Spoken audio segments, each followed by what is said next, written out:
Hello, Internet. Welcome to the Floof stream. OMG Floofy here. We are an hour late tonight because I went to go get sushi. I love you guys, but sushi. So, hello.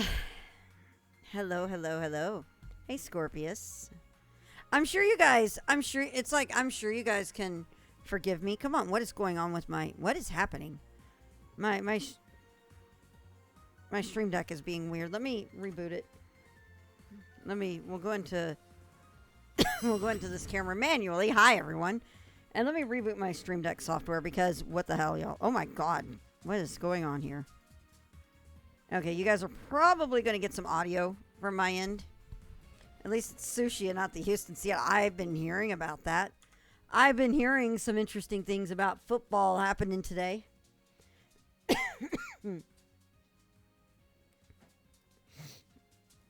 All right, you'll probably hear system sounds from me. My hair is standing up on the back. I apologize. All right, let's see here. Nope, you're still dead. What is happening? What is going on here? I can't deal without my stream deck. What is happening?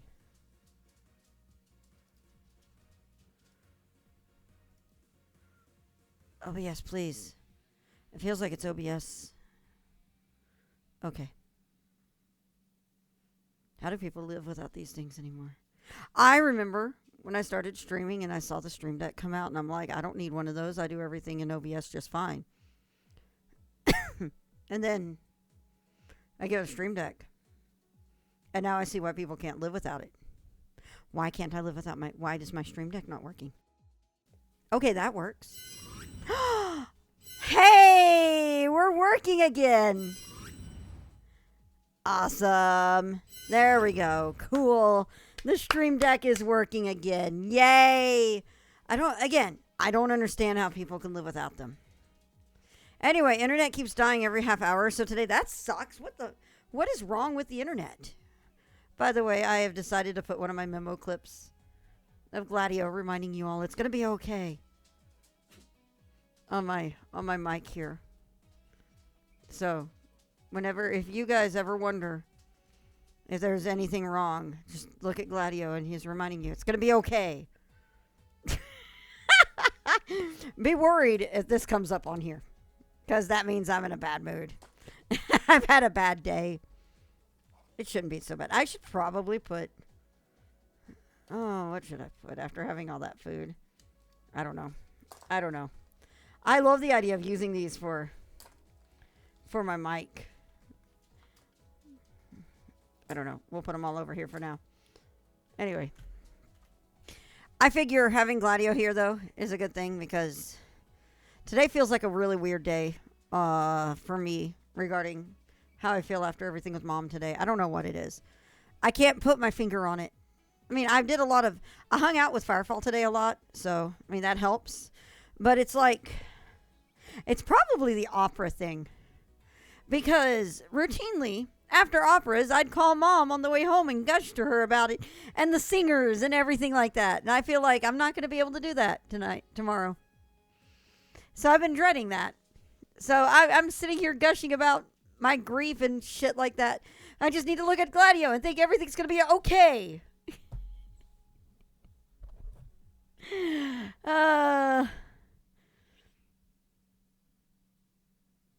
You can learn a lot from a gladiolus. Wait.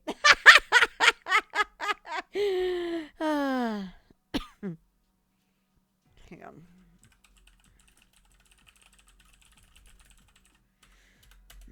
I'm making a marker because I want to highlight that later. I also have a smoothie today. This is a fruit and ice smoothie rather than a regular fruit and cream dairy thing. Best part is it's my Dachshund's coffee shop.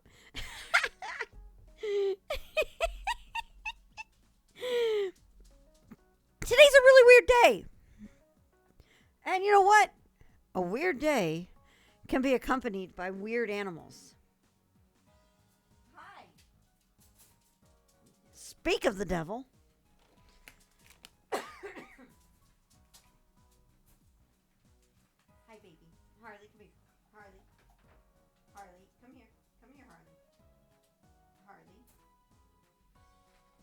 Come here. There you go. Oh, goodness. What a boy. Yeah? Okay, you're going to snatch him, okay? No. There you go. Good boy. There you go. Go on. Okay, Scoots. Hi. Right here. Here's your treat. See it? Num, num, num, num.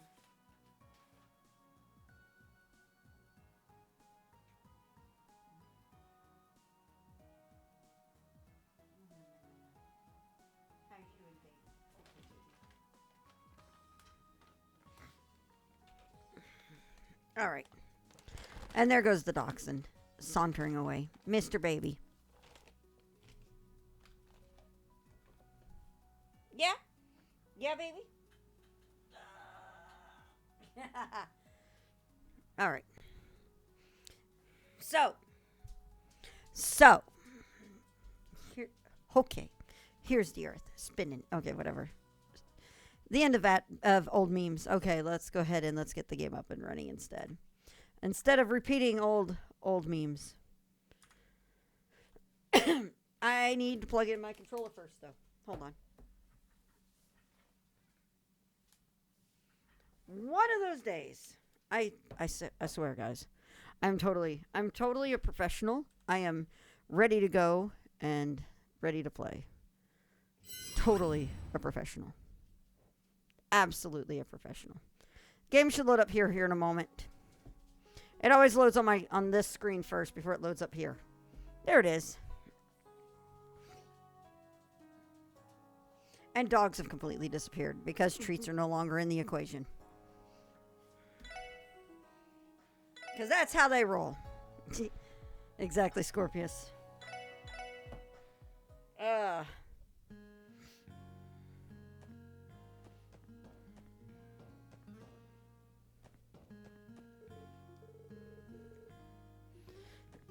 All right, so I feel like we're not going to be able to get this quest done because I couldn't get the other fish fillet to drop earlier.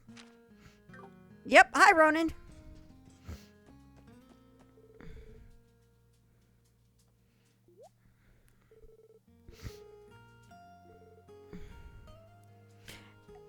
Not so much, not 100% better, but I have these. So yeah, it is better. And I have this. The infamous fish fillet, yep. All right.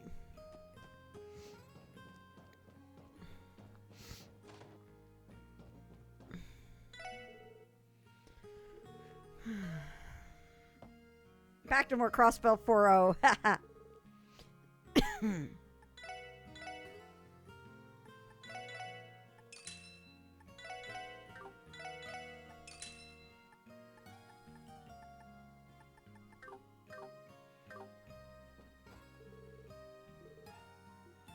Oh, I should do this.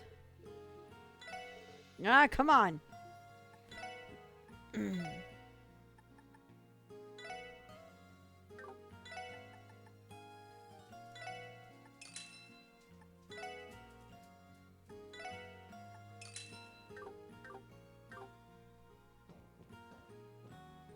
Picking back up on my reserves.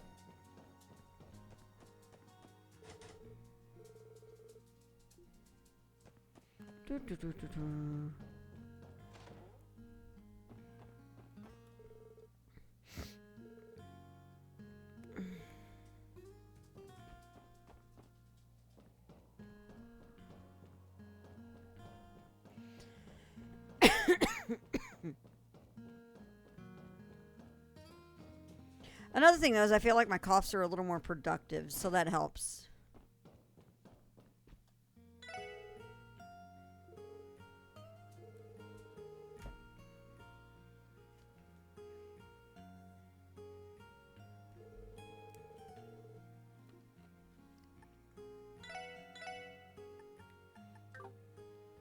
We're going to go ahead and rest, though. Wolf-like monsters, Scooter is on the loose. Yep.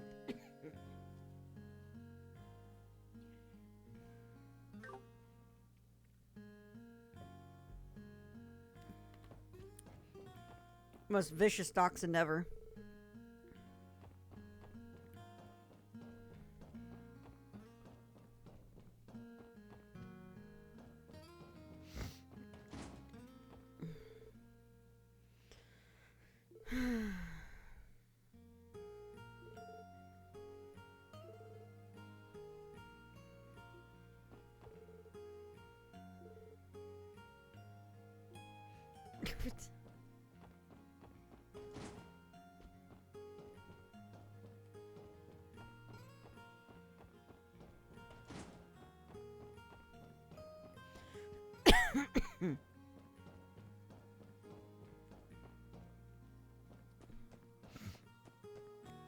We'll worry about the mayor's place here in a second.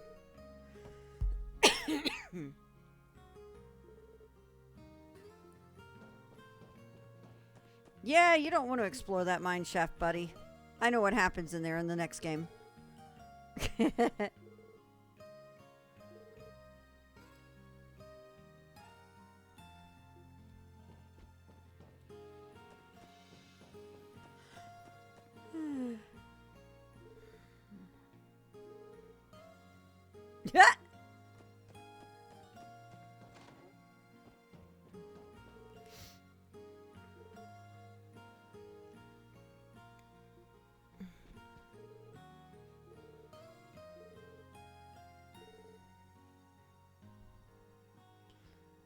Do they dig too deep into the abyss? No, thankfully not.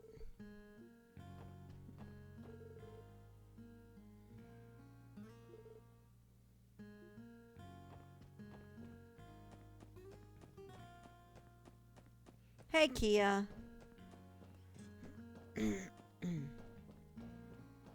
We're gonna make progress tonight, though. あれどうしたの？いや、なんだか取り込み中みたいだ。来客中なのかな。あれあんたたち町長によ。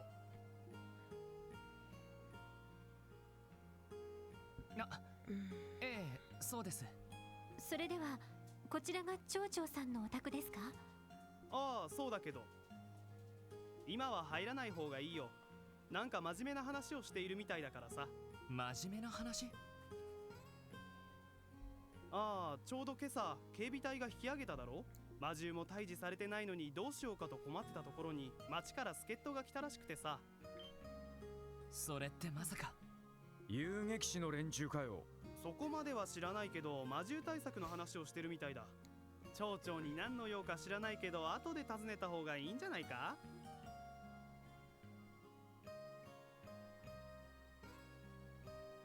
どうしますか？取り込み中なら仕方ない。一通り聞き込みをしてからもう一度こちらを訪ねてみよう。I should come straight to him, but そうするしかないわね。やれやれ。妙な展開になりそうだな。all right. So we're gonna go back down this way and talk to people again. All right. Do do do do do do do.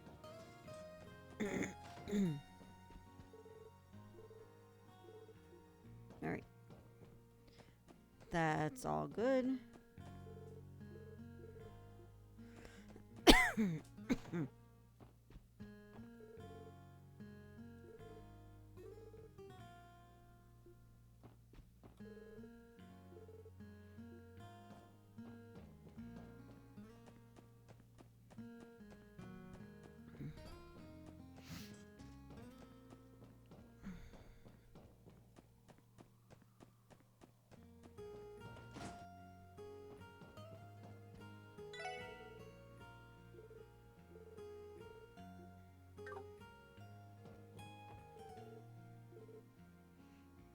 It's that Kiseki instinct. You gotta talk to everybody before the plot can catch up. Yeah, absolutely. I just did it preemptively. So we went to the sushi place today for dinner. I mean, as I said on Twitter, sushi. Sushi. But I got nigiri sushi, and I've never seen a place do this, but this was actually really cool. They actually served the nigiri on a very thin slice of cucumber. So you could taste the cucumber in the rice, and it was actually really good. Kiseki instant can even bleed. Yes, yes, that is very true. And then when you don't get the kind of reaction you hope to get from a Kiseki game in other games, you are left sorely disappointed.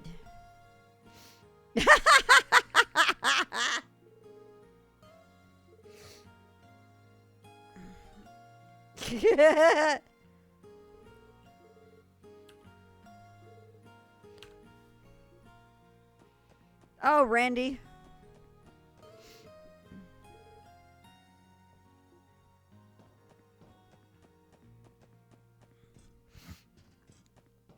Does change the dialogue slightly from time to time. Yeah, that is true. So there is that.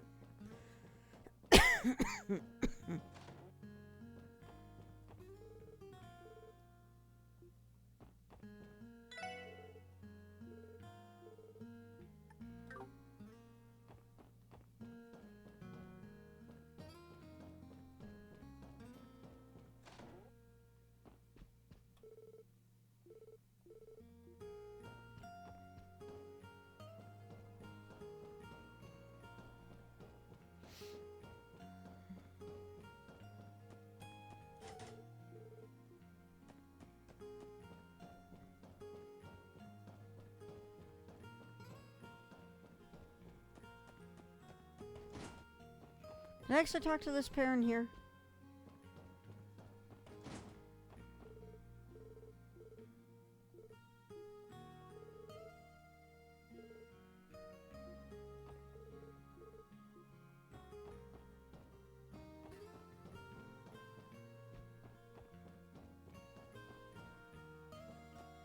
There we go. それじゃあ町長よろしくご検討くださいよ。また明日お伺いに参りますからね。Welp. あと一押しってところだな。ああ、これでなんとかボーナスが手に入りそうだ。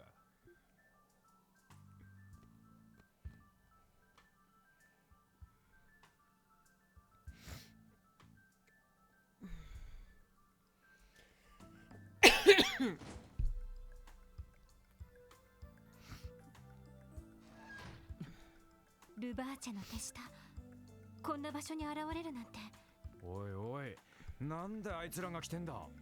遊撃士以上に面倒そうな相手ですね。ああ、そうだな。ね。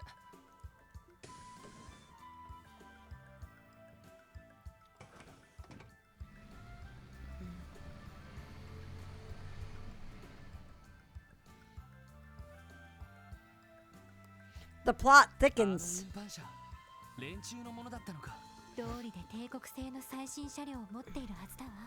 ですが、マフィアが鉱山庁に一体どういう用事が？そうだな。あんまり街 The の外 thick で and 活動 plots. してるイメージじゃなかったが。とりあえず町長から話を聞かせてもらおう。 The thick plottins. マフィアが何をしに来たのか、ついでにわかるかもしれない。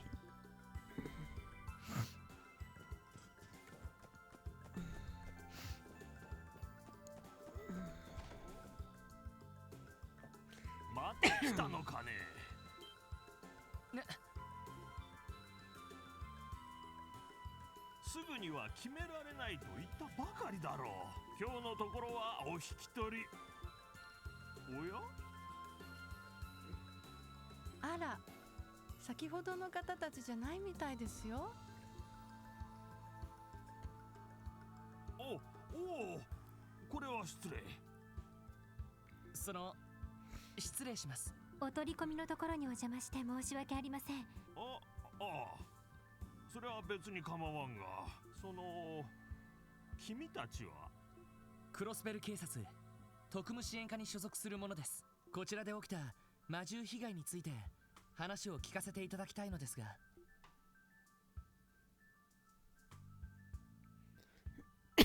なるほど、町の警察の方だったか。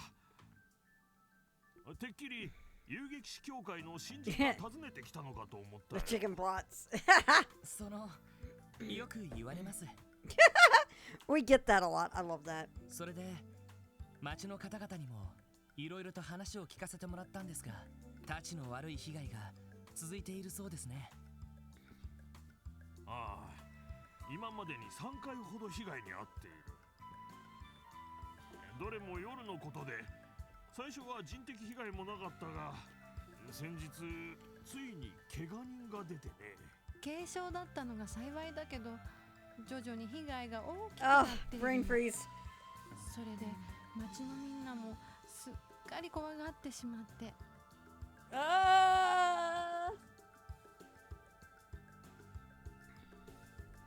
そうですか。その警備隊がパトロールに来ている間は何も起こらなかったんですね。ああ、その通りなんだ。どうやら狼どもは相当ずる賢いようでね。しかし警備隊も警備隊だ。 Just chilling, it'll be fine. All we gotta do is just look at Gladio. It'll be okay. 何も解決できていないのに突然我々を見捨てるとは。君たちもそう思わないかね。 An unintentional pun. ええ、確かにいろいろあるみたいだけど。ところで遊撃士協会を頼ったりしなかったんすか？実は警備隊が来る前に一度ギルドに依頼してみたんだ。ただ基本的に彼らはとても忙しいみたいでね。毎日警備をしてもらうわけにもいかず、結局は警備隊が出動したんだが。なのに今朝警備隊がいきなり撤収してしまった。ああ、終わり目にたたり目とはこのことさ。仕方ないからダメ元でもう一度ギルドに相談してみようと思っていたんだが、そこにあの連中が訪ねてきたんだ。ルバーチ商会のものですね。その彼らは一体どんな話をしに？それがね、撤収した警備隊に代わって用心棒を申し出てきたんだ。いつ魔獣が来てもいいようにとね。用心棒？そりゃもちろんただじゃないっすよね。いや、ミラーを取るつもりはないらしい。代わりにセプチウムの取引をその間だけ Hey, Lucy. させてほしいそうだ。セプチウムの取引権を、確か鉱山そのものの採掘権は自治州が持っているはずですよね。ああ、あまり採掘しすぎないよう政府の決めた量を守る必要がある。セプチウムには国際的な相場もあるから、無茶な取引はそもそも。 So far, so good. I feel like I'm better suited to make progress tonight than I was last night. ただ、採掘したセプチウムをどこに買い取ってもらうかはこの町の裁量に任されているんだ。すると彼らにとっては用心棒の手間に見合うだけのビジネスになるというわけですね。そうは言っても付き合いのある商人さんたちもいることですしね。どうしたものかと困り果てていたところなんですよ。そうだったんですか。やれやれ、妙な連中が絡んでめんどくさいことになってきたな。町長、できればこの件自分たちに任せてもらえませんか？ひょっとしたらなんとか解決できるかもしれません。ロイドさん？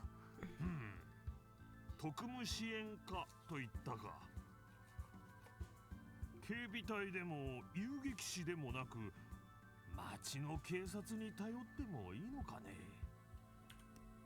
ええ、お任せください。早ければ明日中には全て解決できると思います。 Lloyd had that hubris, but Lloyd is very, very much on the point with this with his hubris here.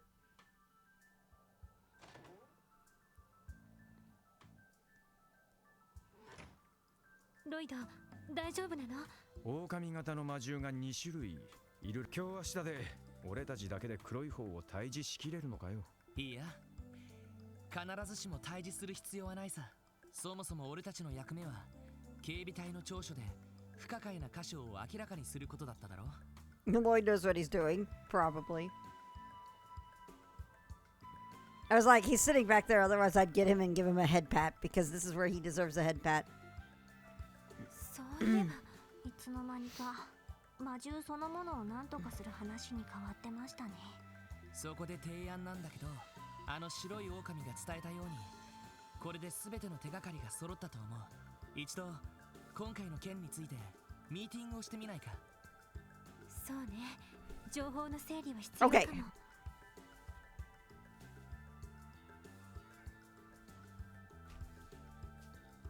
Let's keep Lloyd at the desk so he can get head pats whenever he's being a good detective. そんじゃもう夕方だしバスでクロスベル市まで戻るか。いや、今日はこの町に泊まっていこう。ミーティングは客室ですればいい。それってロイドさん、もしかして。どうやら旧市街の時と同じく何か気づいたみたいだな。なあ、まだ確信までには至ってないけどね。It's all a misunderstanding.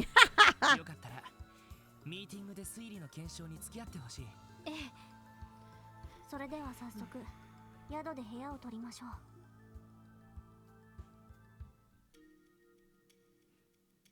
Points and lines. I love this song.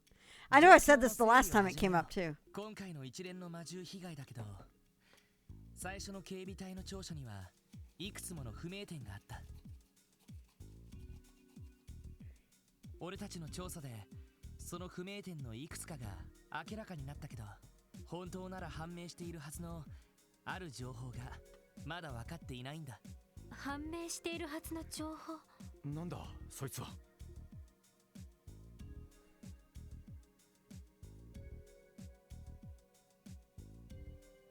魔獣の住みかって言いたいところだけど、警備隊の山狩りで見つかってないのに俺たちが見つけられるわけがないんだよな。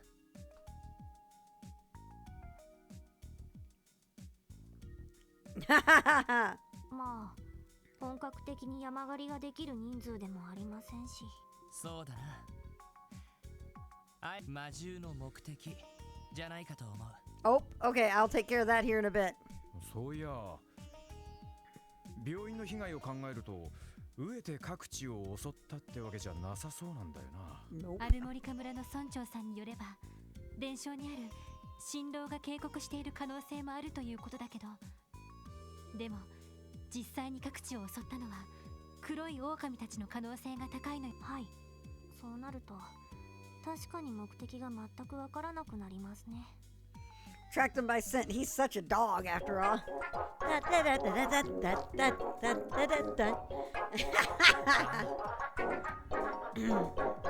だがここで黒い狼たちの気まぐれ That never fails to be hysterical. 病院での一件を考えればわかるけど、彼らは非常に巧妙なルートを使って、そして被害者を必要以上に害することなく去っていった。確かにただの気まぐれというには周到すぎるかもしれないわね。本来見えてくるべき目的が全く見えてこない。つまりそこに何か意味があるってわけだな。そういうこと。こんな場合、人は大抵一つの枠組みにとらわれている場合が多いんだ。黒い狼たちによる各地の襲撃、そこに納得のいく目的を見出せる別の枠組みを考えるべきだろう。別の難しく考えることはないよ。およそ犯罪事件と呼べるものは犯人、目的、手段、結果があるものだけど、そのうちのいくつかがずれていると考えたらどうだろう。ちょっと待って、簡単にまとめてみるから。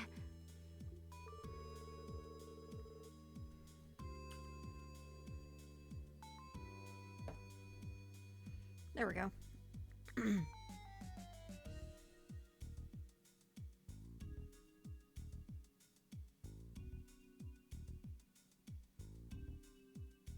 うん、そんなところだろうな。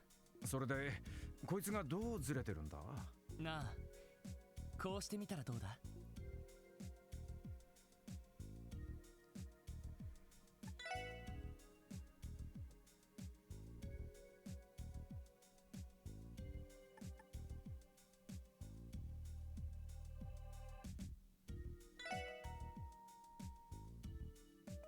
I think I just got this wrong.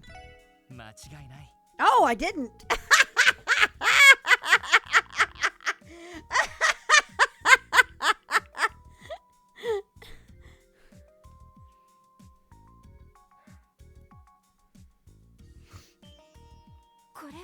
仮にこうした場合、犯人は別にいて、黒い狼たちが手段で、彼らの身体能力が目的になる。おいおい、完全に見方が変わったな。ってことは狼どもの背後に人間がいる可能性があるわけか。魔獣を操ることが It's like I was remembering, trying to think, okay, it's this. 問題は複数の狼型魔獣を連れてコントロールする方法だけど、このうちコントロールする方法 Yeah. はある人物の証言から推測できると思う。ある人物の証言。 Yup. なるほど。さすがにランディは気づくか。うん。その証言者はShizuku. クレイン。 That one I remembered for sure. 遊撃士アリオスの娘さんの証言だよ。しずくさんの証言。その気になったのでそこの窓を開けて耳を澄ませたんですけど、それ以上悲鳴は聞こえなくて、代わりにはっはっはって息遣いみたいな音が聞こえて、しばらくしたらタンタンって何か跳ねるような音が聞こえて、それとそのさっき話した音が聞こえてる最中なんですけど、何かキーンってかすれた音が聞こえたような気がしたんです。もしかしてその音で魔獣を操っていたの？ああ、その可能性が高いだろう。狼や犬のような獣は人には聞こえない周波数の音を聞き取ることができるそうです。それを利用した特殊な笛が昔からあるらしいですが、いわゆる犬笛だな。今でも軍用犬なんかを犬笛で操る技術は残っているぜ。まともな正規軍よりは両兵どもがよく使うんだが。そうなのか？なるほど、かなり輪郭が見えてきたかも。そうなると魔獣を連れて移動する手段が必要になるわね。もしかして。ああ、多分エリーの想像通りだ。それを裏付けることもひょっとしたらできると思う。ティオ、エニグマの通信機能はこの街でも使えるかな？ Even when they seem meaningless, they add to the detective fantasy. Yeah, I love it. They do help with you getting DP. If you get detective points, they give you your bonuses faster. So if you're observant enough, you can actually get bonuses for noticing them.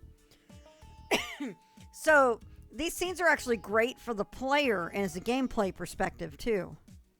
ええ、実習内ならなんとかギリギリ通じるかと。なんだ、どこに連絡するんだ？なあ、医科大学の受付さ。は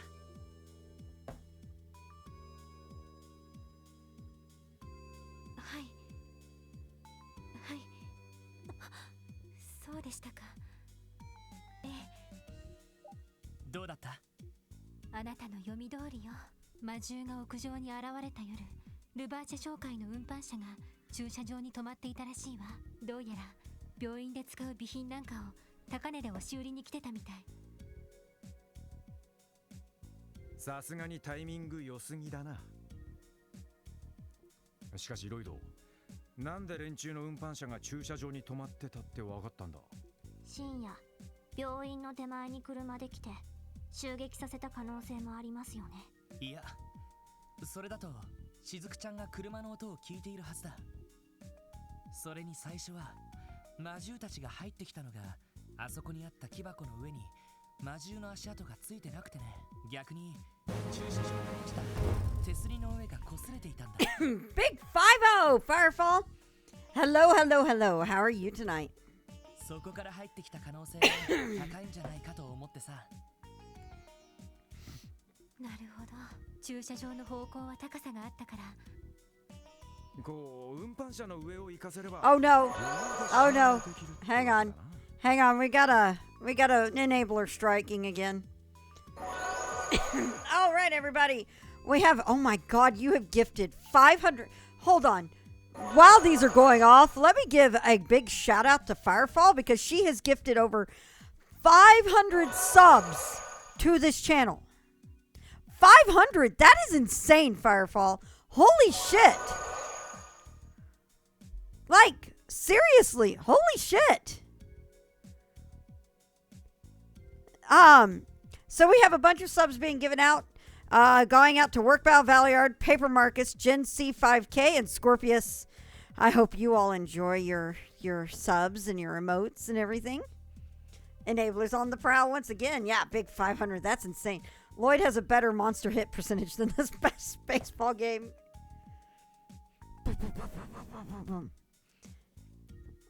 Enabler powers engage. Absolutely. Thank you very much, Firefall. Thank you, thank you. よーし、簡単ですね。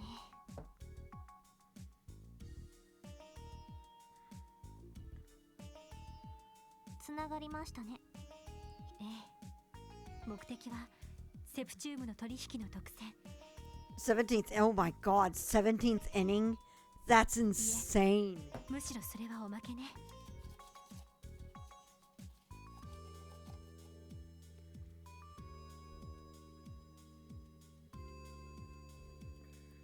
ああ、多分ね。Where is the game happening? Where is it? Because I'm curious about timing on it. Seattle? Okay, at least it's not super late. We had, I think when the Rangers were in the playoffs one year, or in the World Series, I think one of our World Series games went to like 14 or 15 innings. And it was here in the DFW area. And I think the game wasn't over until like midnight or so, midnight or 1. And I'm sitting here like, man, those guys must have been exhausted. They must be exhausted anyway after 17 innings, but just that time and everything was just like, wow. マフィアが今力を入れているのは対抗組織であるヘイウェイを圧倒できる戦力を手に入れること。そのための戦力として狼たちを使うつもりだとする。Wow, that's crazy. 暴れるしかできない魔獣は戦力としては全く使えない。十分コントロールできるかを実際にテストする必要がある。それが各地で起きていた被害の真相だったってわけか。ああ、間違いない。そもそも警備隊が引き上げた直後にマフィアの手下が訪れたこと自体 Hold on a sec. 極まりないだろう。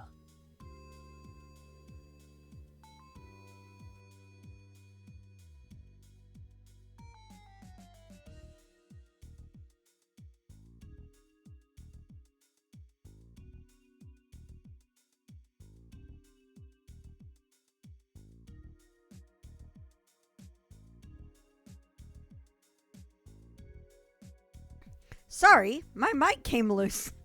I had to fix that. 引き上げを命じた警備隊司令は有力議員と But you know what? いるらしいし。You know what? I caught it before it fell. So everything's going to be okay. This Gladio clip is going to make everything better. I swear, guys. I swear, you guys, it's going to be so much better. 多分その議員を通じて根回しが行われたんじゃないか。多分そうでしょうね。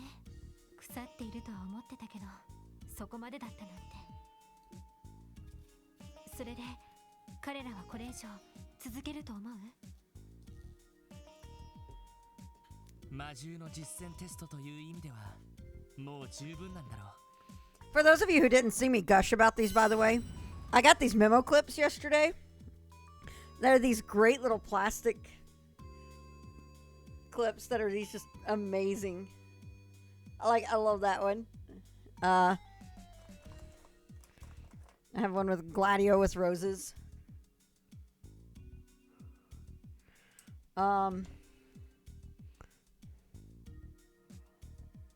These are the best.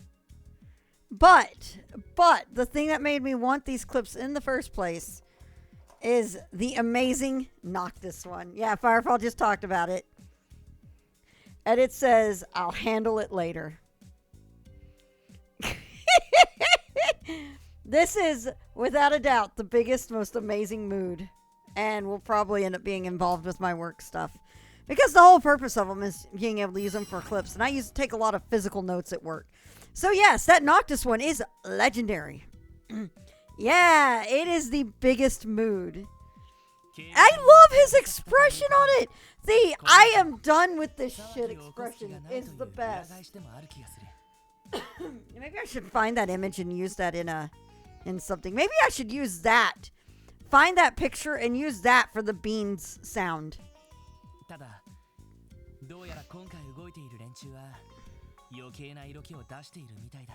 セプチウムの独占取引ですね。すると最後にもう一度だけ動くと連中の態度を見る限りその可能性は高そうだよな。襲撃があるとすればいつ？そうだな。 It's gonna 明 happen 日 tonight. になれば町長がギルドに相談する可能性もある。最後の脅しをかけるとしたら多分今夜以外にはありえない。よーし、やるか。黒い狼たちの撃退とマフィアたちの拘束ですね。 Oh, hold on.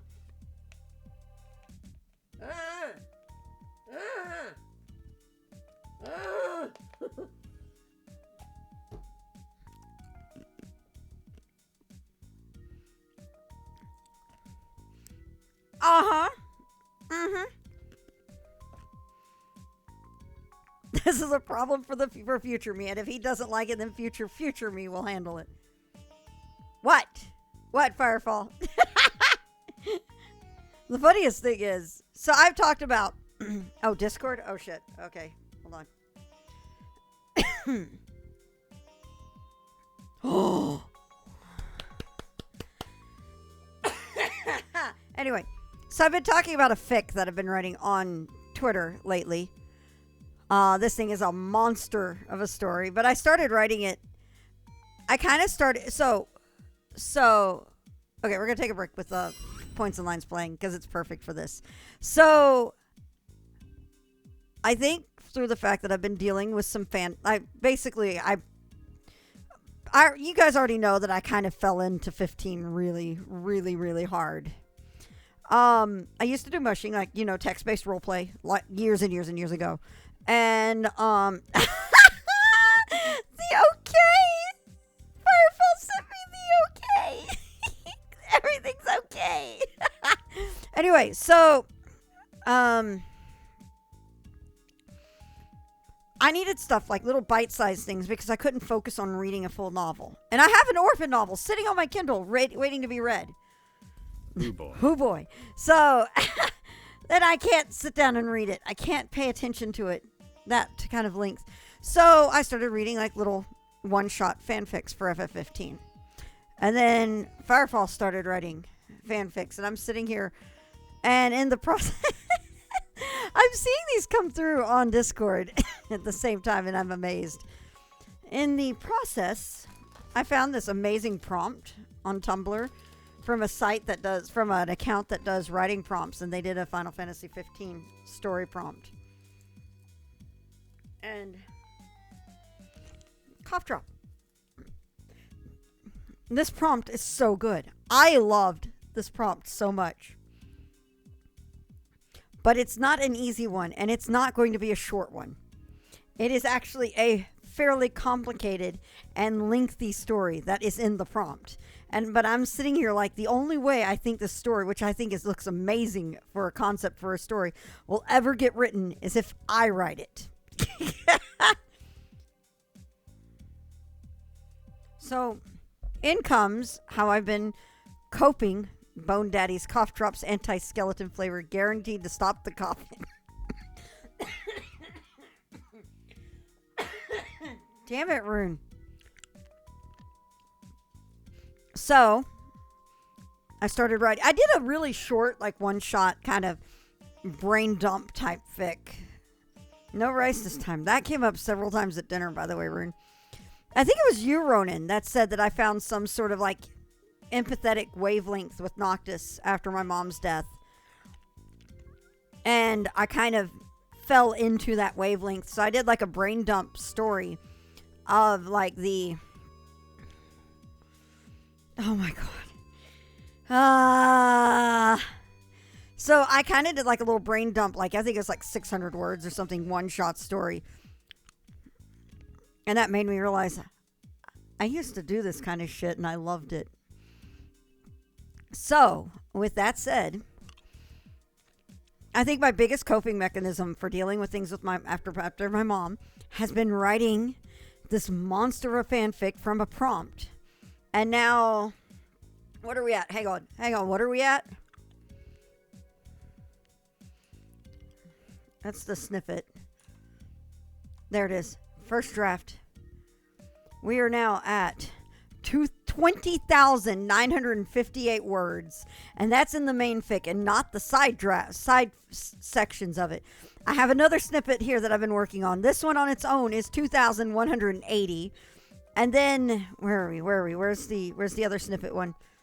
Where are they? There they are. The other snippet file. 5,061. So I have right here about 27,000 words written in the past 2.5 to 3 weeks.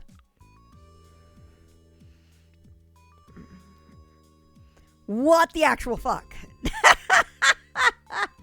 But to get back to this, your thing there, Ronan, this is a problem for future me, and if he doesn't like it, then the future me will handle it. I do have the line of, that is a problem for future Noctis to deal with, written in the fic, in his, like, narration. So I absolutely love having seen, I think you said it, and I think Scorpius said it yesterday. And I love having seen that after the fact that I have used that exact phrase in my story already. It's so great. I do plan to put it up on Archive of Our Own. Yeah, leaving it up to tomorrow's Noctis. It's actually in there. Where is it? It's the funniest part is it was about his phone. That I think his phone woke him up. And then he knocked it off the nightstand trying to get it. And it was like, oh, it's somewhere down there. That's a problem for future Noctis to deal with. As he was going back to sleep. Yeah, there we go. Yeah, that's it. Going to write the Kiseki fanfics. And it is a mood. It's the biggest mood. It's like, it's one of those little things that I'm so glad is in there. Because that is just like, that's so him. And there's so many little things that I've put into it that I've sent over to Firefall. And she's like, that's a mood. Yeah, it is a mood. And now because I've discovered the skinning technique for Archive of Our Own, where you can actually create specialty skins using CSS and stuff. And I'm like sitting here, really? I can do CSS special effects in my fanfiction? Are you kidding? So I'm writing a thing that's supposed to be very conceptual and kind of trippy in forms of text right now, that I can actually do special effects in my writing? Like around the writing? Okay, tell me more. I'm very interested in this. Where is it? I'm interested in this. That right there. So last night I actually did time. I have a file on AO3 right now that is currently completely hidden. Nobody can access it. I even tried sending the direct link to Firefall. I sound like a kid in Toy Store. Absolutely. Absolutely. Well, I mean, I tweeted part of one of my special effects last night. Or was it today? I think it was last night or today. I don't remember. Yeah. It was last night. There it is. So, one of the things I've done is there's going to be stuff involving the journal. Going back and forth between Luna and Noctis in this story.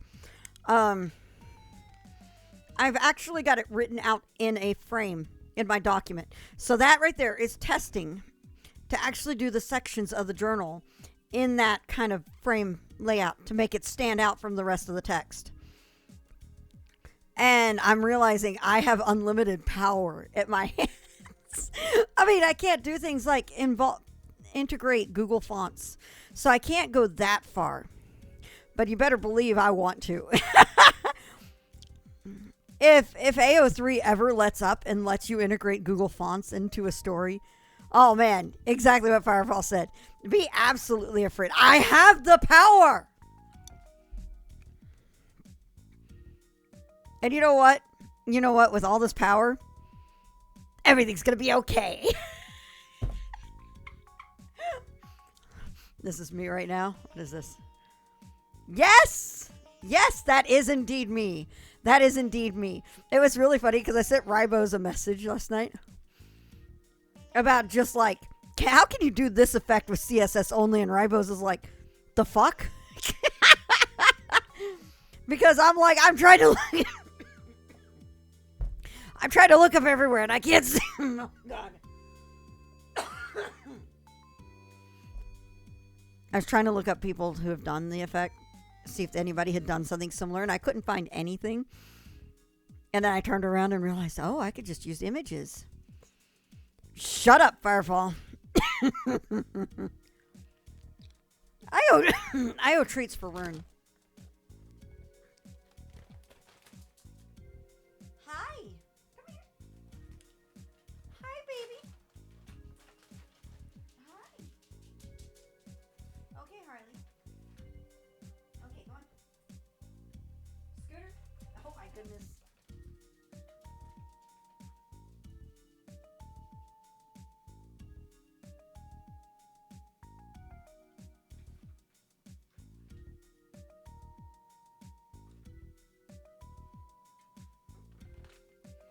The mush wagon was on a long hill when I fell off, and I bounced quite a bit.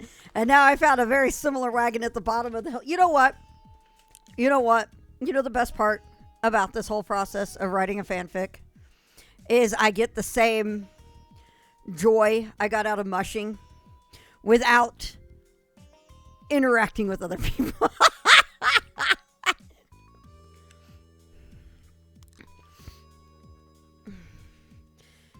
It's just a Google Fonts thing, and I don't think I can use Bootstrap in it. My God, if I could use Bootstrap in it, you guys would be so screwed. So screwed. It would be a nightmare. Because, for those who don't know, I use Bootstrap at work every single day. Every day. So if it is something that I get to do with Bootstrap, I am a kid in a candy store, and I keep hearing sound effects. I'm trying to figure out what I'm hearing, so I was thinking it was on here. No drama, demons chopping my butt. But yeah, if it was a matter of Bootstrap, if it was something with Bootstrap on AO3, I'd be like, there's a video that Sniff sent me. Was it a video? I think it was. Let me look. I have to search for Deadline Brain, I think it is.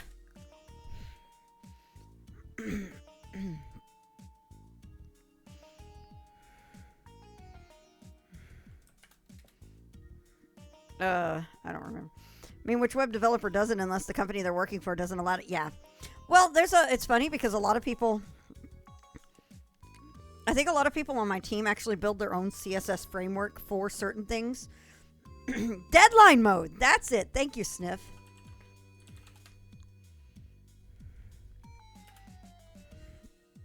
I can't find it. Send it to me again, Sniff.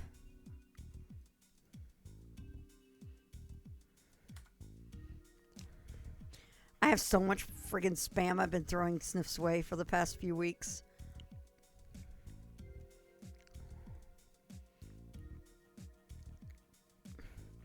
Well, I'm looking it up. What about that? Did you guys see that that Kingdom Hearts pilot thing? That was so cool.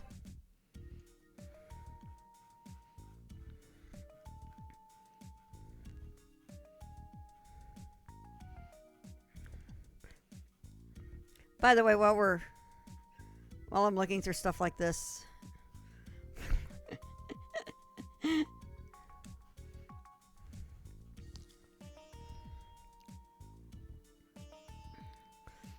so you know that there was a pilot for a Kingdom Hearts TV show, right? That was being worked on. We knew that there were, at the time we saw that there were, we had seen, what is it? We had seen storyboards.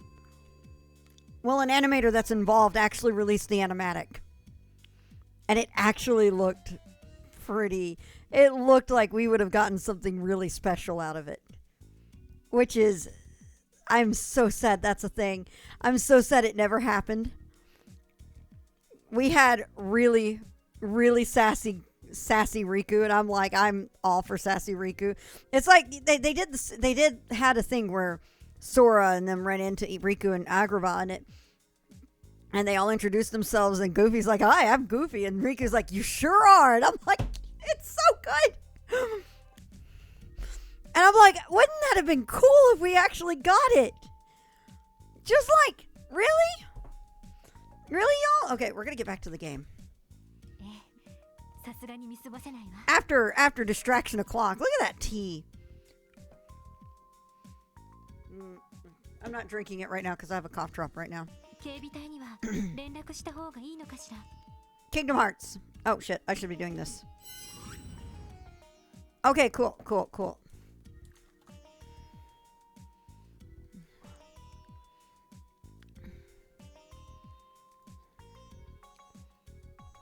Distraction no Kiseki.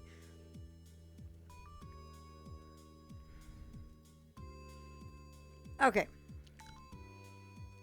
Once more distraction no Kiseki, I promise. Then we'll be... Oh, that's the wrong button. Nope, still go away. Okay, hang on.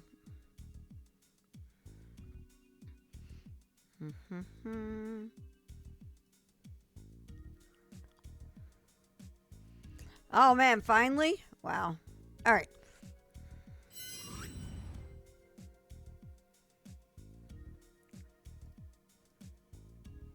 Okay. Let me turn down the game. Let me turn down the game because you guys need to see this. This is brilliant.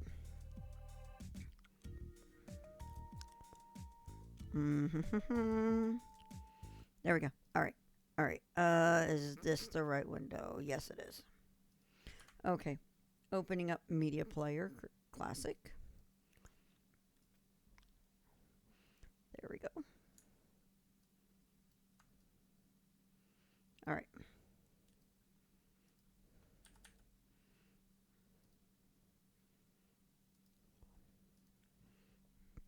Okay. Okay, so here's the Earth. Spin it. All right, whatever. All right, we just made ourselves a plan. Look at this plan. We're so good at planning. We're marvelous at planning. Yeah. Hmm. Now all that is left is for us to do the plan. Ah, the doing, yes. Yes, the doing.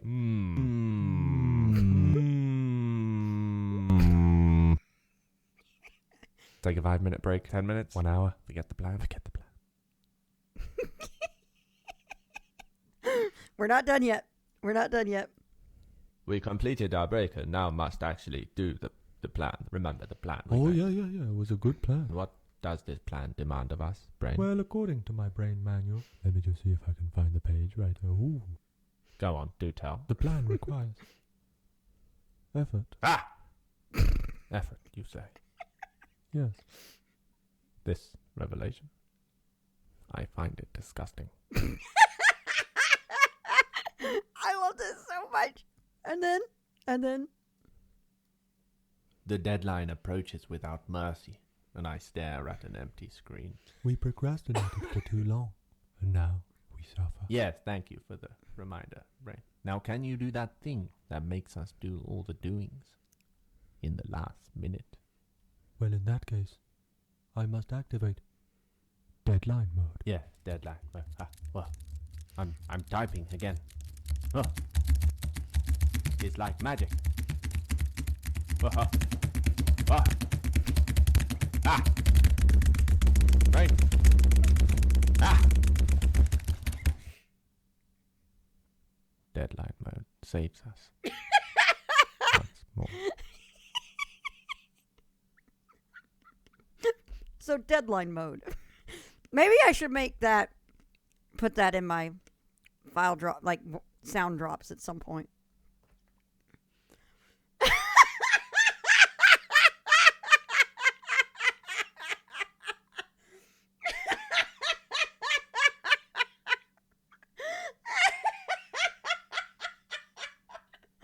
I'm so sorry, Ronan.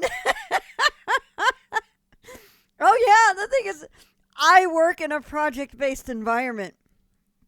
This shit is my life.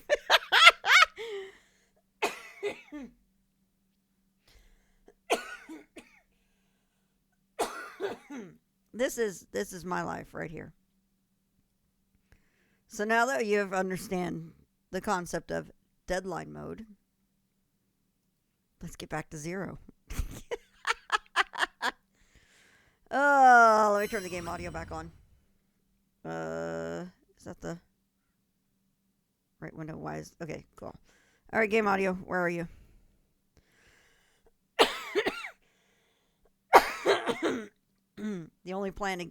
The plan only exists to make me feel good, like I've made some yes. See, the problem was I'm okay with some groups doing the plan, making the plan. I just don't like it when they make the plan and don't give me the shit to do the plan until the last minute. Hey, you need to hurry up and give me the link for this video. Sure, where do I download it? Work. Crickets.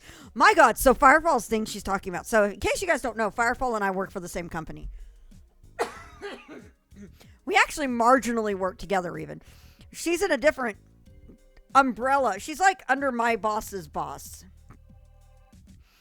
but under a different branch, if that makes sense.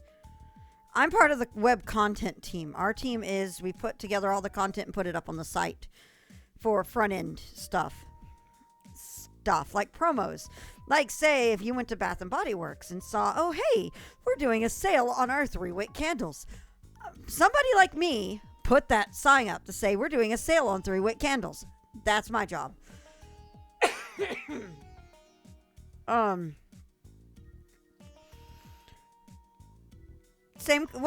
technically still on the web content departments. She does user experience.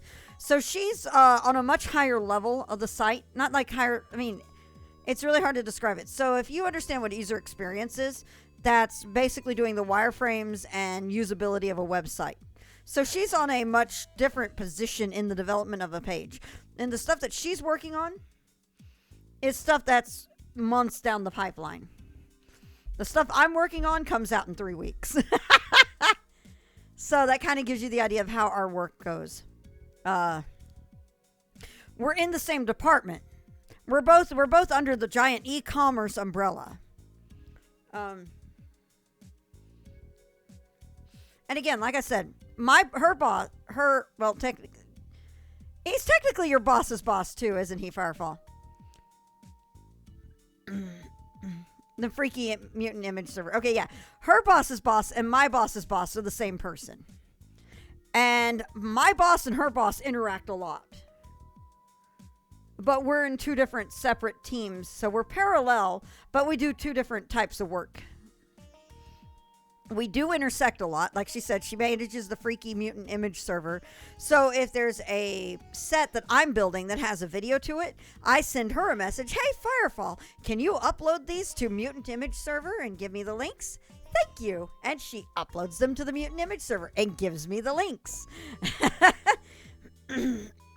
So one of my coworkers has just recently been dealing with somebody in a certain region. We'll stay as vague as possible. And for a set that she's been working on for what, 3 weeks, 4 weeks now? Something like that. The set goes out Monday. And the person from this team suddenly realized, oh shit, the translations on this video are wrong. Please retranslate it. We don't touch video. Video is given to us. So, from what I gathered of it, she turned to Firefall and asked, hey, please provide the links to the video. And Firefall's like, what? That's not my job. It's like, no, you give me the links to the video. I put it on the server and give you the server link for the video. It's like, and this is something that she should have been looking at 2 to 3 weeks ago. It's just like, what? And then basically said person sent her like, oh, the video is here. to a Google Drive video. And we use Google Documents in Google Drive in the office exclusively. So that's not an issue. The issue is that Firefall didn't have permission to access said video. Lol, what? So it totally falls under your work. I don't even do images. People provide images to me. I mean, I could. And designers hate it when I do. Because I just throw it into Photoshop and spit it out at a lower quality. Rule of thumb, if you send us images that are too big that you didn't optimize correctly and you didn't know how to optimize correctly for the web, don't get mad when we optimize them for you. Because that's what's going to happen is we optimize them for you because you're shit at optimizing images for web. Rule of thumb. Thankfully, some of us do know how to optimize images in Photoshop. Also, I think our representative for Japan hates it that I can actually read Japanese and call her out on her shit sometimes. Because she doesn't read Japanese, yet I can, and I can see her mistakes. Our representative for Japan doesn't read Japanese.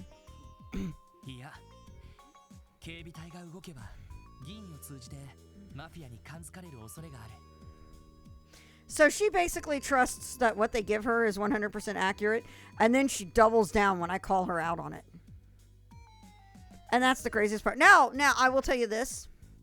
I do appreciate that when a mistake is made, she will apologize for it. That is unlike certain other people who will also remain nameless, who doubles down in being an asshole about it.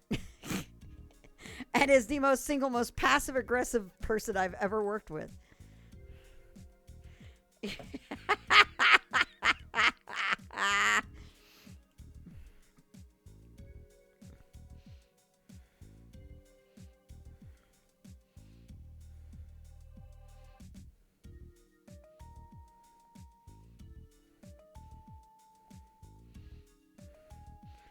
I just sent Firefall a name so she knows exactly who I'm talking about.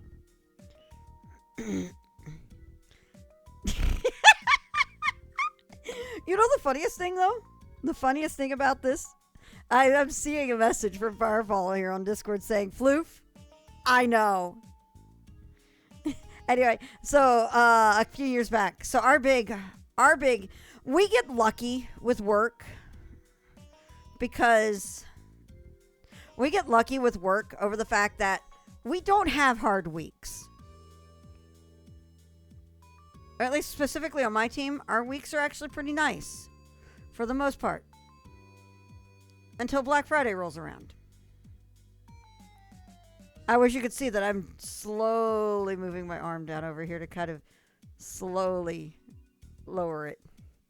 And then, holy fucking shit! The world goes insane. The world absolutely goes insane when Black Friday, Cyber Monday happens in my team. And it's a matter of us not having we have the manpower for the rest of the year. And then Black Friday happens and we suddenly don't have the manpower. And the worst part is that one of our departments involving said person doesn't seem to understand that we put things out early so they can do testing early. So a few years back, she decided not to do any testing until a certain point, and it was Thanksgiving. I was with my family having Thanksgiving dinner, and she blew up my phone. And that next year, I went to my boss and said, Hey, Mr. Floofy's boss, can I just make it that they have to go through you to come to me now for Thanksgiving, please? And all the things she was blowing up my phone over was text colors. Spacing, like 10 pixels of spacing that this cannot do. The world is ending. It is affecting our sales. No, it's not. It's 10 fucking pixels. Holy shit. Okay, the sound I keep hearing is in the song. And it's the same sound effect as Skype. And it's driving me up the wall. Let's keep going. 俺たちだけで何とかしてみよ Now that I'm done ranting about work. 分かった。 Hashtag nitpicking, not my problem. 魔獣が現れるとしたら多分深夜になってからよね。はい。今までの事件もすべて深夜に起こっていました。まだ時間があります。 You guys have seen me looking around because my work computer is right here. 整いますか? And I do have Skype on there. And every time I hear that sound effect, I'm like looking at my phone, looking at my computer, looking over here. Game's like, you'll make some progress, so get back to it. Yeah, absolutely. う。そうだな。 We're almost done with chapter 1. Oh my god, y'all. 補充くらいはしておこう。準備が済み次第。この部屋で真夜中まで待機だ。So, oh my god. Yay. Yay. Alright. Because the game has given us freedom to move around, that means there's stuff to do and talk to.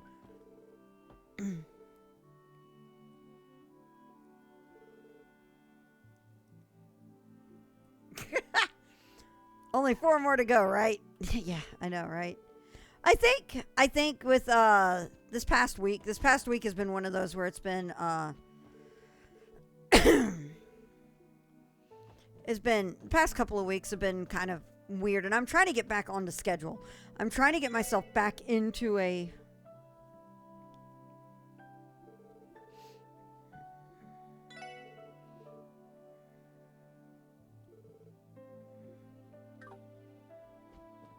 for Toby Fox to release the interest in Delta Root.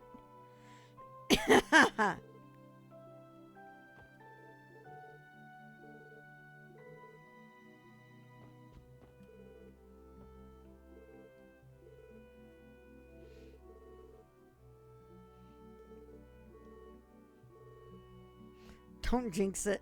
Yeah.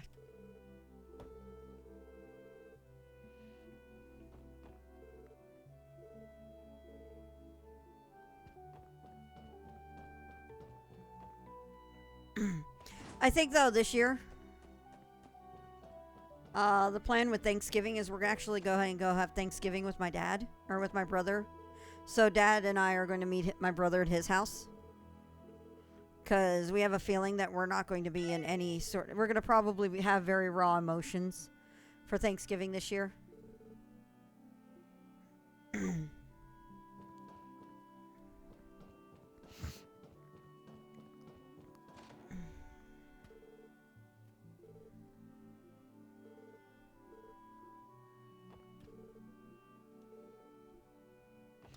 I don't blame you on that, Dr. P. We don't know what's going to happen come Christmas. We're taking it one day at a time.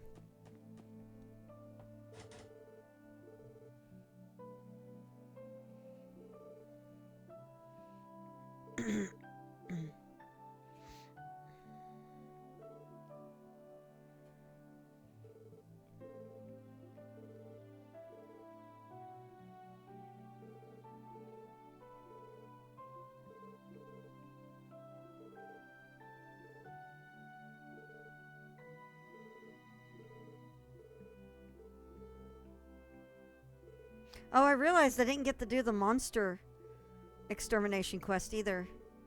Oh well.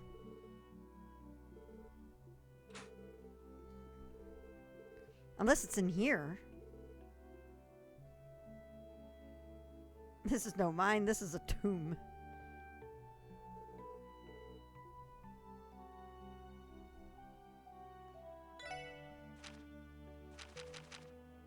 Ah, I missed it. Okay. Oh well. Oh well.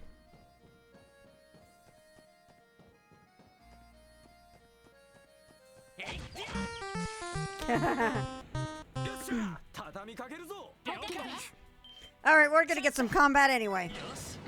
Let's do this.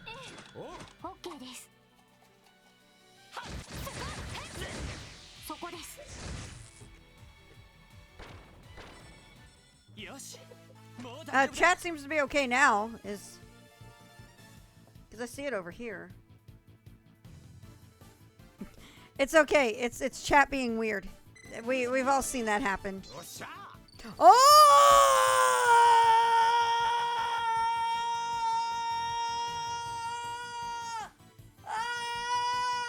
The most broken move is here in the game. The most broken move is available.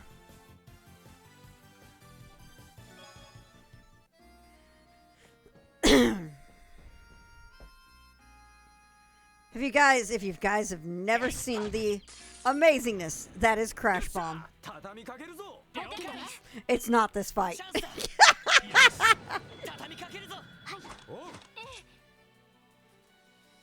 そこです。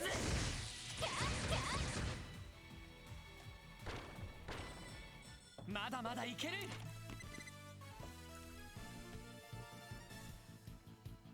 Mm-hmm. You are absolutely correct, Dr. P.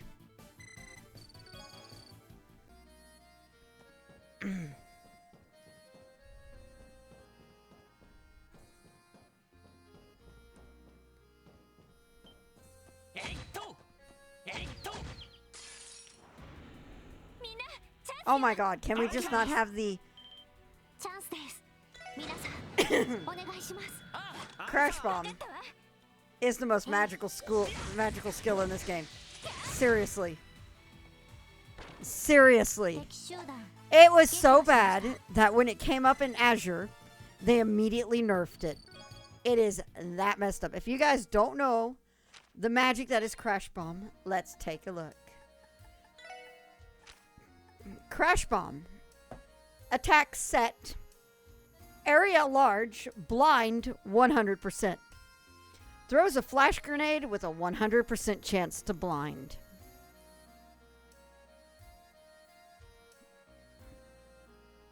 %100% chance to blind. 100% chance to blind.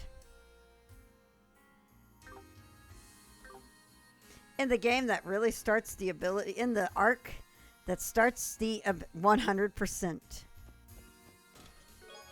And it's not a small area. Red Mage LB3. You're not wrong. If you fail to blind, the game will be... No, it's if you fail to blind, the enemy's careers will not be... Well, yeah, the game will be over. Yeah, whatever.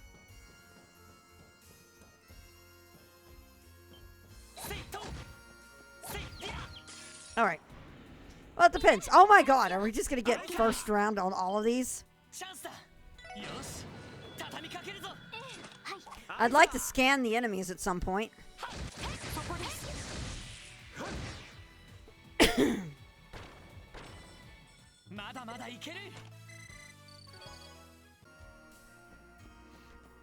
No scan, only kill. Oh, I haven't actually checked the chests. Okay. Real treasure is buried beneath, but you'll never be able to move me. Never. Making up for not giving you rushes last stream. I know! You know what this is making me think of? This is making me think of that one skit, the Tetris skit. What is it? Line piece. Line piece. Line piece.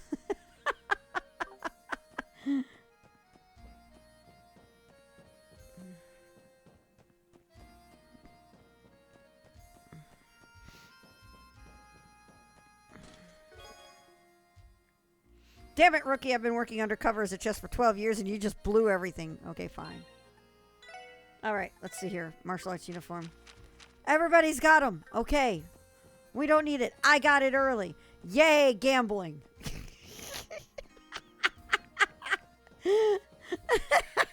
It is Randy's Force Edge. Yes. Yes, it is.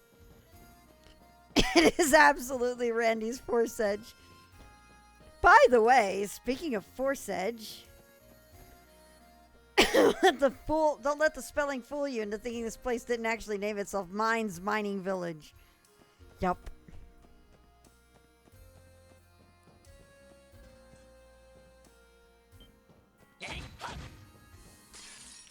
Okay, that works.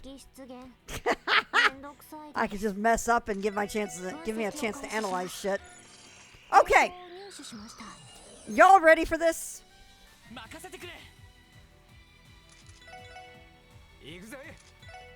Like, it's map set. It's not enemy set.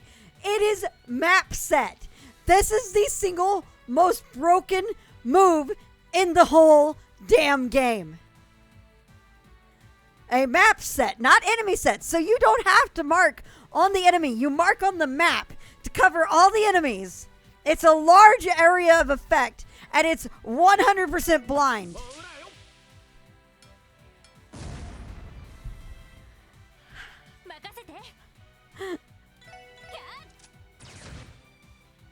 And now the magic begins.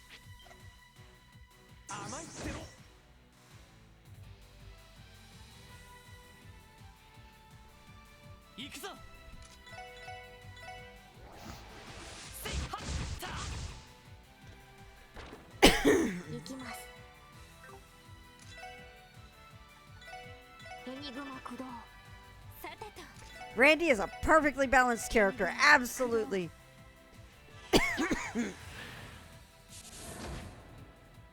Randy was Gaius. No, actually, Lloyd is the one that has all the dodging mechanics.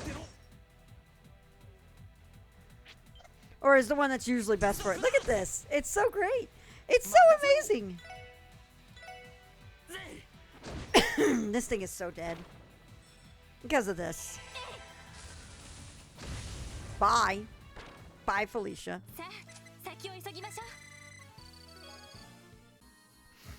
So there's a thing in... Okay. Woo-hoo-hoo! I am actually an undercover chest working for the Chest Police Department. You're busted, Buster.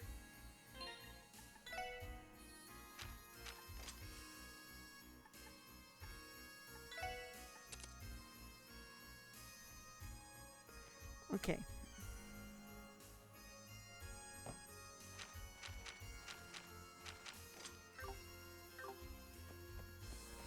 I should probably put the HP 3 on. You can't see me, you're blind. I really should just put the HP 3 on Tio. But fuck it. I need it on my main hero. On my main hero.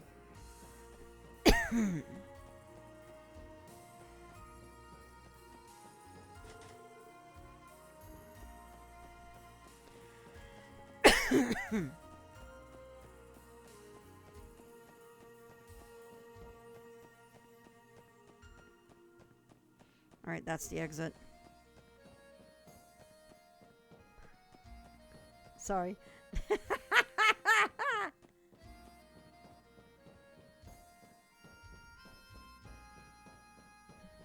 I'm just full of shit today, y'all. Okay, I did get that one already. Cool. We're good.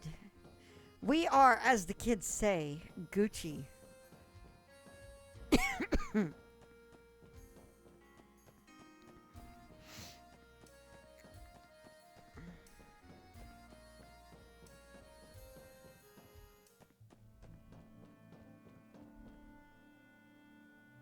Okay, that's done. They probably won't let me out of town to go do the monster extermination, will they? Doesn't hurt to try, does it? Nope. Nope. Okay, 2 quests down, whatever. This is a casual run anyway. Okay, that's the inn. Go check in on the mayor.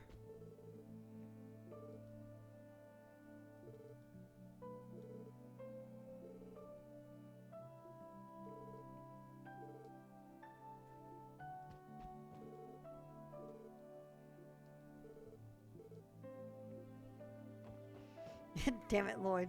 Your greatest obstacle is yourself. Oh, Lloyd. Why do you have to be so good at your job?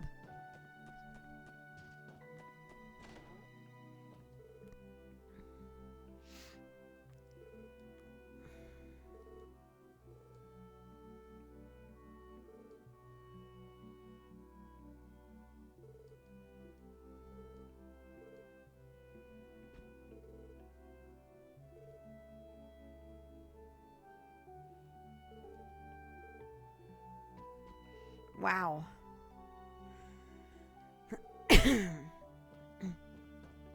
Wow. Wow.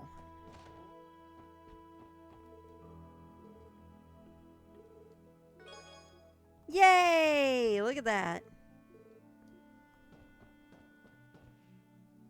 Such a freaking normie. I know, right? I already got this one, right? Yeah, that's the grandkids.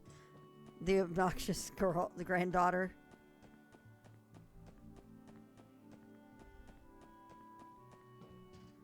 Did I peek over in? Okay. I did peek over in here. Cool. Alright, let's do this. Time to lose out on DP and get extra DP at the same time. Alright. それじゃあ一旦魔獣が現れた時のただ魔獣を撃退するだけでは。ええ、魔獣を操っているマフィアたちの方も抑えないと。なかなか難易度の高いミッションになりそうだぜ。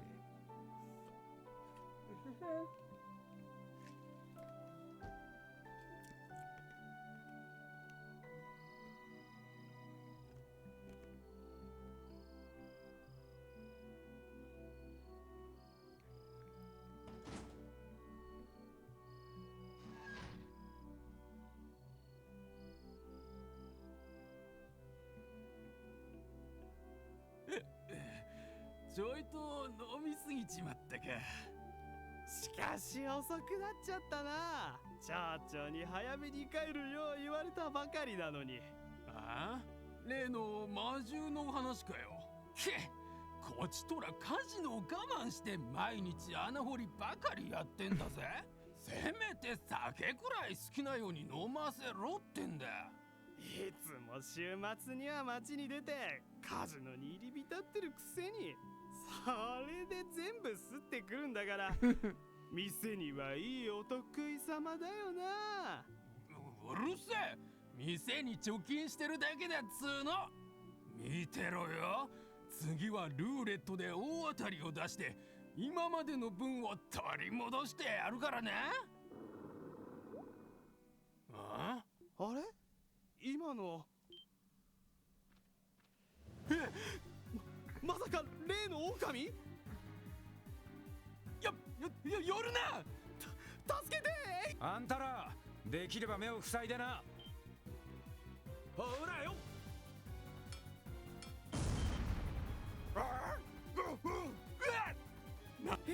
今のはスタングレネードさ。訓練された犬っころにも少しは効くんじゃねえか。昼間の話は後で。宿に避難してください。なんだってんだ。I'm sure you'll win eventually, Gantz. 意表はつけたがかなり手強そうだぜ。よし、このまま撃退するぞ。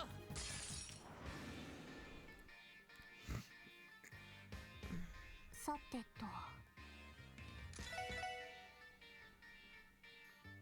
Are they all the same? Good. 分析を開始します。情報を Yep. 入手しました。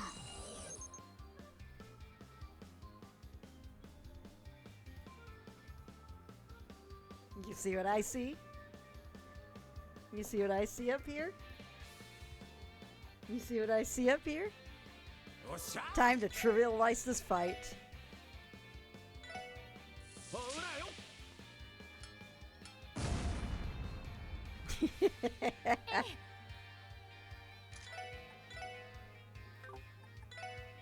エニグマ駆動。任せてくれ。やっと。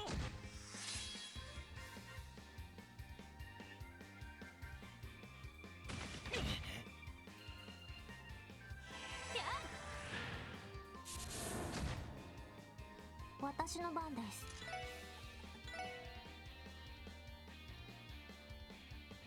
エニグマ駆動。Lloyd, please. I think that move in particular doesn't miss. 甘いってろ。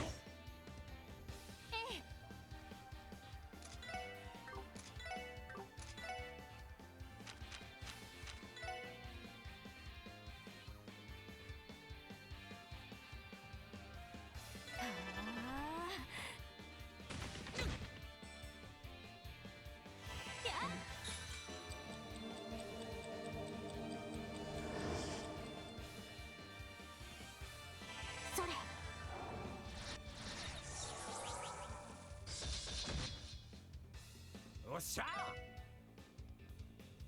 Damn. Okay.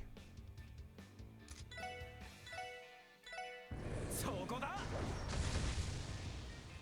And resist fire. さて Okay. と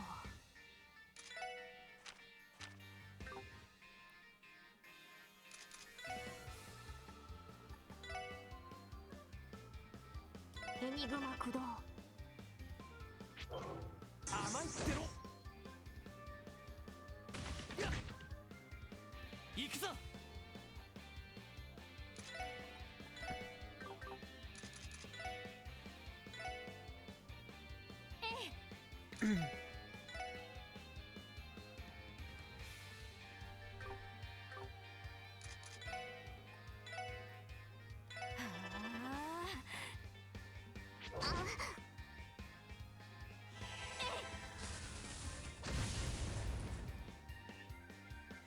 それ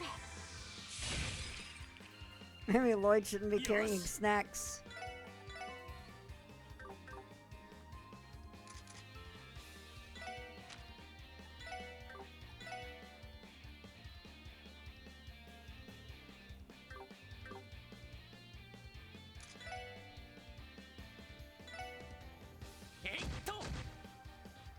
Hi.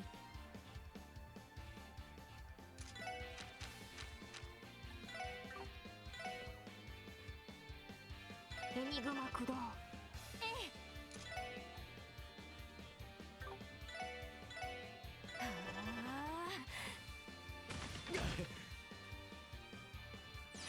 それ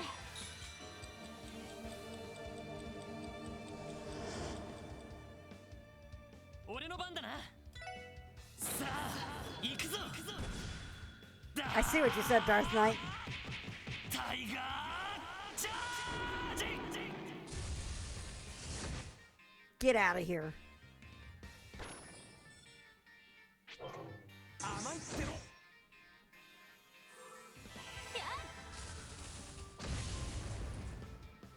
さてと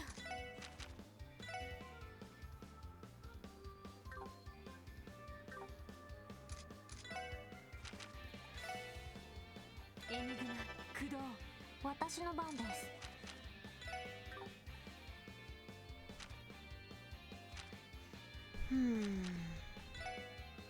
エニグマ駆動任せろほらよ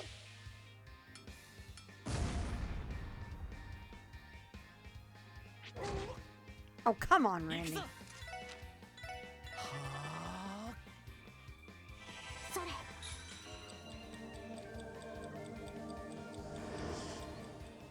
There we go. それ Randy, please dodge. I don't think Randy has any evasion set on him at all, though. 私の番ね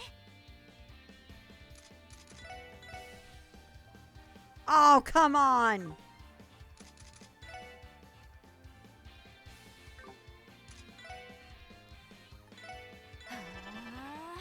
行くぞ行きます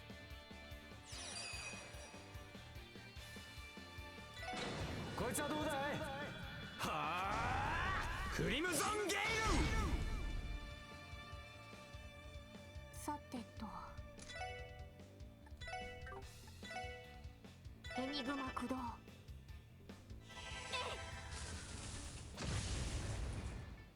俺の番だなえいディア や Oh, hell yeah. No! Okay, it's on Lloyd now. そこだ任せて Perfect. 私の番です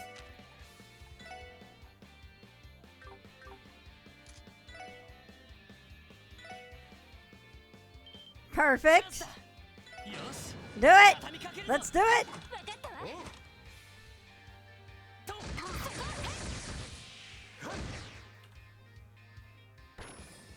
私の番ですドライブ開始エニグマ駆動任せろぜおととい来やがれってな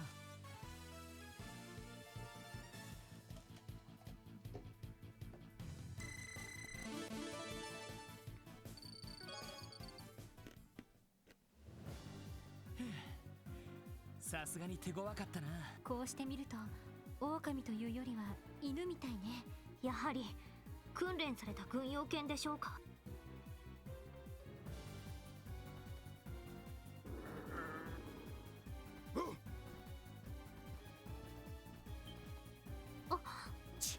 まだ余力があんのかよ。問題ない。多分逃げていった先にマフィアたちがいるはずだ。ええ。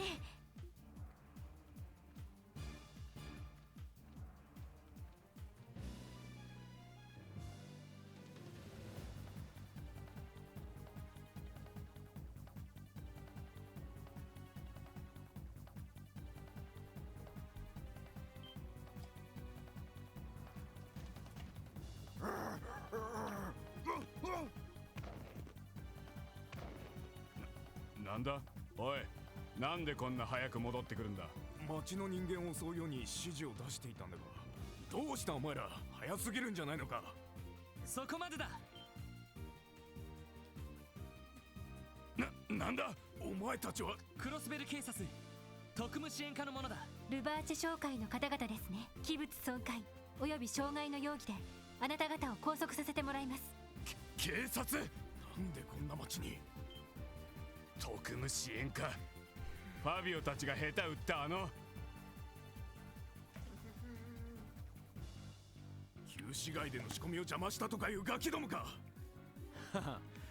どうやら名前を覚えられちまったみたいだな。ここは光栄に思っておけばいいんでしょ。まあいい。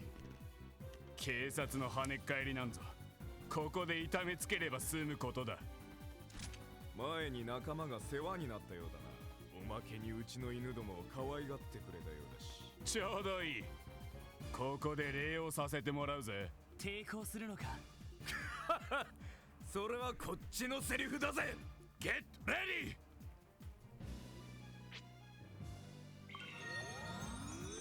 ディー。薬で回復させやがったか。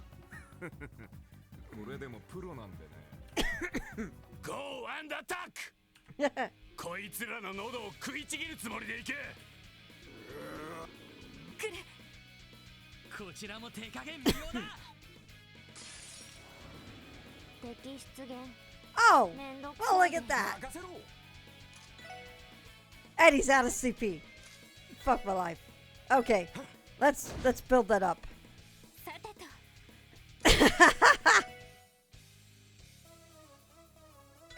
みんな頑張って。ありがとう。助かりました。よし。行きます。分析を開始します。情報を入手しました。Oh, well, you look at that. お返しよ。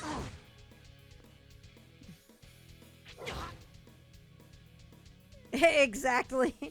Exactly, Ronan. はい。 I mean, we also have shit like this. 行きます。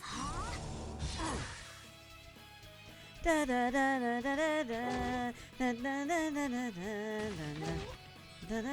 da da. Oh, good lord! Of course, you're gonna delay Randy.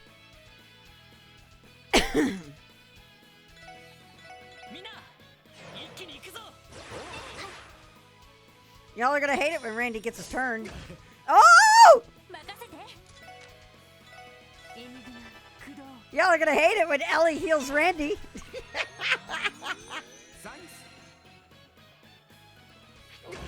They're so afraid of Randy. Oh, he's got a turn now. Boom! Boom!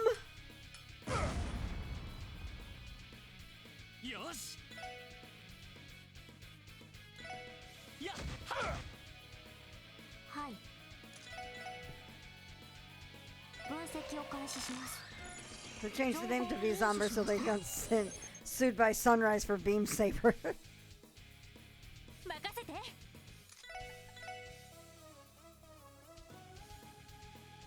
エニグマ駆動。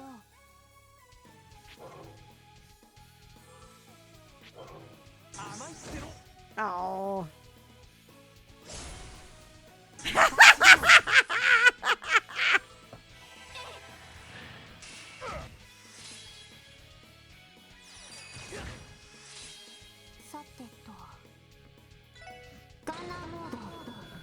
します。オーバルドライバー出力最大エーテルバスト。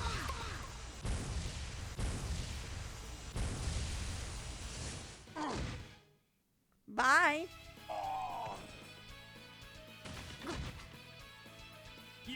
Oh, you're all gonna gather right up where I can do this kind of shit, huh? 私の番ね。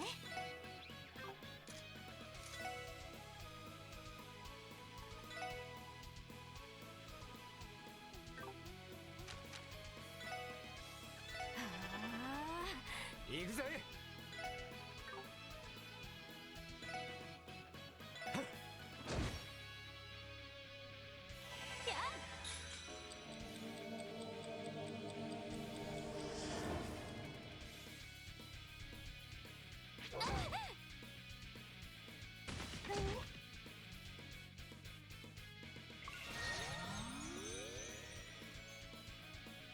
俺の番だな。エニグマ駆動。 Oh god, that's getting close. それ。サンクス。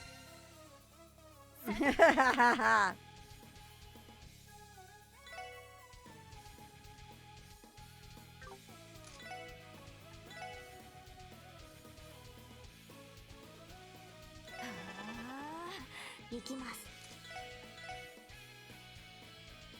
エニグマ駆動。よし。やっはっ。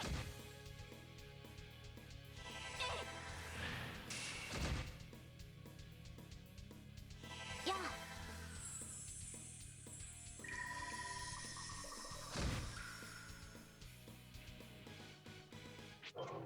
甘いってろ。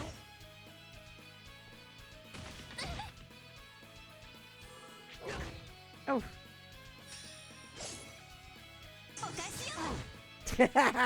行くぞ。みんな一気に行くぞ。さてと。えい。おっしゃ。ほらよ。 Refresh that. Get out of here. 任せてくれ。せいディア。 Go away. さてと。ドライブ開始。 Oh. Oh. Okay. や。 Okay. さてと。 That works. I'm okay with that. やっはっ。はい。エニグマ駆動。 That's cheating. Nah, we're good.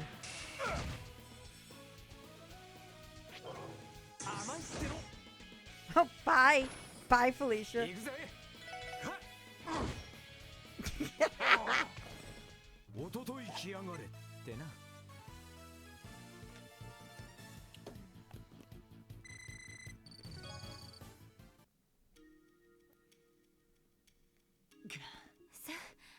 さすがに厳しかったわね。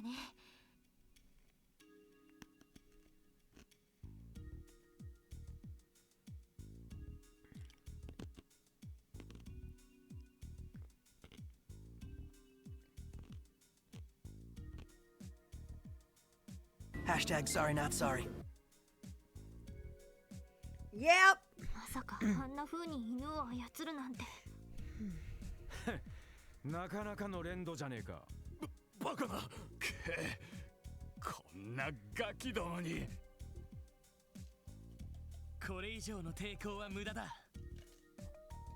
あんたたちの身柄は明日の朝警備隊に引き渡す。今夜のところは倉庫にでも泊まっていけよ。俺たちが責任を持って見張っといてやるからよ。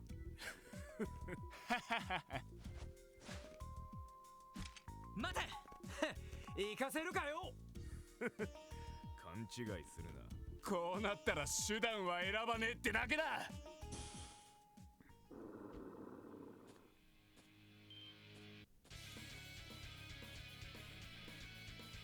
だいたの。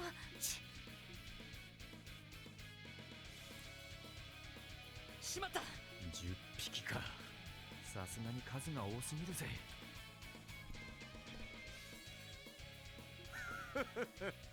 形勢逆転だな。俺たちをコケにしてくれた礼だ。せいぜい時間をかけてなぶり殺しにしてやるよ。このままじゃピンチ。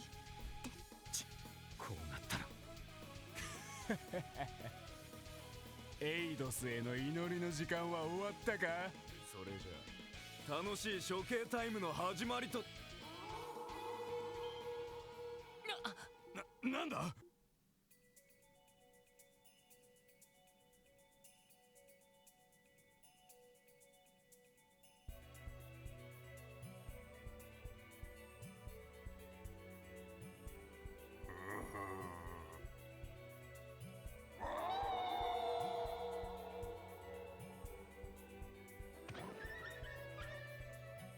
あの時の白い狼。仲間を連れて剣山ってわけか。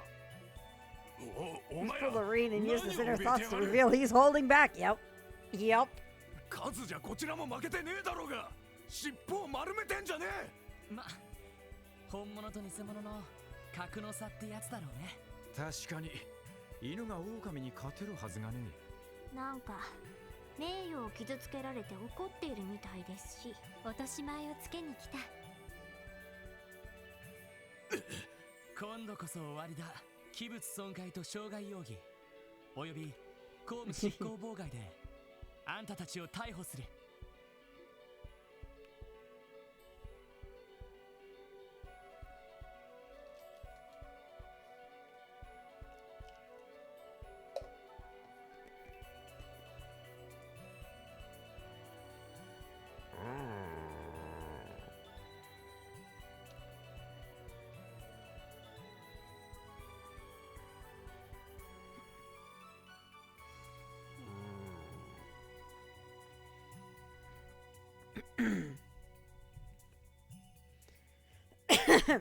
Vantage point no Kiseki. やっぱり気づかれてたか。あの狼さん何者かしら。ただ者じゃないみたいだけど。でもお兄さんたちも爪が甘いわね。狼さんたちが助けてくれなかったらどうするつもりだったのかしら。先が思いやられるわね。ま、これからだろう。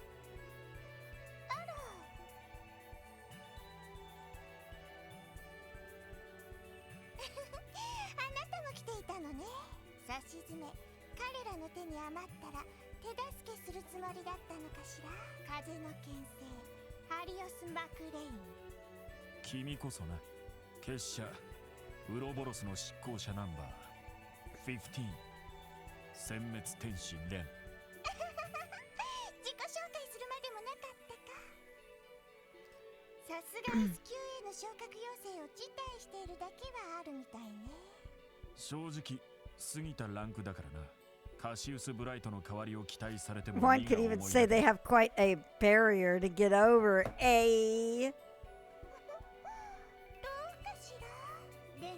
Thank you, Darth Knight. ブライトと一度会ったことがあるけど、あなた剣の腕だったら彼をしのいでいるんじゃないかしら。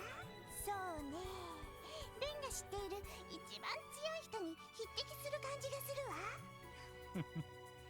それは光栄と言うべきか。この数ヶ月、君がクロスベル自治州に滞在していることは掴んでいる。最初はお茶会とやらを開くつもりかと思ったんだが、分かっていないけどレンがお茶会を開かなくてもクロスベルは十分刺激的でしょ。この上余計な催し物をするのは物粋というものだわ。それを聞いて安心した。どうやら個人的な事情で滞在しているだけのようだが、いつまで彼らから逃げるつもりだ。Oh. 君たちの因縁にとやかく口を出すつもりはない。彼らがクロスベルに来てくれたことは個人的には大助かりだか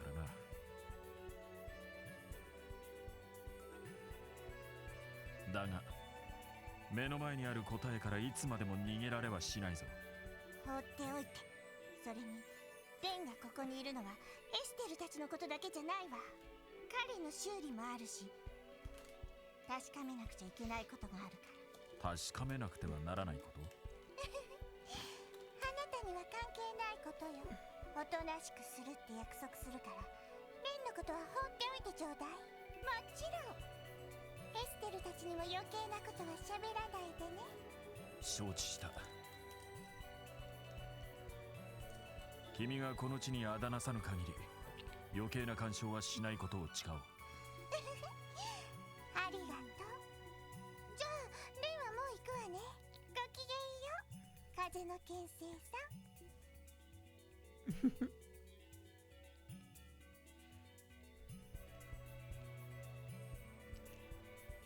迷子の子猫。しかしこのままでは彼女も彼らも迷い続けるだけだ。何かいいきっかけをもたらす第三者でもいれば。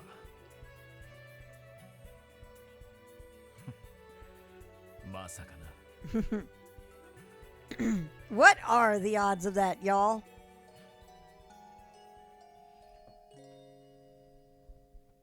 Head pats for Lloyd.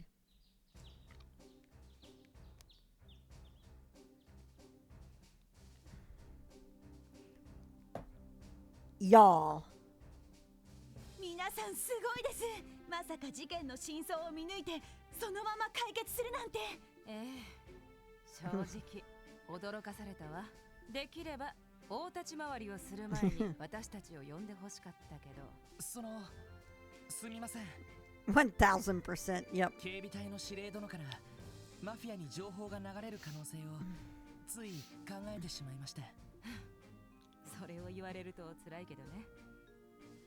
でもあなたたち、その白い狼たちに助けられなかったらどうしたの？それは正直危なかったっすね。そういう時はセルゲイに相談して私に直接話が行くようにするとか。確かにクロスベルの現状にはいろいろと難しい問題があるけれど、それでも自分たちだけで何でも解決しようとするのは。はい。返す言葉もありません。まあお小言はここまでにしましょう。本当によく無事でいてくれたわ。それと私たちの代わりに事件を解決してくれて感謝します。副司令。改めて言われるとむずがゆいっすね。Randy, please. ところで副司令、ロイドさんたちを助けたという白い狼たちの方はどうしましょう？そうね、完全に濡れ衣だったみたいだし様子見してもいいと思うけど。大丈夫かと思います。無用なトラブルを起こすほど。そうみたいね。しかしそういう意味では、愚かなのは人間の方だったわね。まさか軍用犬の実践テストをするために各地で騒ぎを起こしていたなん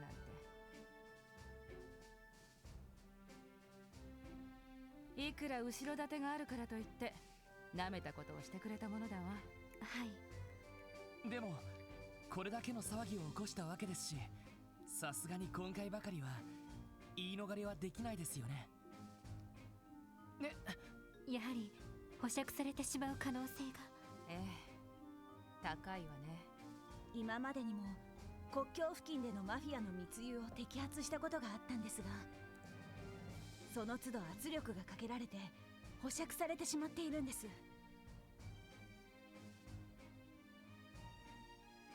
それどころか適当な名目で密輸品も返還することになって。グダグダですね。そういやベルガード門でも同じようなことがあったな。でも腐ってばかりもいられないわ。この状況でみんなが諦めたらクロスベルは本当にダメになる。そう考えて自分にできることをしている人たちは。 I want to make an aside here. I love Sonya.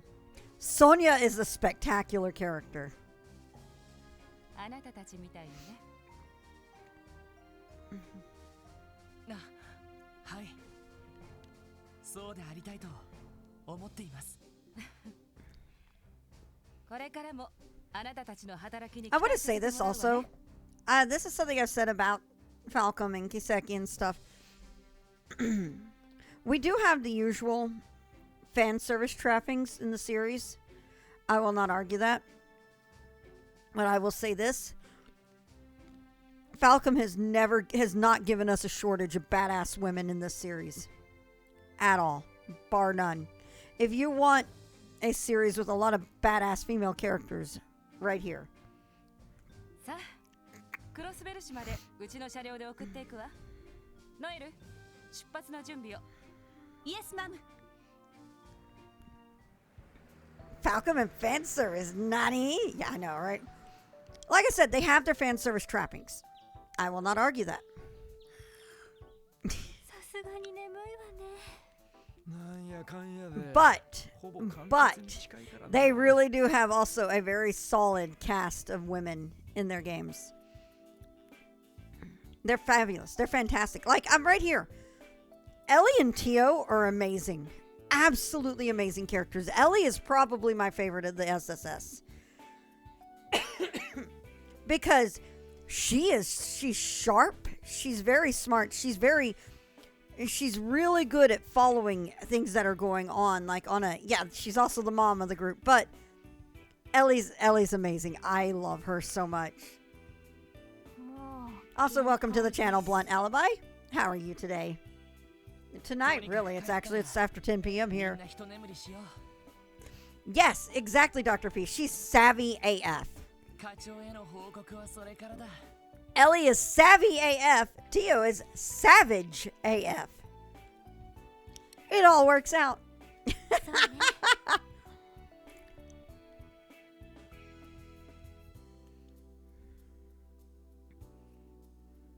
Oh, Reese is my favorite Kiseki character. Bar none. Yo, so, thank you very much. Yeah, food. Yeah, right there. As you can see, the Reese emoji. Yeah, right now it's been bread lately.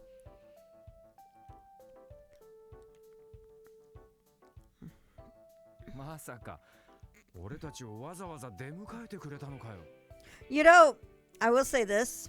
I think this is something I talked about with FF15 as well. I feel like Falcom, in a way, does give equal opportunity fan service. They are aware that there are girls and guys who want fan service in their games. And then they have the fan service that could probably go for both. AKA Waji.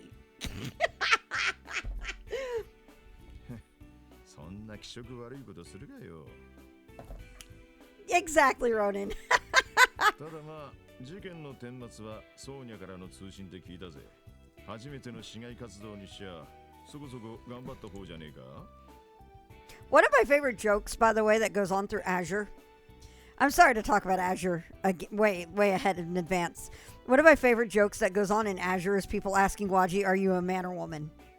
And Waji's like, "I can be whatever you want me to be." I'm like, he is so great. I love him.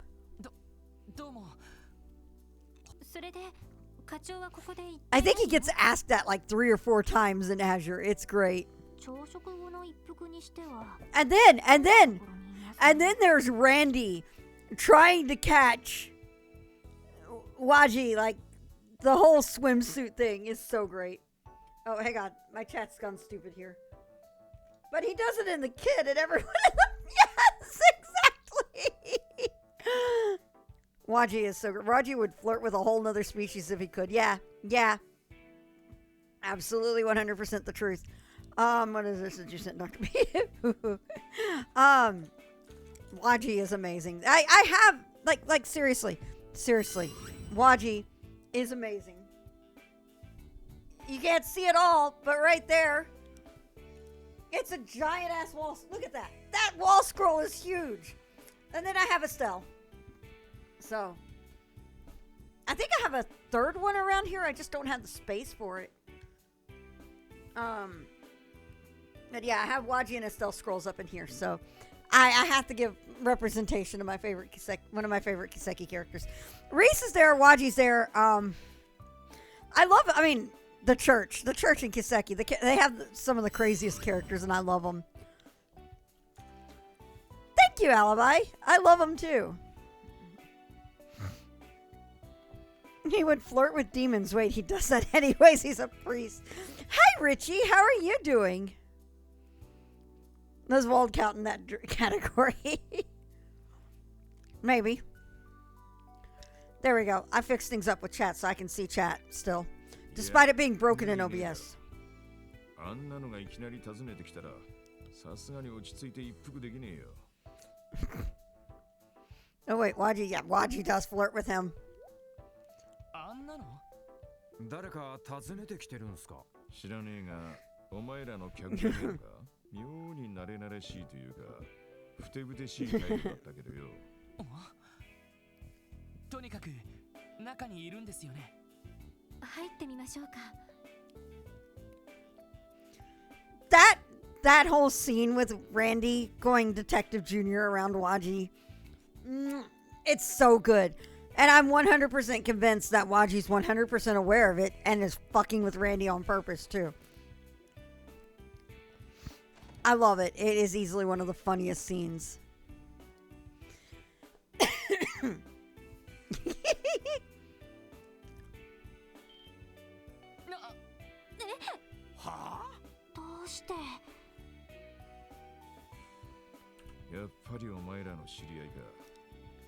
I hope we do. いや、いきなり入ってくるから思わず銃を抜いちまったが、気にした様子もなくそこに寝そべりやがるから、どうにも手を出しづらくてな。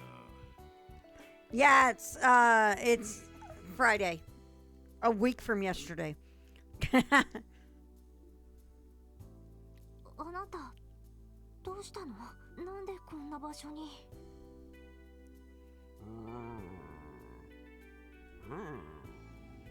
？Oh, me neither. I can't wait either. ティオ、彼はなんて言ってるんだ？自分の名前はサイと我々への濡れ衣を晴らしたこと。ご苦労だった。だそうです。Yep, Newdigard dog. サイと。お礼を言いに来たの。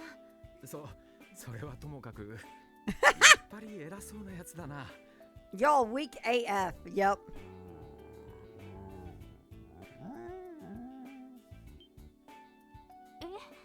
I think it is Darth Knight. I will tell you guys right now, the Cold Steel 3 panel that happened at AX in 2019 was one of the funniest things ever to happen. Ever. Phenomenal panel. It was ridiculously fun. I have a very different... I actually recorded the panel when I was there in 2019. And I actually have a different angle. A very different angle than what you saw on the stream of it. So I actually saw... So my camera actually picked up a lot of the insanity going on it. Like, one of my favorite moments in that panel was... Doesn't it, Alibi? Oh my god. It's so true. It really does. One of my favorite moments in that panel was earlier in the panel, there was a whole thing with it was Aurelia and Sarah's voice actresses going on about the question was, what is your favorite attack line or something? And so Aurelia's voice actress, Val, she was going on with it was so good. It was so good. And she's like, it's not one of my lines. It's what is like, do you guys know about a man named McBurn? And she's like, and when he says, and she's going on about about Max Middleman, who is McBurn's voice actor. And she's like, and he just has this line of, let's see how hot you can make me. And she's like, pretty hot. Give me my fainting couch. And she and Sarah's voice actresses just go off on all this. It's so funny. No, it's actually not quite that, Richie. It's not quite that. So they're all Erica Lindbeck, yes. It was Erica Lindbeck, not Val. That's right. But Val was part of the trio. She was part of the trio of troublemakers that were at the end of the table. They were all crazy. It was so funny. So she's going on it's like pretty hot, actually. Oh yeah, Sarah doing her battle, her line. But anyway, so you have this whole thing, and eventually, hang on. I need to just pull up because I have the video of it. I have a video of this. Hang on. Let me find it. We're gonna turn off the audio of the game. I can pull up my video.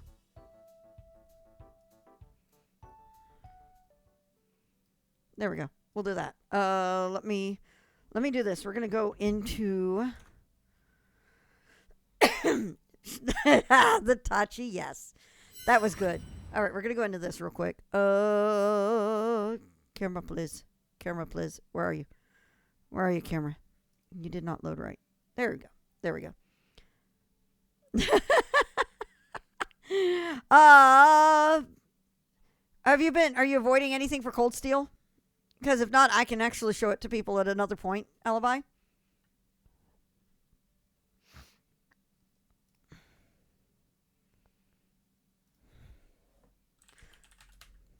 This was okay, cool. This was before Cold Steel 3 came out in English. So that's the big thing to know about. So they hadn't done anything about Cold Steel 3 or 3 in like story-wise yet. Let me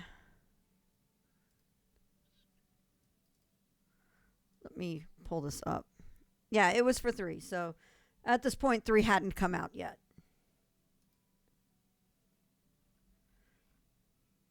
All right.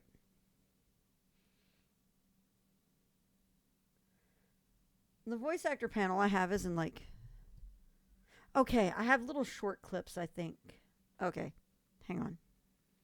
Let me see, what is this one? I don't have any of these properly named because I just uploaded them to an account.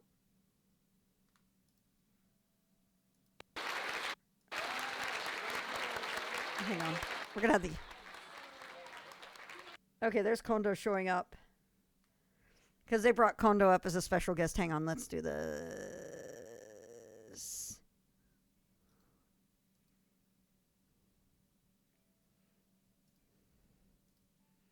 Cool. Wow, that worked perfectly. You know, it's amazing when you have things actually properly set up before you use them.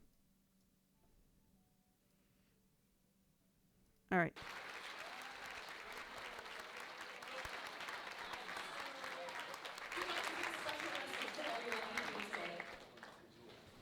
Can you apologize to him for our panel?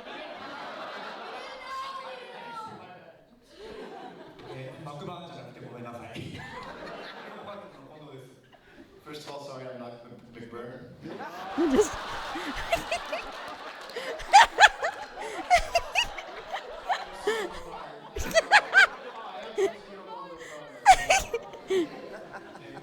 catching the 3 of them on the end of the table was, yeah, and I think at one point somebody said that end of the table is going to get us in trouble. I can't remember what it was exactly. Feels like TwitchCon in the good way. At least we don't have the foam pit. Being that I did gymnastics when I was in grade school, I could tell you what a good foam pit was, and that was a shitty foam pit. Almost like a professional streamer. The foam pit was like, my God. My God, seriously. What was this one?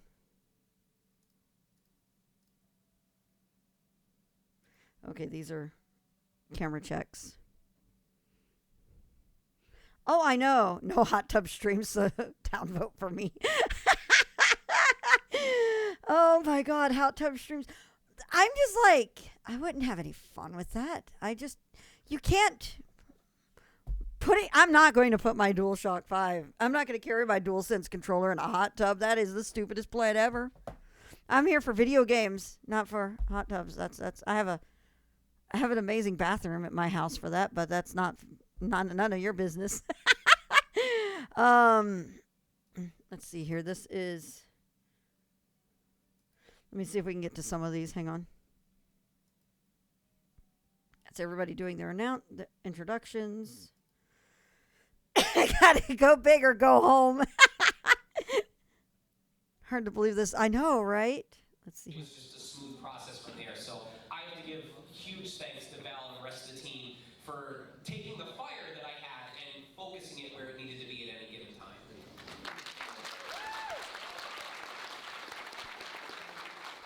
And for telling me I'm smart. Hey guys, my name is Jonas Scott and I voice Randolph Orlando. Let's see here. We're going to get through here and see if we can get to the...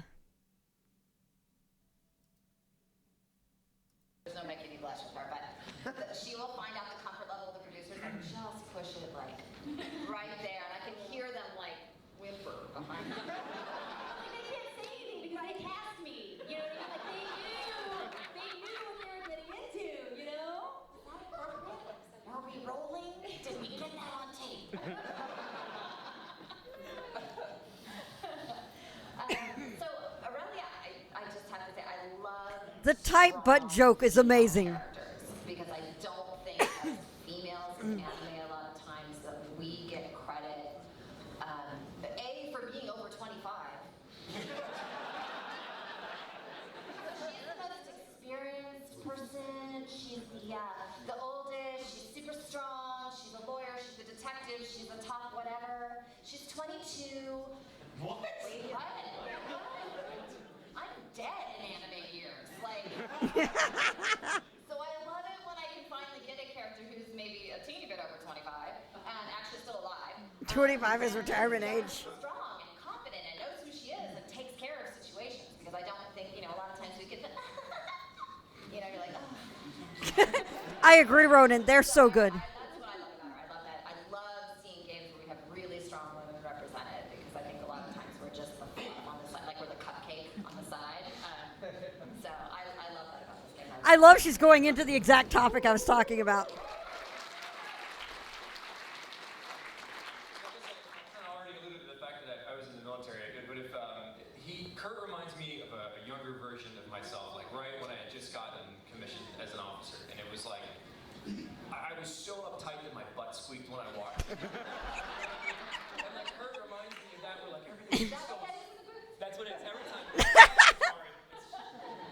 And it's just like everything was so serious, and he didn't have time for like anybody else's like fun, or I didn't like know that thing aloud. So it was like that was like an older version of me. So do I personally relate to my character? Yeah. I like that about him, that he can like get stuff done. But like throughout the game, he has a nice character arc where he does learn to laugh a little bit and have a little bit of fun. So I don't know. That's what I like about Kurt. His butt does not squeak when he walks. How unfortunate. He didn't double that yet. It's the DLC. Oh, I can't wait to direct that. Let's see. There's three things I really like about Rami. He's pretty good looking. And two, it's rare in like anime style stuff you get to go into your base Eventually. when you're like doing a male character. Most of the time it's like way up here and you're like squeaking and stuff as you're yelling, but no, I had like lower, do it more. Squeaking on that table. Yeah. But and he's like an older brother kind of guy, and I'm an older brother to two of my younger siblings, and I really felt a lot of that, I guess, paternal care towards the class. He's like a dad. He's like a big dad. Like just keep your herd your cats, But, and what I dislike is he's kind of aloof sometimes, and if Randy applied himself, man, he could go far. But that's about it.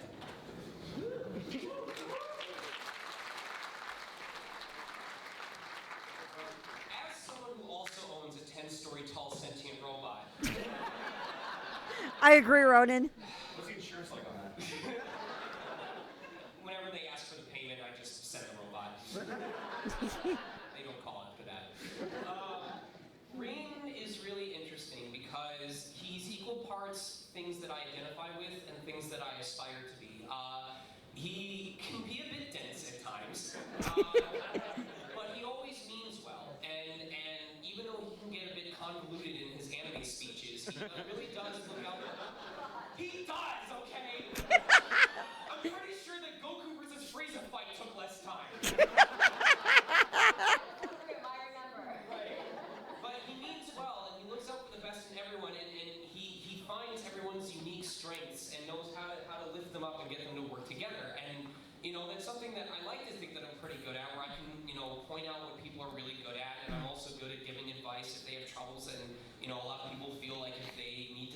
or if they have questions or need advice, that they can come to me and feel comfortable. And that's something that I really identify. Stuff that I aspire to, you know, I'd like to be more confident. I'd like to have a better general knowledge of situations that I'm dealing with. So it's been a nice learning process. You know, the longer that I've played Green, the more about him I get to learn, the more comfortable I get. It's a nice amount of give and take. As for what I like and dislike, I like that he's the undisputed head pat champion of the last decade.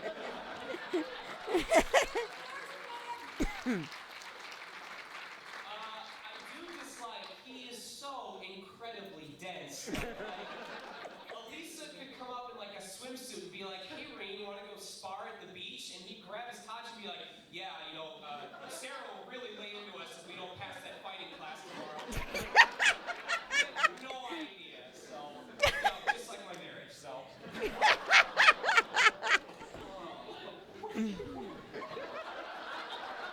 I told her before this panel, I said, just speak after me and you'll sound better no matter what. Well, I absolutely adore William. She's like, I love her immensely. She kind of reminds me of like miniature me, like when I was actually like 5, even though she's 15. Like, her personality is a lot like I was when I was little. I'm getting so many memories of nostalgia of being here right now. Not understanding what's going on. It's really like just being happy all the time. I really relate to her now because she has a lot of witty like one-liners and I love puns, and so I really just like her kind of cheeky attitude. Her Milliam was amazing. I don't think there's anything I dislike about her, just that her cosplay is really difficult. So I don't know if I can do that. So one thing I do want to say is that when I got the audition for the character, I was like, yes, I'm so excited. And then when I went to the booth. Oh, that was the end of the video on that. Hang on. Let me pull up the next part because my camera would only let me record certain chunks of it at a time. So.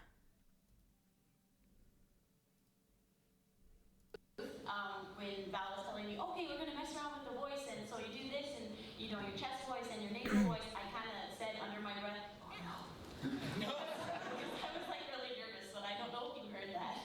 But now you know. I think everybody the first time they come in, and I don't know what this is, but every time they come in and work with me for the first time, I get like the first 10 or 15 minutes, and it's kind of a little something a little bit. And then they kind of settle in and they realize that I'm not an evil queen.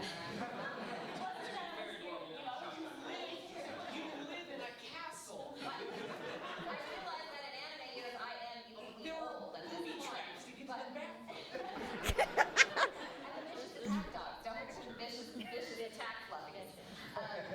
No, but you settle in, and then once you kind of find it, and you get out of your actor brain, which is the, oh god, I'm not gonna get, they're gonna fire me.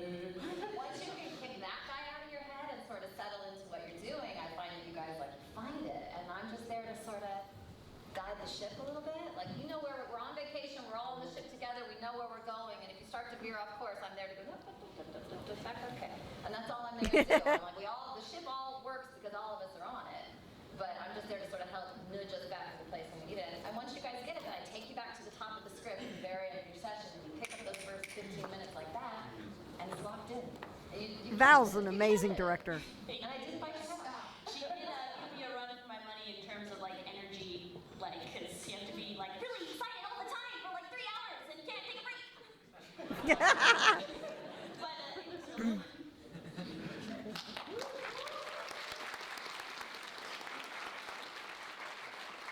So I'm gonna break the trend. I'm nothing like Maki is. I didn't grow up like he did. I don't have a shotgun. What don't I like about him? He has a very antiquated sense of what women should be in the first game, and he eventually overcomes that because we recorded the first scene that went, Val, is this like actually happening? Is this actually? Like, are we sure we should let the ladies go off by themselves? I'm like, Marcus, no! Yeah.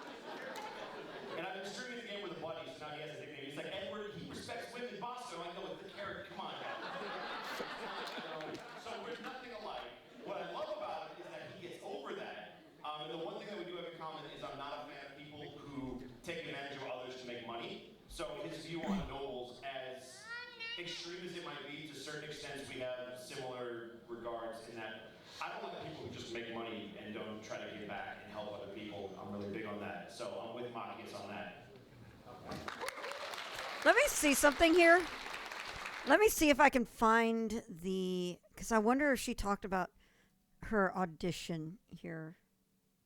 We need to switch studios. Let me see. Okay, all the introductions. Okay, hang on. The bonding event in CS4 is so good. I agree. I love it.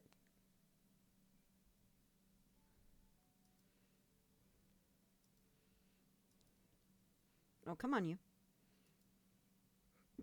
YouTube, please. Alright, so we're about to get started. I'd first like to say thank you everyone for coming out to our Trails of The audition for Sarah. The whole process was amazing, and I loved finding this character. I loved helping everybody else find their characters and just getting to dive feet first into this game, which was such a fun process. So thank you guys all for coming out.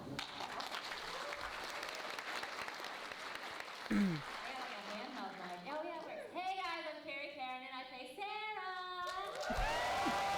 She's so good. Welcome, class is in session. Okay, legit. I don't drink, but my mother is a teacher, and like I come from a lot of teachers, so I'm like, oh, I get that part of it, and I love her as a teacher. But I literally auditioned for her laying in my bed with my feet up the wall, like sitting with like, you know, like I'm laying like this, and my feet are up, and I was like, all right, class, let's do this. I was like splayed out, and I was like, oh, because I didn't want to record her in a booth, and I was like, I'm never gonna book this. This is super fun though. But I booked it. And the producer was like, oh my, Carrie Kiernan is absolutely Zara. And I was like, that's an interesting choice. And then we listened to the auditions. I was like, oh my, Carrie well, Vita's really interesting because she's also Misty. So it's like, Spoilers. oh my. Well, I needed to mention that because when I auditioned, wait, is that really a spoiler? Yes.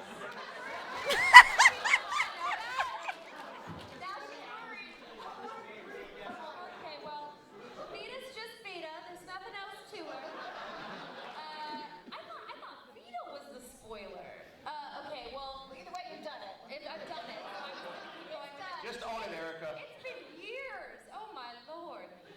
So when I initially actually auditioned, it was like, I think Val sent me something. She's like an NPR announcer, like an NPR person, and I was like, okay, great. Like smooth jazz. Like smooth jazz. So when I auditioned, I was like, is this really a JRPG? Like I feel like I'm auditioning to be like a radio, like a disc jockey. and then I went in and I did it, and like I feel like there was very little of Vita in the first game, and that's why that was the initial audition, was to do like the radio stuff. And every game, it feels like she has a different angle, and her relationship to everybody is different, or she's like losing something. Yeah, I remember that, It's Richie. really interesting. It's crazy. There's so much lore to this game that I could not possibly know unless I played it. So yeah, I mean, she's super awesome. It's really interesting because I have to stop often while we're recording to be like, okay, so what is her relationship with this person? Because it's so different. It just runs the gamut. You know? And my answer is always, she's like, why is my character this? And the answer is always, because anime. Yes.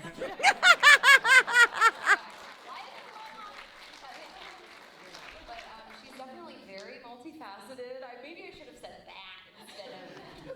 But yeah, anyway.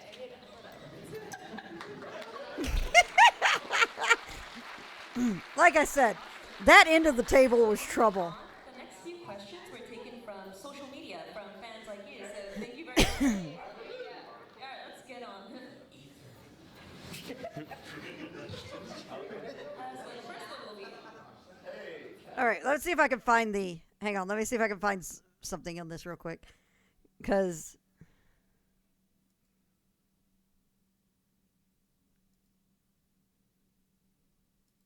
Okay. Okay, y'all.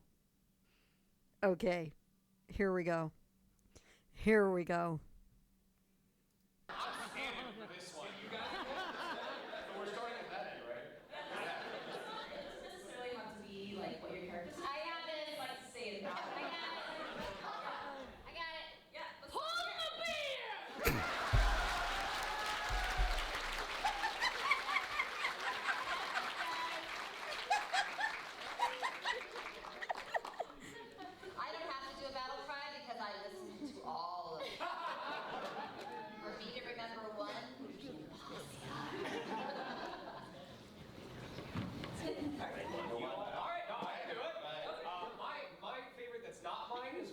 those more wind.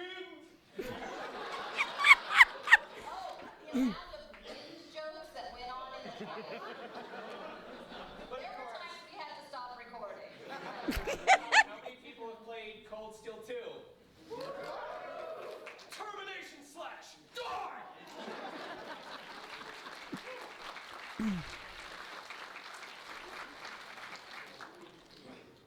I'm just gonna do. Is this on? Can you hear me? Yeah. I can't tell. They turned you off after the spoiler. After you guys, I'm not gonna do a line of my dialogue, but I will in fact do. I don't know if you guys know a man by the name of McBurn. I heard some of his lines. My good friend Max Middleman voices him. And I remember hearing, like, I was like shocked. I was like, take me to the fainting couch. Get me my smelling salts. Like, after I heard his lines, because Max never does characters like that. They're like, oh, growly, like, yeah. So there's one line. Crazy sexy when he does those. I didn't And Max is not sexy. I love this.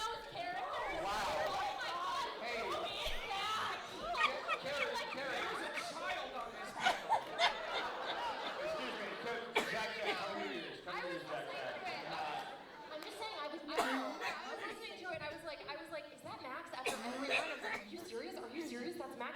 And there was one line where I believe that McBurn literally just goes, let's see how hot you can make me. I was like, pretty hot, man. Yeah, we stopped recording for a while after that. Right? I was like the line and bust up laughing, and if we'd all bust up laughing, pretty soon all of us in the booth were like hiding behind the monitor so he couldn't see us, so none of us made eye contact. This has become a sliding scale of purity. Everyone over here is just like, what are you talking about? Sean, there is no purity on this. I want that as my ringtone. Like, wow. I can arrange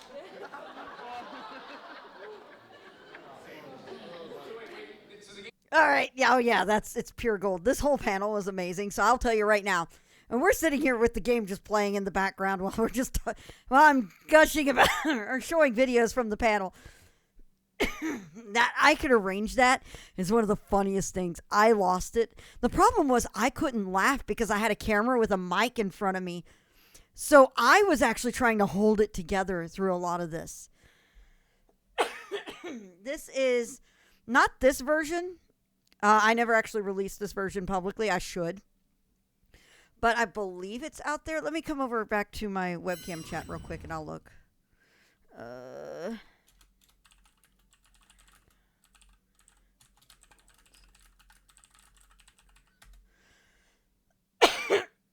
Ahaha! Here you go, y'all. This was their stream of it.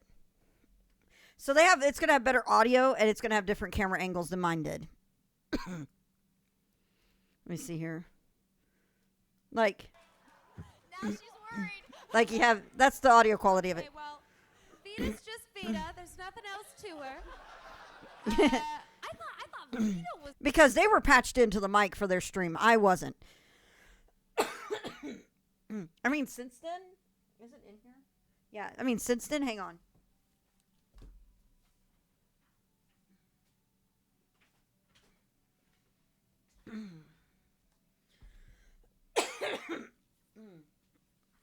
Since then, I have picked up this an actual mic for my camera. So I can actually so you don't have to rely on my camera anymore. You could actually go off of this now. So that's going to be a lot better quality when I start getting to that. And I keep pinching in the pop filter. So let's just do this. There we go. Much better. Let me go get a glass of water, and then I will get back to 0. So I will at least turn the volume back up for you guys.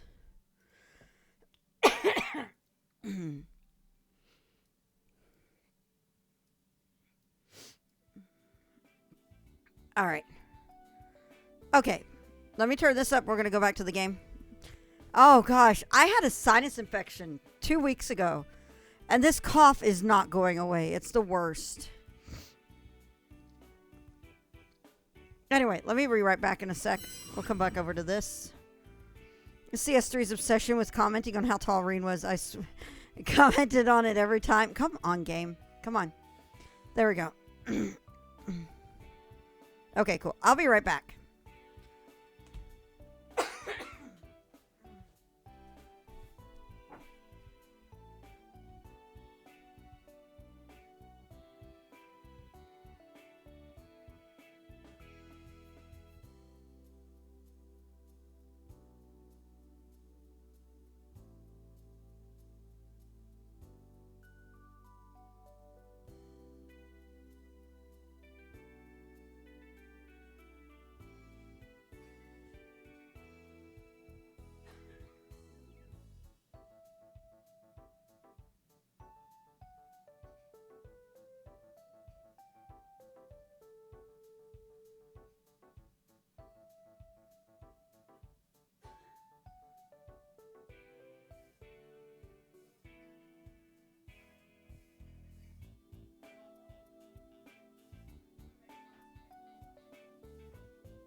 Hello! Ego buff. All right, y'all. Let me, so I don't roll over this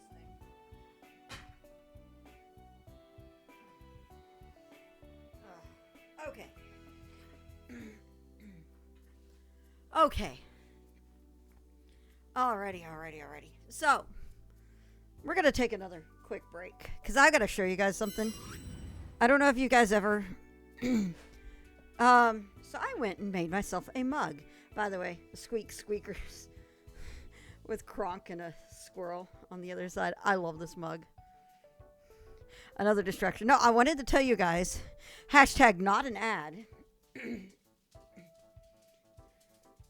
This stuff is magic for sore throats and coughs. This is Papacoa. It is a Chinese cough syrup. This stuff is so good.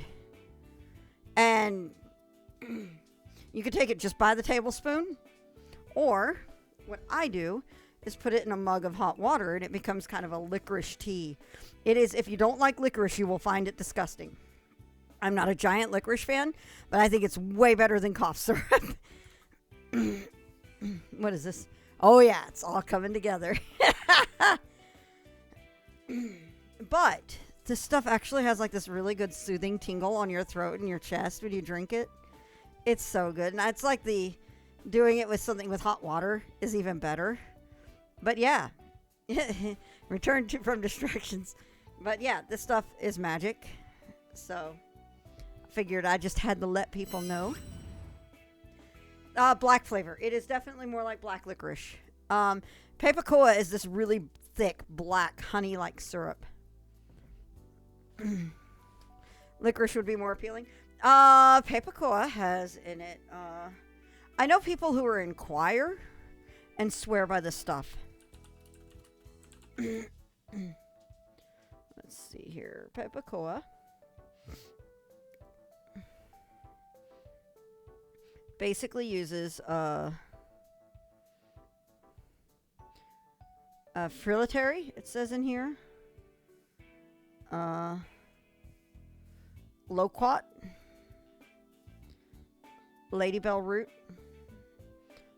pomelo, which is a ancestor of grapefruits,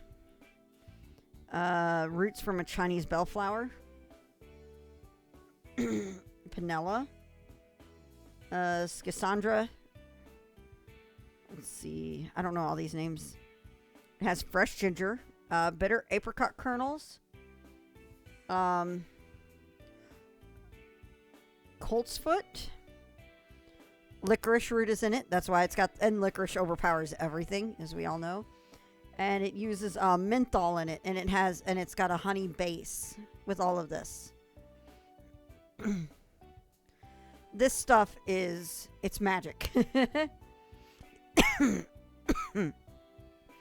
Oh, I could imagine Sounder. But yeah, this stuff along with, like again, like I put it in hot water because the hot water I think feels really good on my throat when I'm coughing like this. But it's magic. And then I have a glass of ice water too, so we're prepped, and I got cough drops. So we're good. We're good. And I'm not going to knock my glass over like I almost did. I just need to wait for it to cool down. Oi,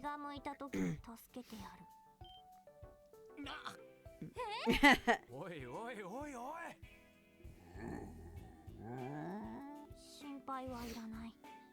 0% respect. Yep. いや、そんなことを心配してるんじゃなくて。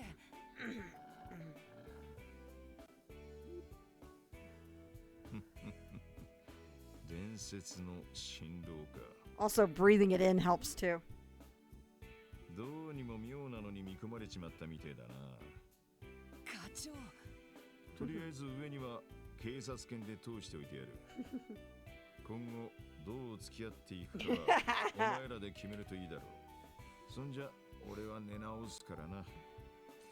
Not only 0 Fs given by Zeit, but 0 Fs given by Sergey. ちょっと課長。I ain't cleaning his shit. Yep.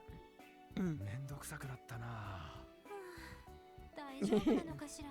私は賛成です。Claims ownership of the SSS building. Yep. Well, it's like when I got my new bed. I was just saying the dogs were going to make it their. It was going to cat dog. It's like when I got my new bed. I was just saying the dogs are going to immediately make it their throne, and they were up on the bed investigating the moment the bedding was on. And Scooter has found his perfect spot on top of the pillows where he can look over the room. By the way, speaking of babies,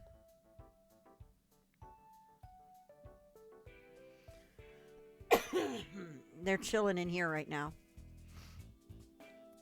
Makes me wonder what they did to get relegated to this area, or they're just waiting for the T word. This is Harley, and that's Scooter.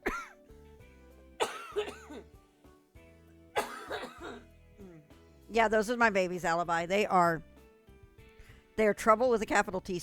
Harley's very squirrely. Scooter's very smart.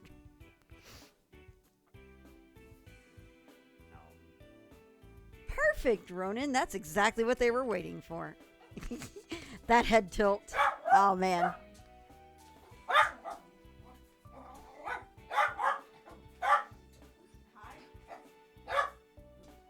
Okay, Harley, no snatching.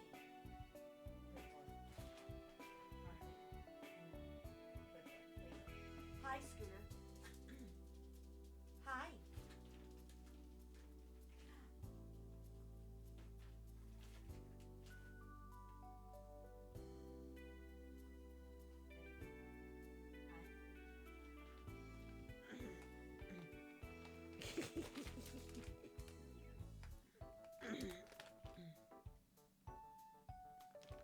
Now, the big question is if they were in here waiting.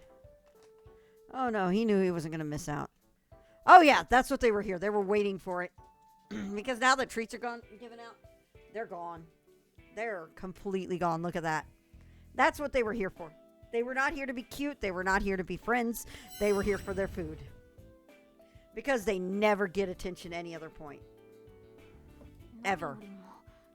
They literally said deuces. Absolutely, Alibi. それは否定しないけれど。ま、頼りになる助っ人が増えたと思えばいいのにね。They're like, thanks, Chet. Yep. Yep. とりあえずこのままじゃまずいからどこかで首輪でも買っておくか。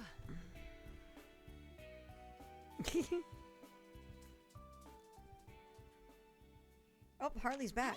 お疲れおめでとうございます。ランクアップしました。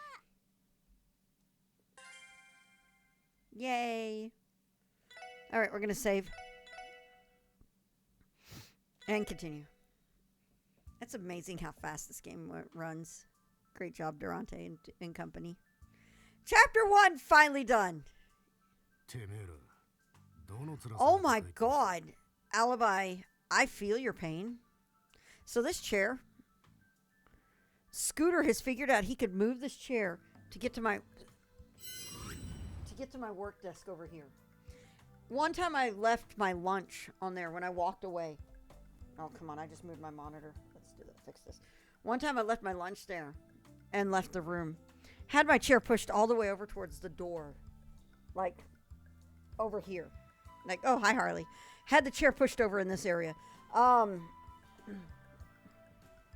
So Scooter, at one point, took this chair and pushed it towards the desk so that he could actually get onto the desk and get my lunch. This dog, I fucking swear, he is way too smart for his own good. Yeah, I'll be right here sleeping, yep. Scooter, well, Scooter's a dachshund. Oh my god. The popcorn. So the first time we figured out Scooter is getting stuff off the table. My god, this dog. So Scooter's a dachshund. That should be your warning already because dachshunds are way smart. Way smart. Very smart and very conniving. Scooter we actually can't. We have to make it a routine to make sure all the chairs at the dining table in the dining room are pushed in. Although, my God, that was also a late. That was us not keeping up with the chairs. The popcorn thing was him actually moving a chair to get onto the chair and get onto the table. The popcorn, and it was unpopped popcorn. It was a bag of microwave popcorn that was unpopped. And he just shredded it, and there were popcorn kernels everywhere when we got home. And it was just like, ever since then, he has been kept to this crate that's right here when we're gone. Yeah, Firefall was here when it happened. Oh, yeah, Scooter is really fucking smart.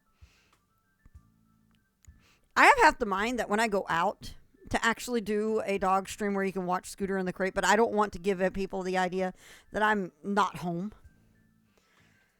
I don't want to stream when I'm not home because I can't control the stream then. But there's part of me that's wanted to do dog streams, like dog streams when I can't keep an eye on Scooter. Almost feels like a thing to actually do sometime with just keeping an eye on The Office.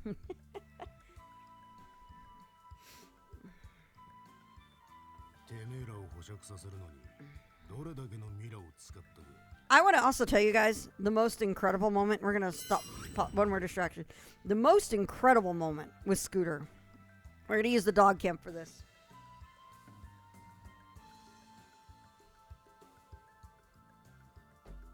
So I have this little bitty table on my left.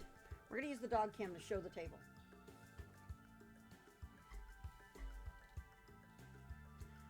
This little table. You see the hard drive on here?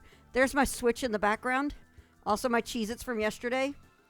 This is like foot soak stuff. All this stuff over here on this table. I had a behind the Switch. So behind this.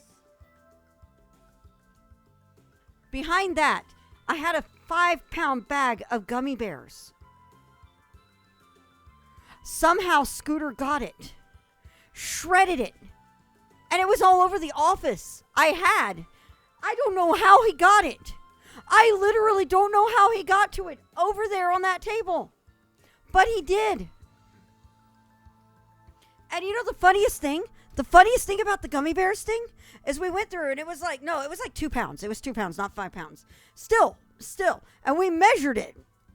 What I found shredded everywhere in the office, gummed up in his bed, everything. We measured it and it was exactly the 2 pounds. I had not even gotten into it. I had not opened it. And so my only imagination of what happened was Scooter tried one and they were sour. So he was probably like, what is this? And instead of just not shredding the bag, he shredded the bag and rolled around in it because he had gummy bears stuck in his fur. It was stuck in his bed. It was stuck in his blanket. It was everywhere. It was the most ridiculous thing ever. We had to take him out and run water on him to get the gummy bears out, get the gummy bears and everything out of his fur. Then we had to go dunk his dog bed with the garden hose and work the gummy bears out of that and put everything into the washer. And it's just like, what is this dog even doing? Like, what kind of dog do I have? He didn't eat a single one of them. It's just like, what the fuck, dog?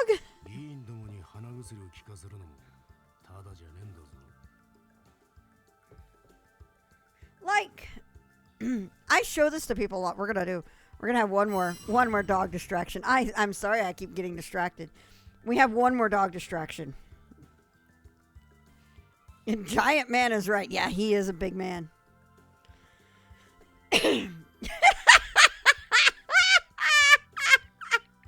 My God, Firefall and the popcorn in her lap was the funniest thing. Because Scooter was just like eating the popcorn out of her lap on his side. It was the funniest thing. We also have the garlic bread incident. So my friend Drac, he's a mod here. You'll see him pop in every now and then. The garlic bread incident is gold. So my friend Drac, he and his wife are close friends of mine.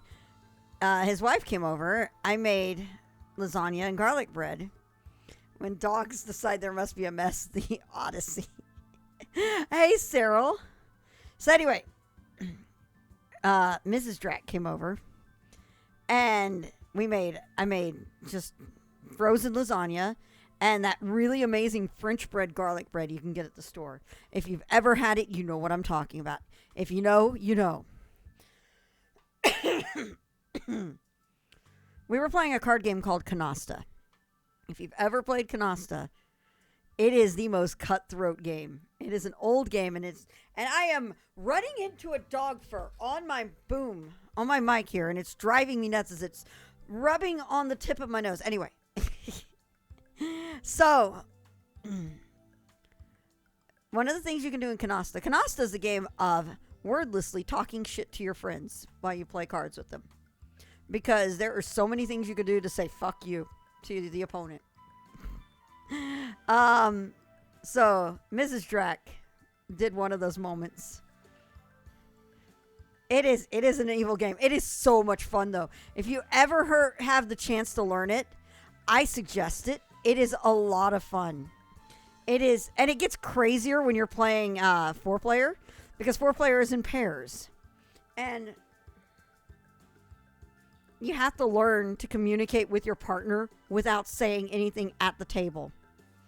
Because if you communicate too much to your partner, your opponents can take what you've been communicating and use it against you. So my mom always played with my dad as her partner. So most of the time he was just like, they knew they didn't need to do verbal communication. So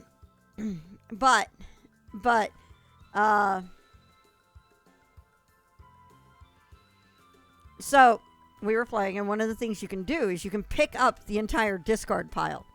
It is the meanest thing you can do in the game. But Mrs. Drac did exactly that, and I'm just like, and threw my cards on the table. And I'm not paying attention to the table. She's too busy putting her cards in order because she's got a stack of cards like this big in her hand to add to it. Because you play Canasta, when you play 2 players, you play with 3 decks of cards. No, you play with 2 decks, I think, with 2 players. When you play 4 players, you play 3 decks. I think that's what it is. Canasta uses a lot of cards. So she's so busy doing this. And we're sitting at a low coffee table, so she and I are sitting on the floor playing this. She's doing this. I'm just looking at my phone like I'm waiting for my suffering to end as she's ruining my day, my career in this game.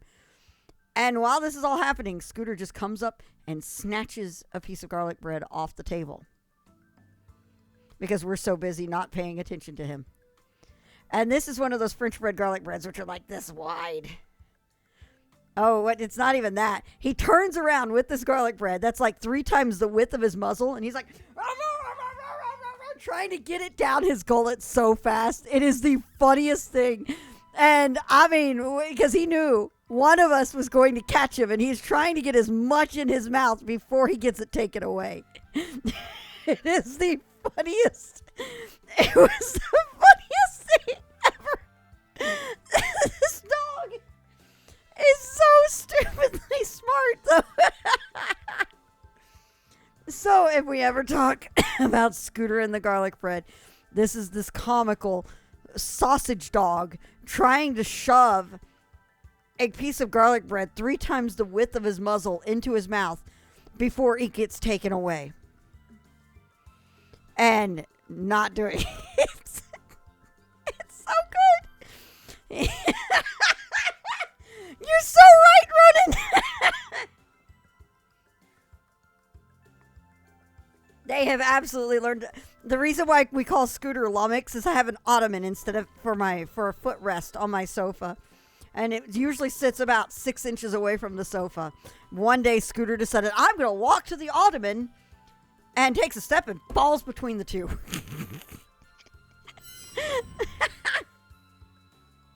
So ever since that day, he's been called the Lummox.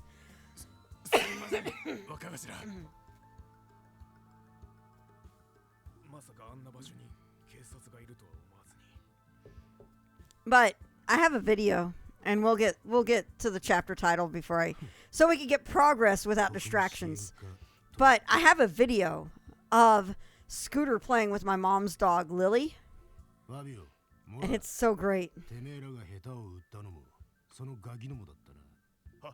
はいその旧市街のガキどもも含めてですが聞けば女子供を集めた新米どもだそうじゃねえかそんなガキどもに遅れを取ってプロとして恥ずかしくねえのかいえこの落とし前必ずつけさせてもらいます聞けばあのガキども中央広場の外れにあるボラビルを拠点にしているみたいでお許しさえいただければすぐにでも殴り込みをバカ野郎警察のガキどもなんぞいざとなりゃ何とでもなる俺たちが潰さなきゃならねえ本当の相手はヘイエあの忌々しい東方人外からの手先だろうがそれはまあがあるしや、そう言い切り立つものではない。会長、確かに先日連中のせいで共和国方面のルートの一つを失ったばかりだ。だが我々の背後にはあのハルトマン議長がついておる。このクロスベルにおいて我々の優位は覆しようがなかろう。ですが、あの男だけは危険です。国威で身を包んだあの男だけは。お前を翻弄したという資格か。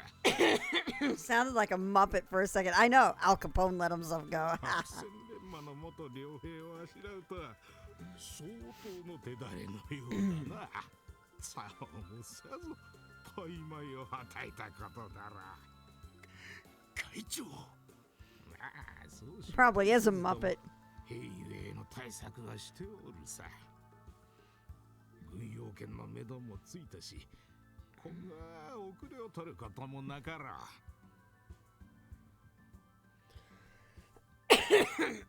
う。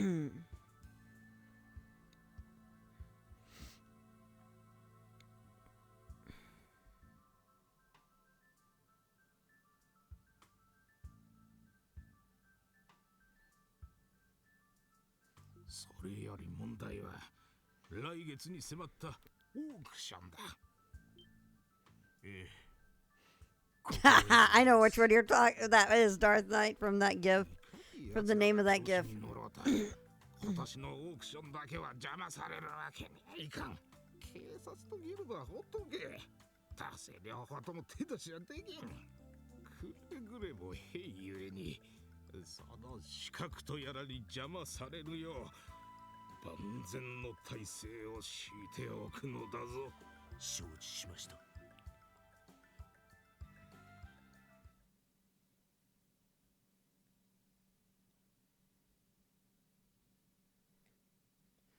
The end of this chapter is probably one of my favorite parts of this game. It's so good.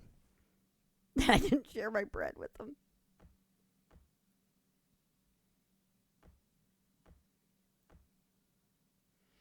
Speaking of fan service. Hi, Risha.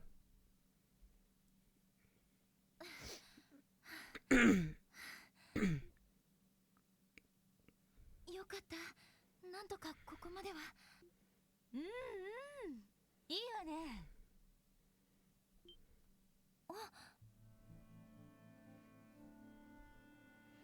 Such deculture. Who is purple-haired girl? Hmm. スピードとタイミングはいいわ。あとは節目節目で抑揚をつけること。音楽に乗るんじゃなくて、踊りと演技で音楽を支配なさい。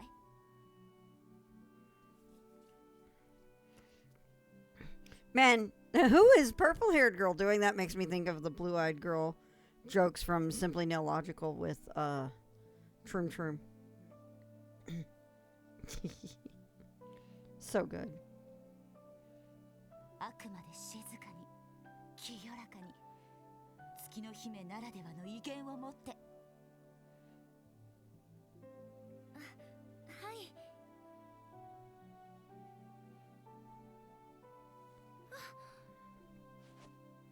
だらしがないね。正直驚いてるわ。今まで誰一人私の稽古についてこられる人間はいなかったから。うんうん。よく頑張っているじゃない。And then this asshole shows up. Hi, Drac. I was talking about your wife involving the garlic bread incident earlier today because we got into talking about Scooter being an idiot. The garlic bread incident is still one of the funniest things that's ever happened with that dog, I swear. でも私やっぱり不安で本番でイリアさんの足を引っ張ったらどうしようって。大丈夫。あんたには素質があるわ。Scooter is a founding member of the Sausage Dog Squad. Him and Cody. Cody's amazing. それこそ将来私を Cody is one of Drac's dogs. I think the thing that cracks me up the most about Cody is Cody being super hyped when you're at the ice maker because Cody fucking loves ice. I think that's hysterical. I can't even, my dogs are just like, oh, the ice maker? Pff, that's no good. that was... 私の目を信じなさいっていうの。なんだか全然イリアさんを超えるなんてそんなの無理に決まってますよ。Oh, we were first. It was like get the food from him. He forgets, give him ice. He forgets about it in like 5 minutes, making a puddle. まあ私も簡単には抜かれるつもりはないし。Oh, the card game is amazing. I will someday. I think if Mrs. Drac approves of it, someday we will actually. I would love to do a stream showing you guys how to play it. And I'm quite sure Mrs. Drac will be 100% on board for that. I think that would be a lot of fun. What do you think, Drac? You think your wife will be up for that?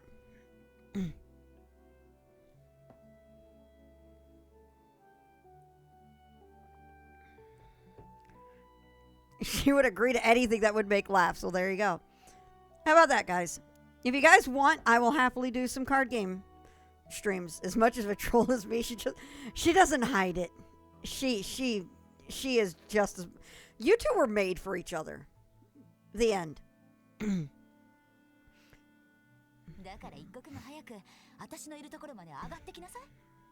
But yeah, if you guys are interested, I will do a stream with her one of these days. Or invite her over to join in a stream. And we'll teach you guys how to play Canasta. And we'll show you how cutthroat that game gets.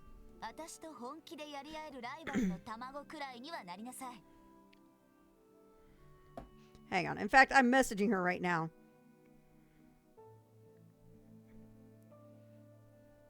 That whole I'll eat it whole before you get it back move. Yep.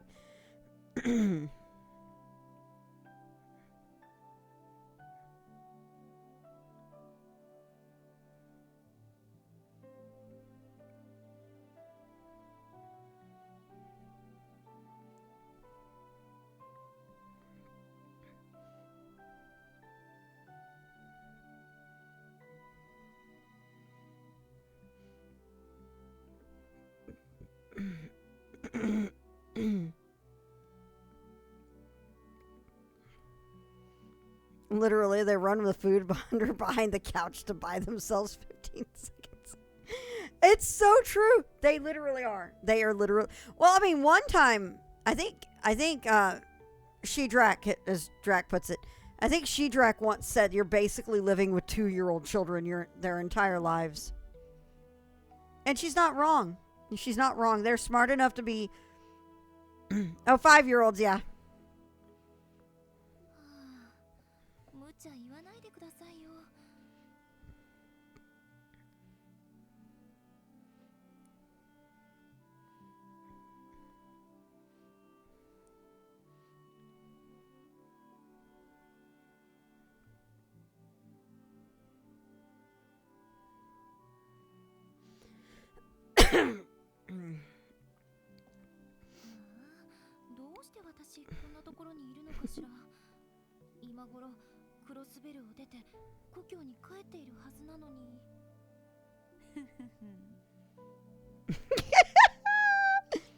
She just responded, we have to show off how effectively we can talk smack with black threes.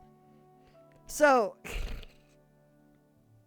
a black 3 in Canasta is basically a wordless no at not letting you pick up the deck. There are 2 ways you can keep your opponent from picking up the deck. One is using a black 3. The other is using a wild card. And when you put a wild card down on it, that freezes it for freezes it for both of you until you can actually get very specific circumstances to pick up the deck. So a wild card freeze can actually fall back, can actually blow up in your face too. Dog reasonableness is inversely proportional to the quantity. Yes.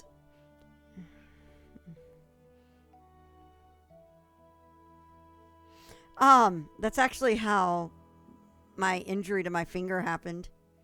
We have one of those blunt. His name is Caleb, and he's 7, and he doesn't mean to give the dogs food. He just has an inability to eat. Wow. Wow. Yeah, that's true though. 私の稽古を見学に来て捕まったのが運の尽きだったの？ Holy shit, Caleb is 7?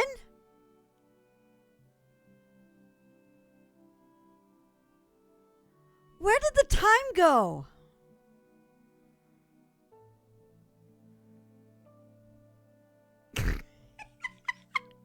Oh, I could have told you I'm old.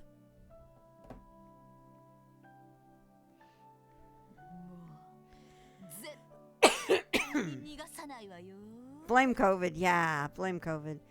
Yeah, we skipped 2 years. I mean, it's not even just that. It's just that I remember when Caleb was born.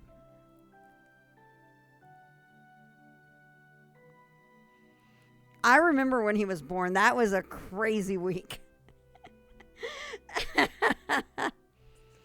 It was like Sniff was here visiting. He hadn't moved out to Dallas yet. He was here visiting. And She-Drac came over to hang out with us. Of course, this is when she's pregnant with Caleb. You don't mind me telling the story, do you, Drac?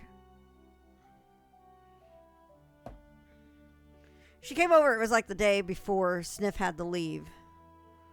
Okay, it was like the day before Sniff had to leave to go back home, and he was in New Mexico at the time, and so she hangs out and everything. Then she goes home, and we're just like do. And suddenly, while Sniff and I were hanging out, I think we were getting ready for dinner or something for the night, for the last night before he goes to New Mexico, goes back home to New Mexico. We get a message.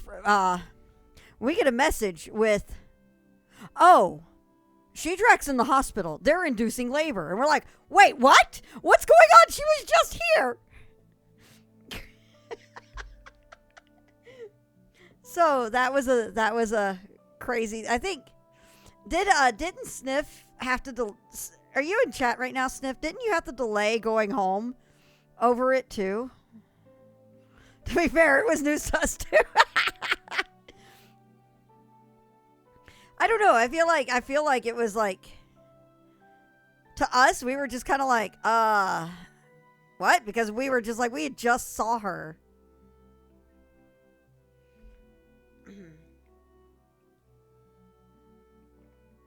I think Sniff actually pushed out his trip home or something a day or something, or we just took off to go to the hospital or something like that. We did that, or we took off to hang out with Drac or something. I don't remember the details. And then we had to get Sniff to the airport to go home.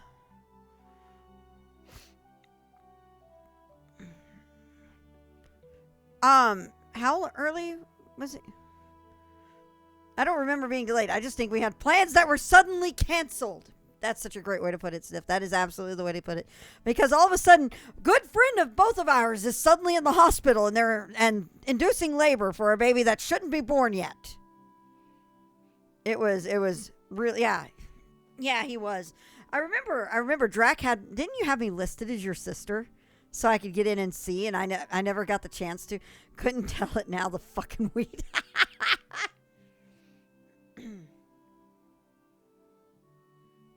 I remember seeing a picture of him when he was in the NICU, and I'm just like, this little baby is so tiny.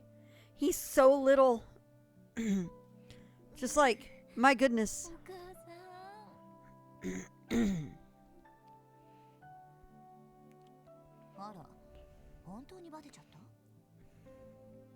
Oh, that's true. That's true. We're just sisters from elsewhere. Or siblings from elsewhere. That's the word I'm looking for. Sisters.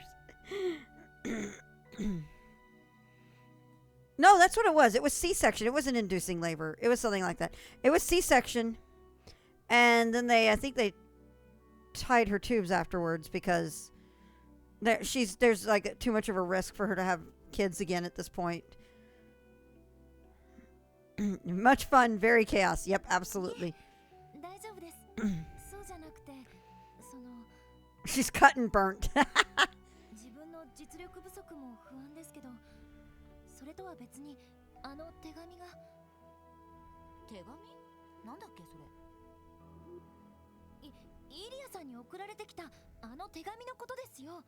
Oh yeah, the letters.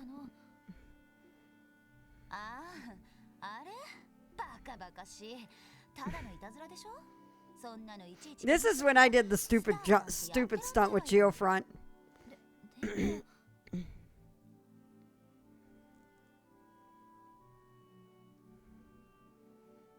Oh my god. Tell me about it, Alibi. Tell me about it. I am on the boat with you with Ellie and Lloyd. I think they are the perfect couple. They complement each other super well. I mean, it's funny because yeah, it's like nothing wrong with Risha, mind you. I like Risha.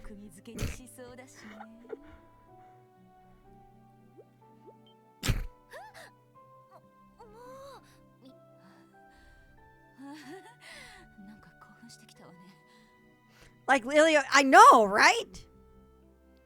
Ellie and Lloyd are the OTP.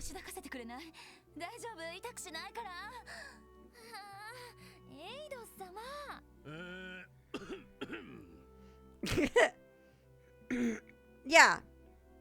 Everyone loves that. Drac, you could say that. You could say Ilya said that, and that would be 100% in character. I don't. If you say that's like a incorrect Kiseki quote, Booba!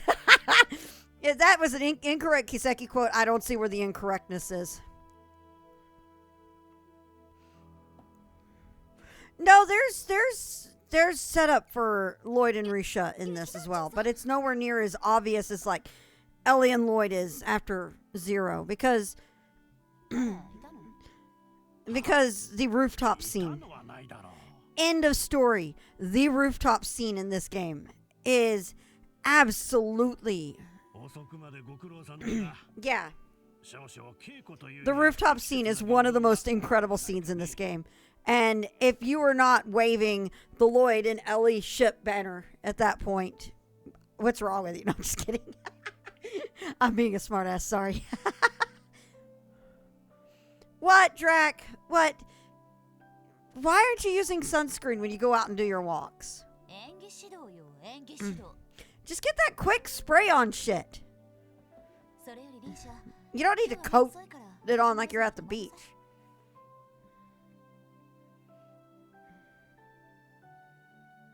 Newsflash, it wasn't. I'm a little torn. Thought it was 80. No, it was 90. The temperature doesn't matter with what causes sunburn. You can get sunburn when it's snow outside. Just saying. I accept the inappropriate bit, but teasing my Risha is 110% necessary. Yep. I think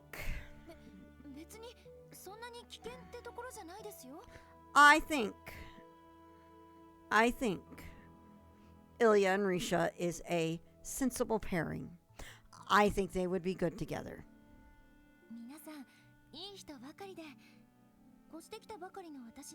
That's why I don't. It's like.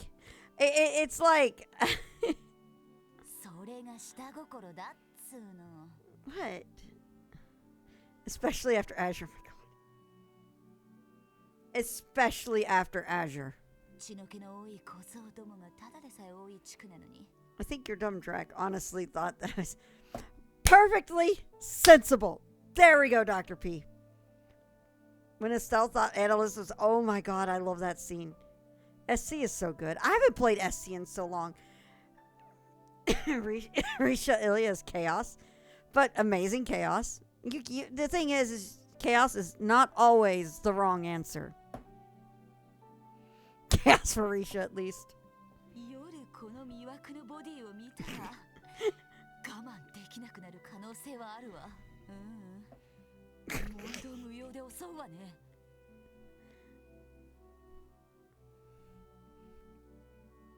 Case in point.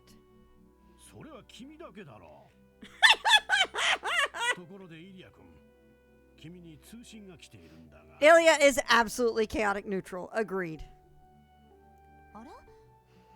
Chaos in sensible doses can in fact be a good thing. Absolutely.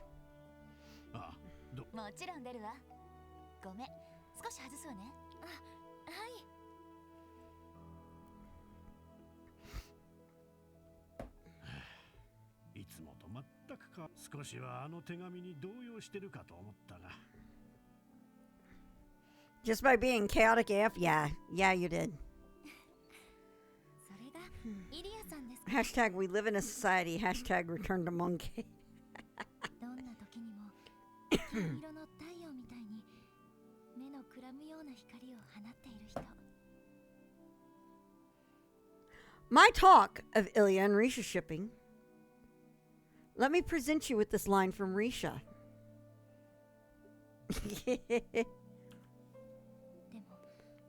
And Sully only adds on to the yeah. I guess OT3 with that group. Wait. No, Ilya and Risha are like the couple and Sully's their kid. 気にしないで。大方お気に入りの新人の稽古に遅くまで付き合っていたんでしょ。ついでにイチャついて劇団長さんに呆れられていたんじゃないかしら。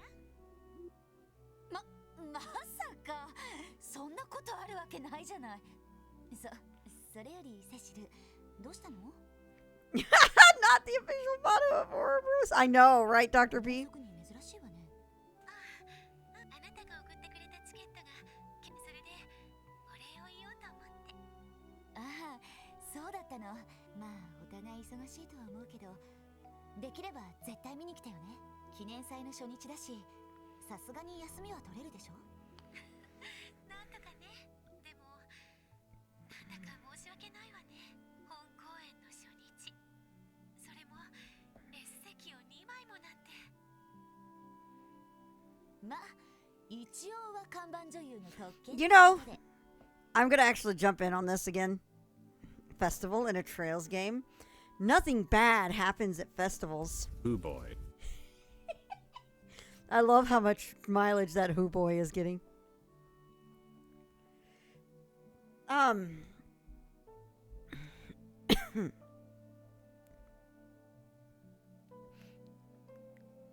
Dr. P's timing is amazing. セシルが見に来てくれた方が私も気合が入るからね。 One time, Rune and I, so I go to the Dallas Opera a lot. By the way, I live in Dallas. Ta-da. Yay.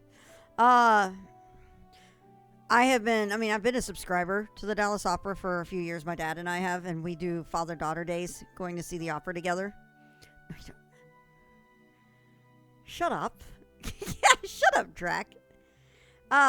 So I am an opera nerd. I friggin' love going to the opera. I think it's great art, amazing, incredible performers, amazing stage work.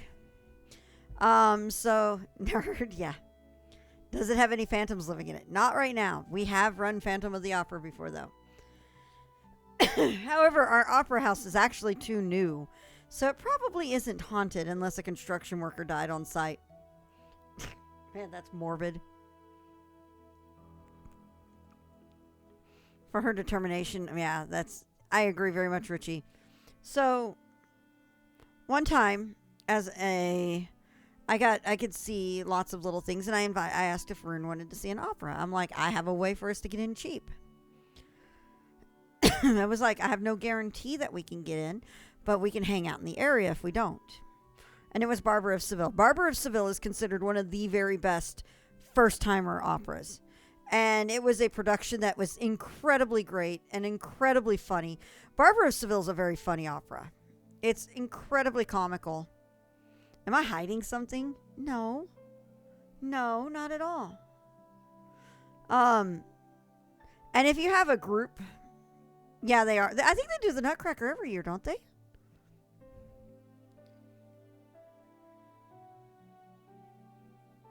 But if you have a cast that has incredible chemistry together for the Barbara of Seville, you get some of the funniest stuff to happen in that group. It is pure comedy on stage. It's amazing.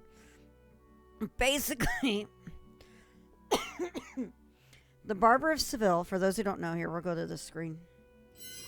The story of the Barber of Seville is following the man Figaro, who is the Barber of Seville. But he does a lot of odd jobs at the same time, and one of them is he's a matchmaker. So he goes through and does matchmaking for people for a fee. You can see where the comedy's coming from, can't you? So this one guy shows up, totally incognito, not at all.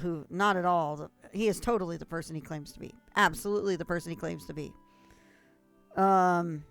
Absolutely. It is you absolutely know he is the person he is sus as shit. He is sus AF. And he's just like, I love this girl. Can you hook me up with her? Sussy baka. So Figaro agrees. This girl, on the other hand, is under the care of kind of a lewd rich man who is of the intention of marrying this beautiful girl. And this guy is ugly AF. So, Figaro, the barber, has a thing about making people dress up in costumes to pretend to be someone they aren't. So you get all these really funny scenes of the guy that he's trying to match up with the girl coming into this old lecherous man's home and trying to flirt with the girl and get her to fall in love with him while trying to evade the attention of the old man. It is comedy gold. And one of the funniest scenes is when he comes in pretending to be her music teacher. It is a phenomenal opera. And when you have a really good cast, it is fucking hysterical. They will ham it up. Let me see here. Hang on. Dallas Opera, Barber of Seville. One of my favorite scenes, though, is when they did the scene with the music teacher. And I need to find 2014. Wow, it was that far back. There is a shot one of the local art blogs has.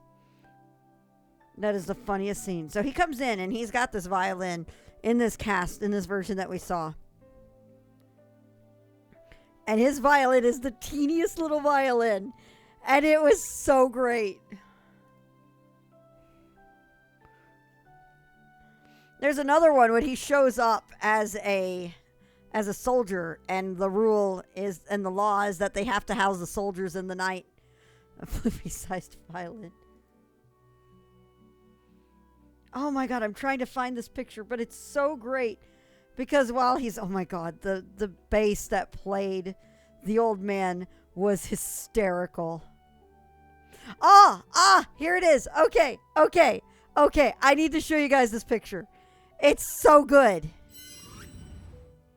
It's this picture right here of him. And I love that he is just doing this little hop. And the best part of that, when he does those little hops, is he's doing them on the notes.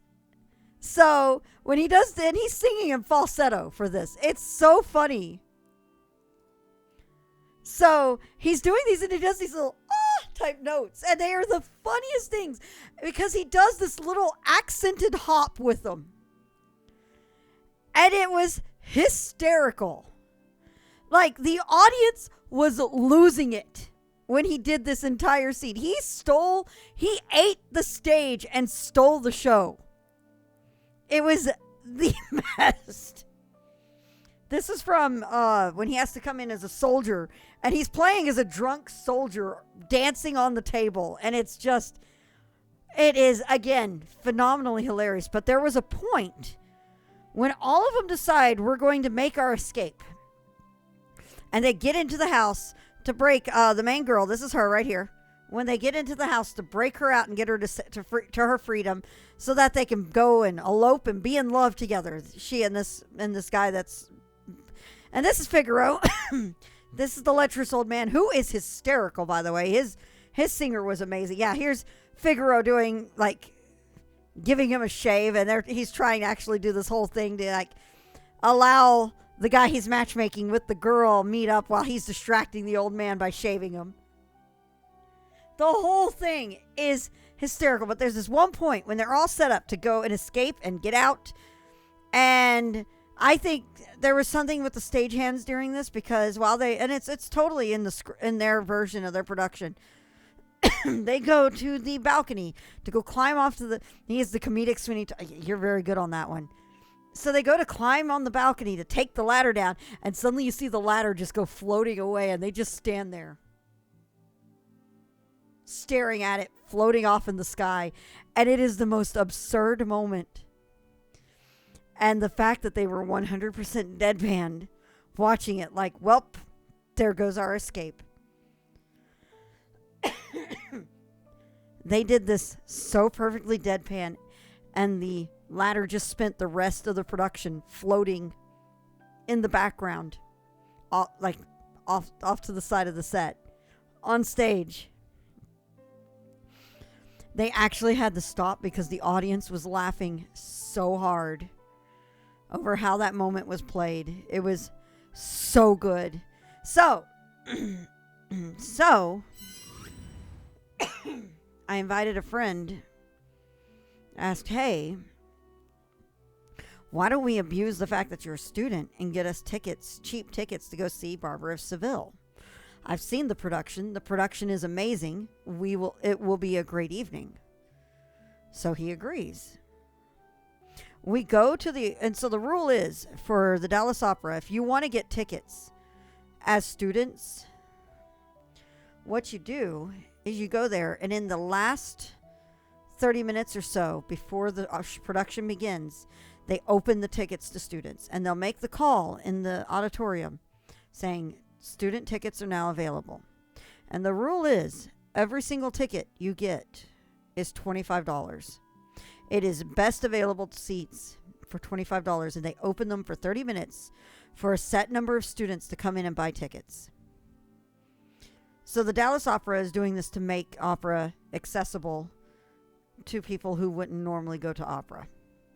Phenomenal thing. But we got orchestra floor tickets on a Friday night to Barbara of Seville, 6 rows back, for $25 each. Those are $300 tickets.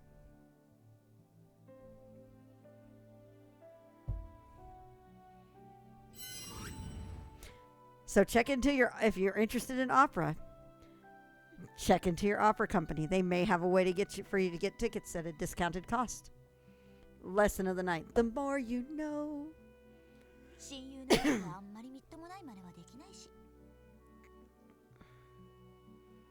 Oh yeah, things like that. Those are much harder to get. And usually special concerts like that do not have that.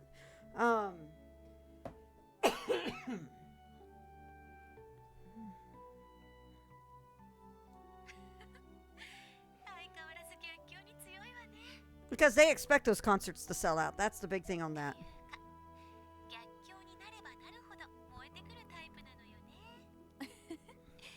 否定はしないわ。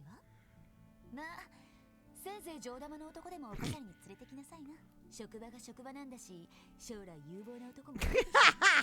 Ilya, please.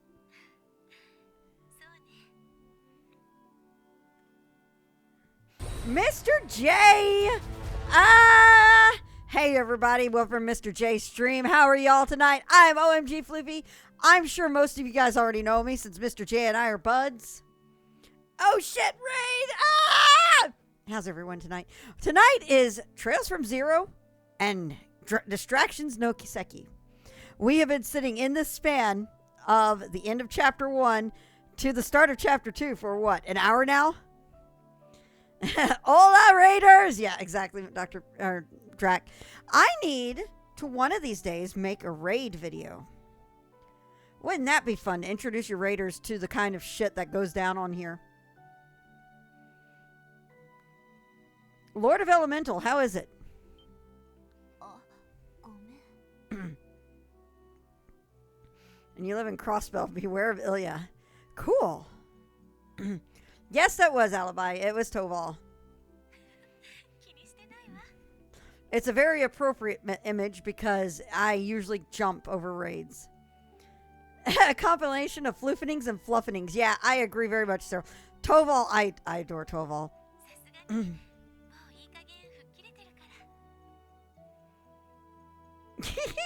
I don't know, Drek. You're a cruel master too, I think.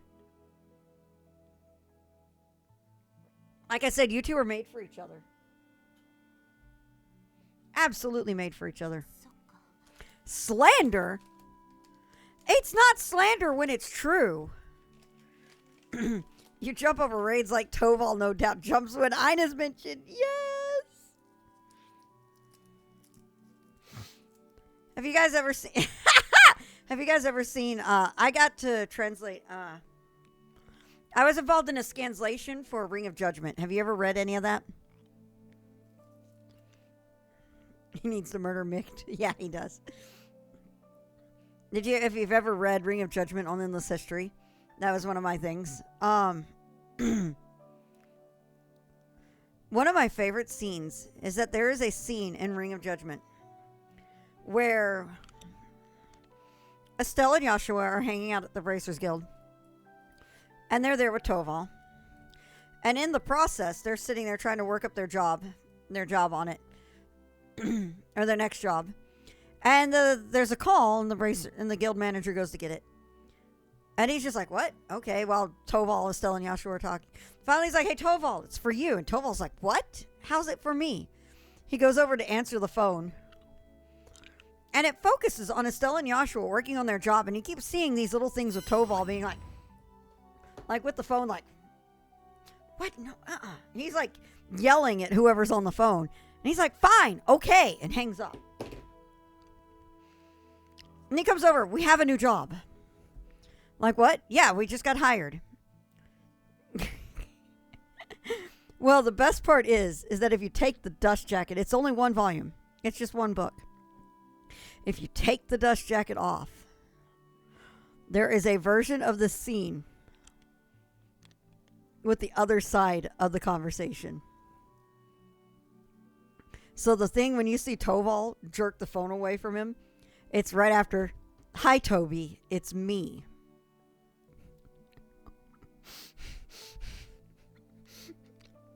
As soon as you hear that, that's all you need to know who it is. It's so good. It is so good. And I think some of my favorite parts. Hang on. I've got it on here. Let me see. I scanslated. It should be on my system somewhere.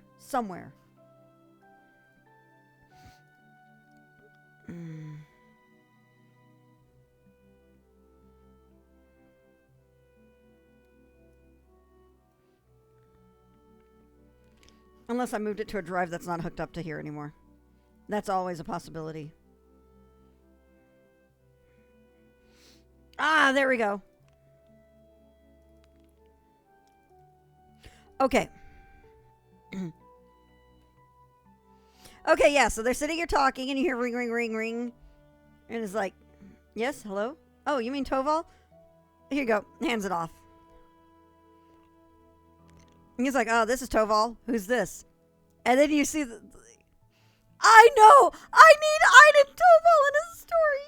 Absolutely! Oh, hang on. We'll just do this. Hold on. Let me check this. Alright. We'll go into this mode and I will pull this up. Hang on.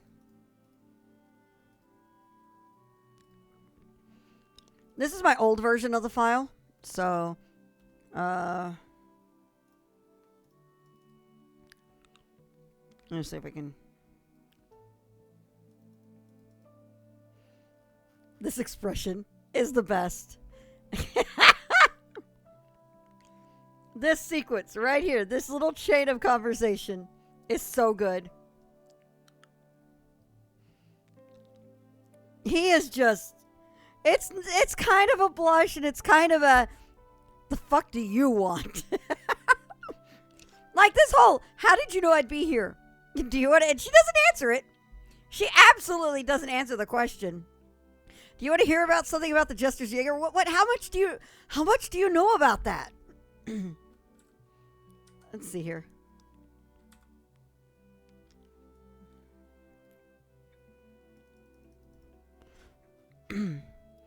And again, it's like this actual scene is so good.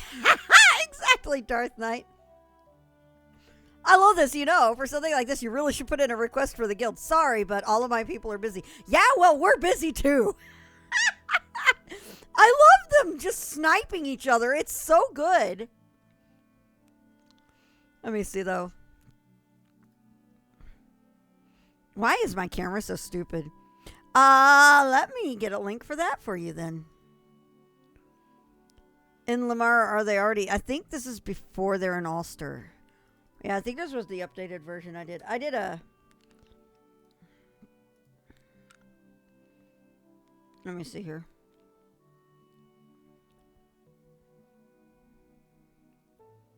No, they weren't. I think they were in... Let me see here. Prologue.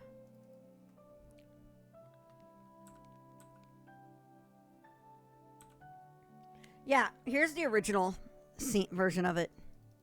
This is how it is in the story. There, you see that there's just no dialogue. You only hear see Toval's side of it. Oh, they're not in Legram, no. I don't think, well, I mean, maybe. I think they are, actually. So, I love, though, that you see that it's... Let me see here. And again, it is totally one-sided, where you don't see the other half of the conversation. I love Kitsutsuki. Yeah, I think it is the Legram. Yeah.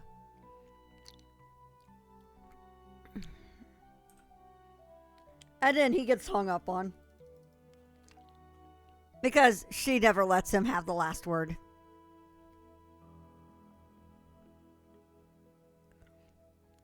And I love how annoyed he looks when he comes back over to Estelle.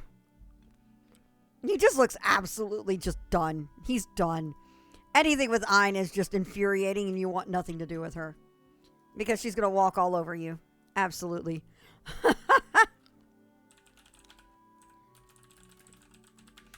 But, give me 1 second here.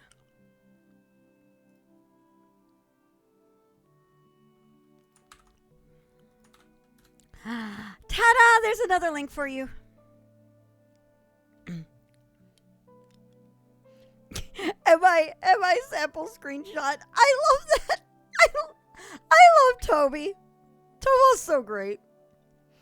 I know it might be hard, but yeah, it is hard. It's an impossible request, actually. For anyone other than me, that is. I'm just like, I love you. You're such a smart ass, and I love you. So, there you go. It's so good. It is so good. Good step on me any day of the week.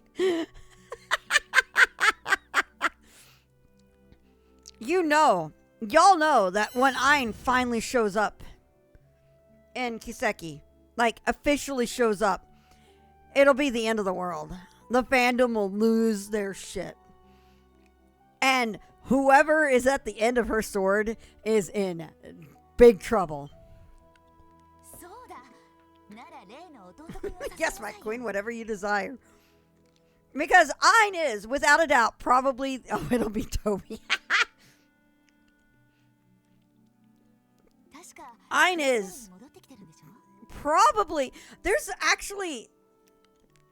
That's very true, Drac, but this is a good lose your shit.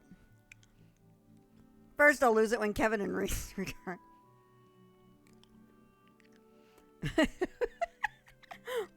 You know, the funniest thing is Kondo forgetting about Kevin was in my interview. Onion and fries, please.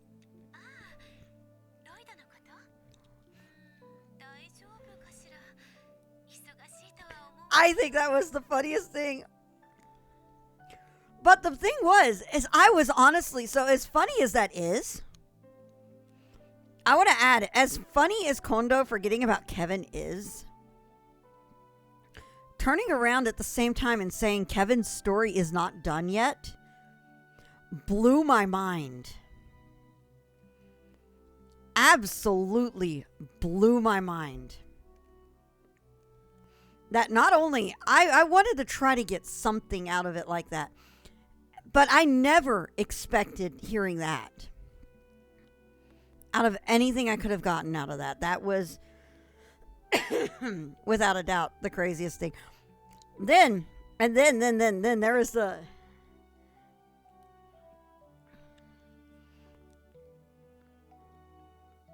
There is also... let me see here.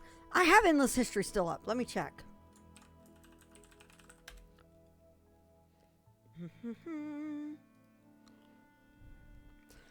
It's like 65-ish right now.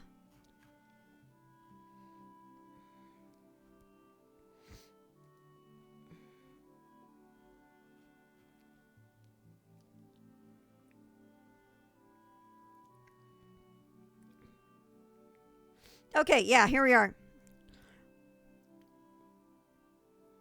I think my dream party would be the main character. So Estelle, Lloyd, Reen, and then one other. I said Kevin. Kevin is also a protagonist. And the thing is, there's still a lot of mysteries that haven't unraveled yet that are related to him specifically.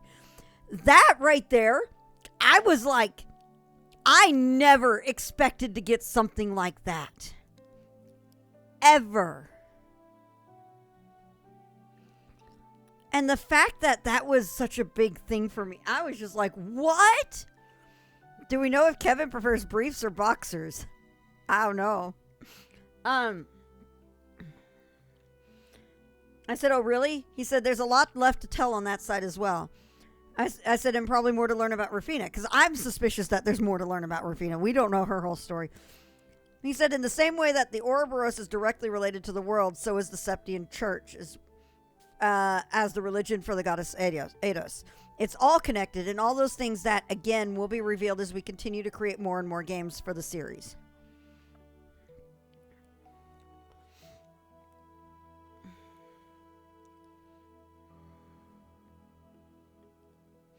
Although this, just a fun random question, is Dorothy the Grandmaster?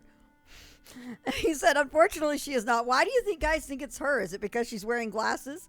I said, I think it's a popular fan meme. He's like, for Japanese fans, it's Toa, since she's so talented with everything.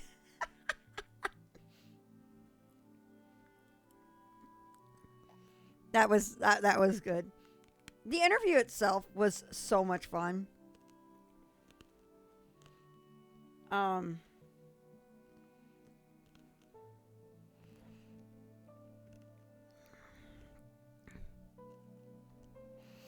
The Toa as the Grandmaster is one of the craziest theories. I love it.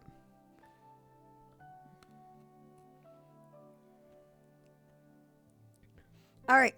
One of the big ones. The thing is, the mystery of the Ouroboros is related to the entire continent of Zemuria. The only way we'll find out all about them is when the overall series itself comes to a conclusion.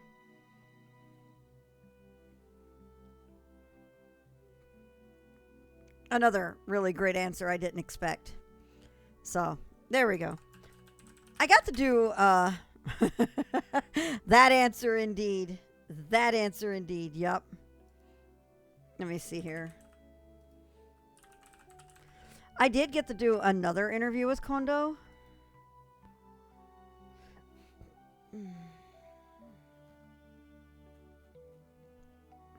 That was in response to the Happiness Stone door, yes.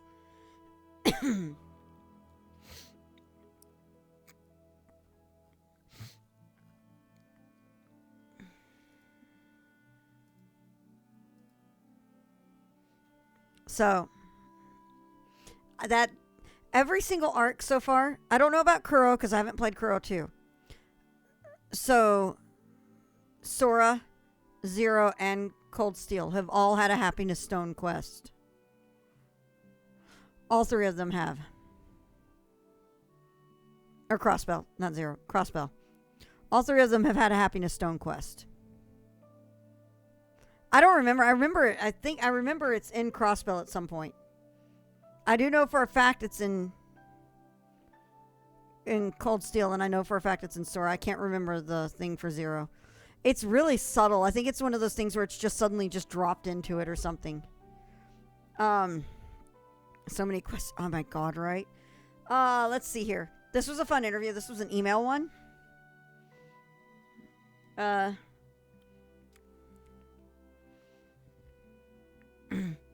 said, I've seen that Falcom has supported many fan works in the past. Like the Kiseki Festa contests and so forth. Did this open support for fans come from your background of working on a fan site, or was it a philosophy from within the company already? He said, because one aspect of Falcom's titles is that their success is reliant on repeat customers. Our policy is to provide them with better and better fan service. And I make a note that I'm meaning like fan service, like better treatment of the fans rather than your typical usage of fan service in our terms. Or is it? This is the general meaning, not the pervy meaning of the phrase as I put it in there. It's an ass, yeah. When I participate in events, I sometimes think about when I used to run my fan site, and I speak while fondly remembering those days. I said in a recent interview with AppBank.net, you mentioned how Zwei 2 started as an East game. Let's see here. Oh, there's an East versus Kiseki poster in the arcade in Tokyo Xanadu, and a lot of fans wondered if this is a hint towards something to the future. Is it a reflection of something that the staff is wanting to do? He said, the poster in the game was put in half jokingly, but the subject of making another versus game often comes up in our staff meetings. It's something we might be able to realize in the future. I asked, to continue on the previous question, what about interest in working with a third-party developer for a crossover game? For example, how Koei Tecmo has worked with other IPs to make Muso games for them. Hey, Kluzik! Hey! We're sitting here talking about things rather than playing it.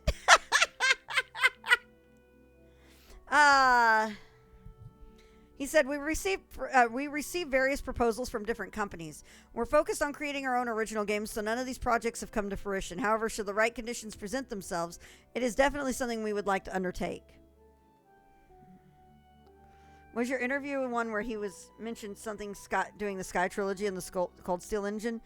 I don't think so. We'll go over it. It's been a while. This interview in particular, how long ago was it? 2018. A pandemic happened since then. So my memory is kind of shot. Let's see here. We learned at Anime Expo that the story of an individual Ys game is written around the gameplay, but how much do you plan ahead for the overall lore of the series, if at all? And on the topic of lore, the Perfect Data of Ys book from 2004 had a great timeline of ancient civilizations. Are there plans to release an updated version of this timeline? He said, when we made Ys 6 in order to tie up loose ends in the scenario up to that point, we used it as an opportunity to adjust and build upon the setting and timeline. After that, we decided to work out the finer details as needed, so that this is so that we, the staff, and you, the players, can have a fresh start with each new adventure Adol goes on, just like him. Perfect Data of Ys was something that was made by Kadokawa. Our staff actually references this book during development, so we would definitely like an updated version of this too. I asked, why you generally keep your games rated 0B? I remember fans being surprised at the reveal that Ys 7 was 0C. Were you expecting that rating upgrade with the game? What were your thoughts when you received the word of that rating? Yeah. Well, considering the size of these games, you probably need to reference things like that. Kondo said, we were surprised as we thought that 7 was a morally sound game and did not expect a C rating. What was pointed out specifically was the scene where Adol was whipped, tortured, that scene. We took a look at the scene again and had to agree that Adol appeared to be in great pain. That scene might have been a small mistake. If we had time, we would have liked to fix that. I'm going to make a very interesting comment on this. I know he says that they would like to have fixed that. Yeah, their game ratings are usually 0B, which is a low teen rating. Ys 7 came out, and that was their first game to be anything higher than that, and it was a 0C. 0C is considered, I think, like 16 to 18. So, what was really interesting, though, is the fact, I think the torture scene in Ys 7 is actually an incredibly important scene.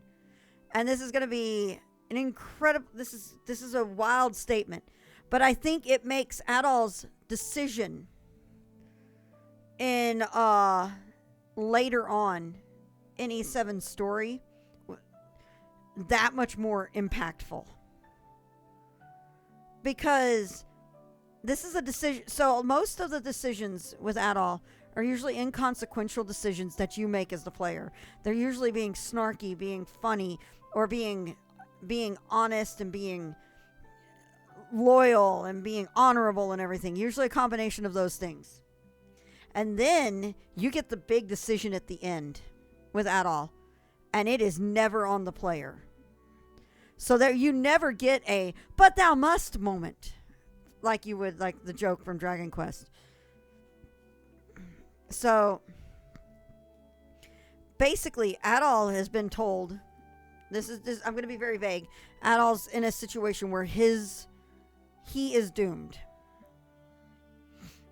and has to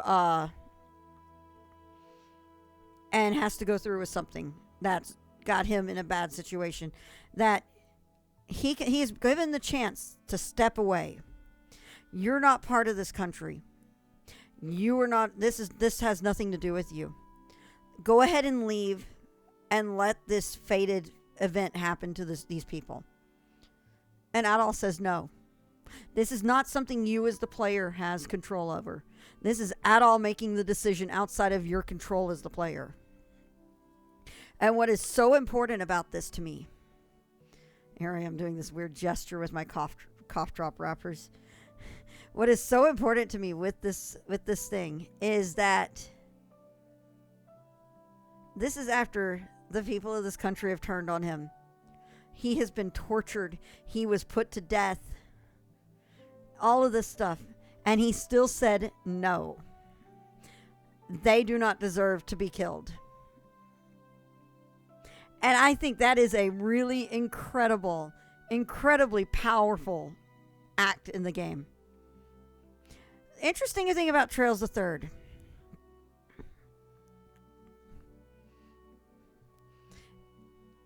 Adol's a very okay, here, I'll cover the A7 thing here in a sec. But Trails Third avoided Zero because it was PC. It was originally released for PC. And PC games don't get Zero ratings.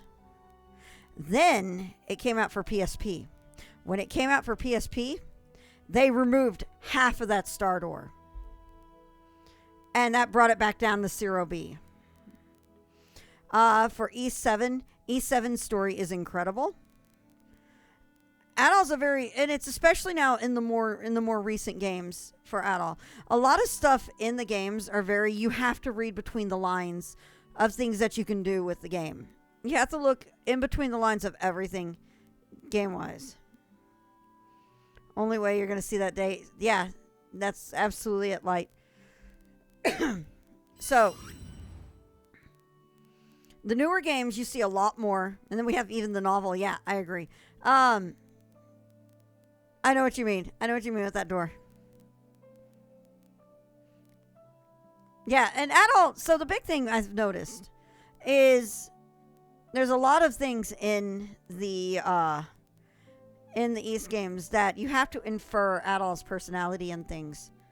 Like if you go through in East 1 and 2, if you go through all of the bond stuff there, because there is a bond system in East 2. There's a bonding event system, and you can bond with everybody, like all the NPCs and everything, by just showering them with gifts.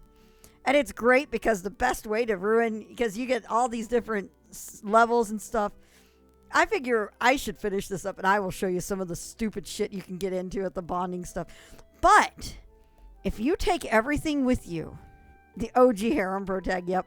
If you take everything with you and go to the final battle in East 2 and do the full impression rating for both Fina and Rhea, Rhea will immediately be like, you need to be giving these gifts to Fina. And I fucking love that. I love that so much. Because Rhea is basically being Fina's wingman, wing woman, wing lady, whatever. And I think that is the best thing. And I think there's this really cool unwritten thing going on with Fina and Rhea if you play East 1 and 2 and East Origin. So, and if you go through, and if you actually get that high ranking on Rhea during the ending of the game, I will be very vague on it, then Alibi. I promise. Yeah, Rhea heavily ships Fina and Adol. And I think it's one of the best things. And one of the things that I love is when you get that rating and it's time for them to leave you with Fina on the balcony. When Rhea leaves, she's just kind of like, get at him, get her, and walks it off as happy as can be. I am like, that is the cutest fucking thing. I love it. But there's a thing in Ys Origin that kind of gives the implication of Rhea having... I mean, Rhea is in love. And I think the implication, the unwritten, the unspoken thing here is Rhea, because the two of them being immortal beings, I get this feeling that Rhea has no regret for having fallen in love. And so what she's doing, she's turning around to make sure her sister has that same opportunity. And I think that is the coolest fucking thing in the world. I love that so much. It is amazing. And the fact that this series is full of unwritten shit like that is why I think I love Kiseki. Don't get me wrong. I adore Kiseki. But Ys is where it's all at for me because there is so much. Yeah, hashtag sibling goals. Ys has so much character in it. And even with Adol, for a silent protagonist, he's got a lot of personality for a silent protagonist. You just have to look. You have to look and infer because the game is not going to hand things to you. You have to do the work and you have to actually see lots of little things in it. And look at how scenes play out and look at a big thing, a really important thing with understanding Adol's personality is look at what choices you're given and what choices you're not given. Oh my God. Adol's personality in Ys 9 is the best. I cannot tell you how much I love his personality in Ys 9. It is so good. Absolutely amazing. I think one of my favorite moments in Ys 9 is with a certain character in it. And this character is going on about wanting to not being able to adventure and look things up. And Adol's like, you know you want to. Not saying it. You just see it in his expression. Oh, God. Crackle mic? Okay, hold on.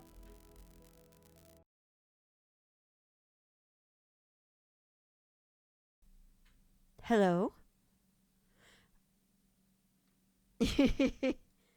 I think I broke the audio of the game. Let me get through the cutscene. We'll have no audio on the cutscene. And then... shouldn't be too much longer on this. Oh, God. We just froze the game.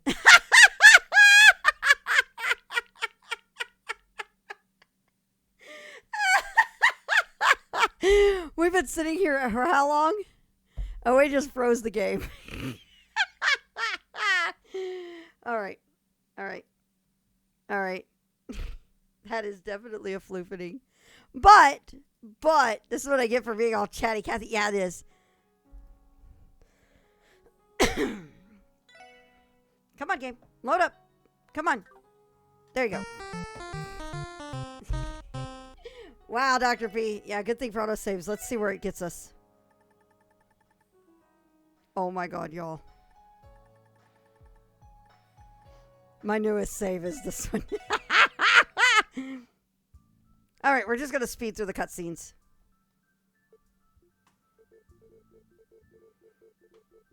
We're good. We're good. We're good. We're good. We have this little speed through thing that we can do.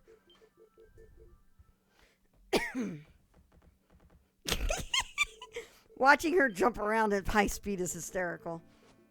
Turbo mode! Okay, we're going to do high speed and speed text. It doesn't really do much difference, though.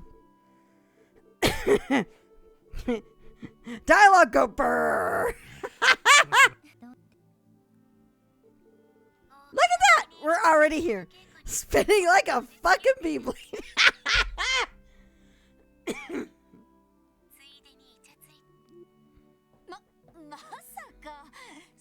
The actual Beyblade is still in the SSS.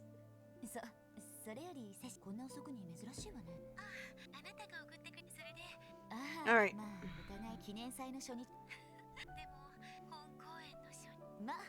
There we go. There we go. 57 minutes. That is insane. セシルが見に来てくれた方が私も気合が入るからね。親友の前であんまりみっともない真似はできないし。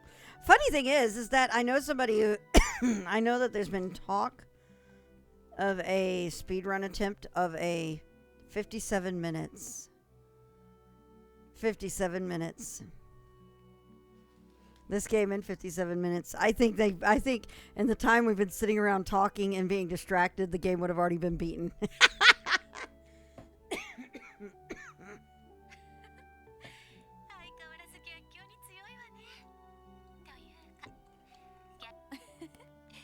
否定はしないわ。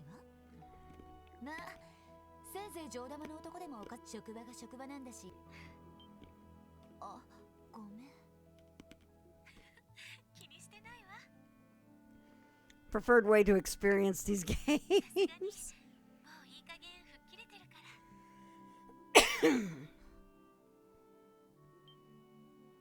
そうだ。なら例の弟くんを誘いなさいよ。確かクロスベルに戻ってきてるんでしょ。ああ、ロイドのこと？大丈夫かしら。忙しいとは思うんだけど。Later, Mr. J. Rest well. でも、あの子多分イリアの舞台は初めてだろうし。そうしなさい。ああ、ごめん。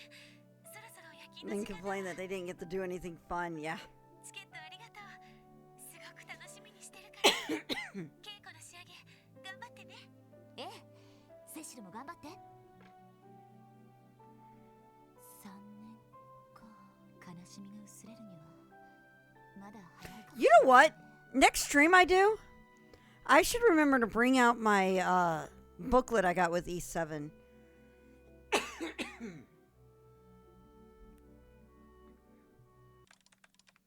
帝国方面の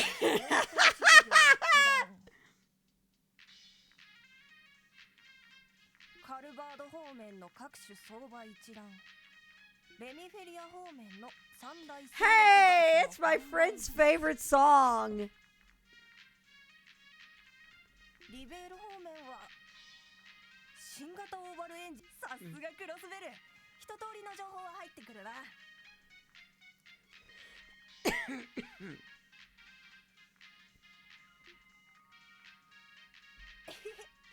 大量。いやー、今回もちょろい仕事だったよな。データベースを適当に漁ってれば To be fair, お客の欲しがるお宝 To be fair, when I have gotten into a mood, like a rhythm with work, I have actually put on a single song on repeat. If that song is really helping me push my thoughts. まだセキュリティ意識が薄い I have done 今な that. らやりたい放題だもんな。なんか人生なめちゃいそうだぜ。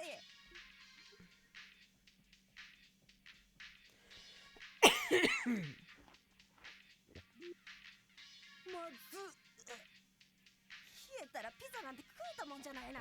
やっぱりピザも情報も熱いうちが一番ってことか。さてと、ここから先はプライベートだ。IBC の端末を攻略するか、キティの正体を突き止めるか。はっ、なかなか楽しませてくれるじゃん。動力メール？背景、ヨナ・セイクリッド殿。貴殿の腕を見込んで相談したき儀あり。出どころはっと。どこかの大型端末を経由してじゃなさそうだ。公安区のルーターより転送。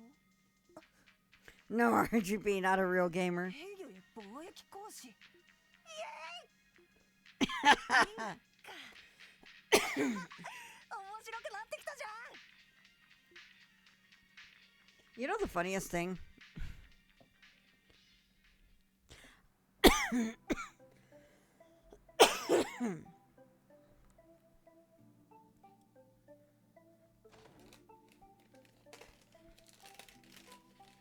Actually, I have an RGB keyboard.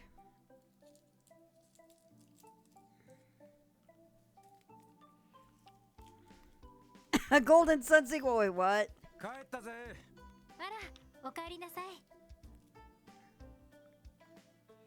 なんだエリーたちの方が先だったか。本部での簡単な書類整理の手伝いだけだから。I don't have any tempered glass on my computer case. Yet I have RGB in my computer because it was the cheapest shit to find on some things. それでティオちゃんとランチの用意をしていたの。俺たちの分もあんの？ええ。 And I'm just like, it's a waste on me. Price is the priority for me, absolutely. ありがたくごちそうになるよ。それじゃあ二人とも手を洗って。 What I am more proud of than anything RGB related is I have a cabinet for my computer. This cabinet actually has an air cooling system that will cycle hot air out and cool air in. And if the cabinet ever gets overheated, it will actually set off an alarm in here to tell me to shut things down and figure out what's going on and why it's overheating. Because I didn't want my computer on my desk and I didn't want it on the floor. So I got a cabinet from IKEA, one of the Alex cabinets. Let me...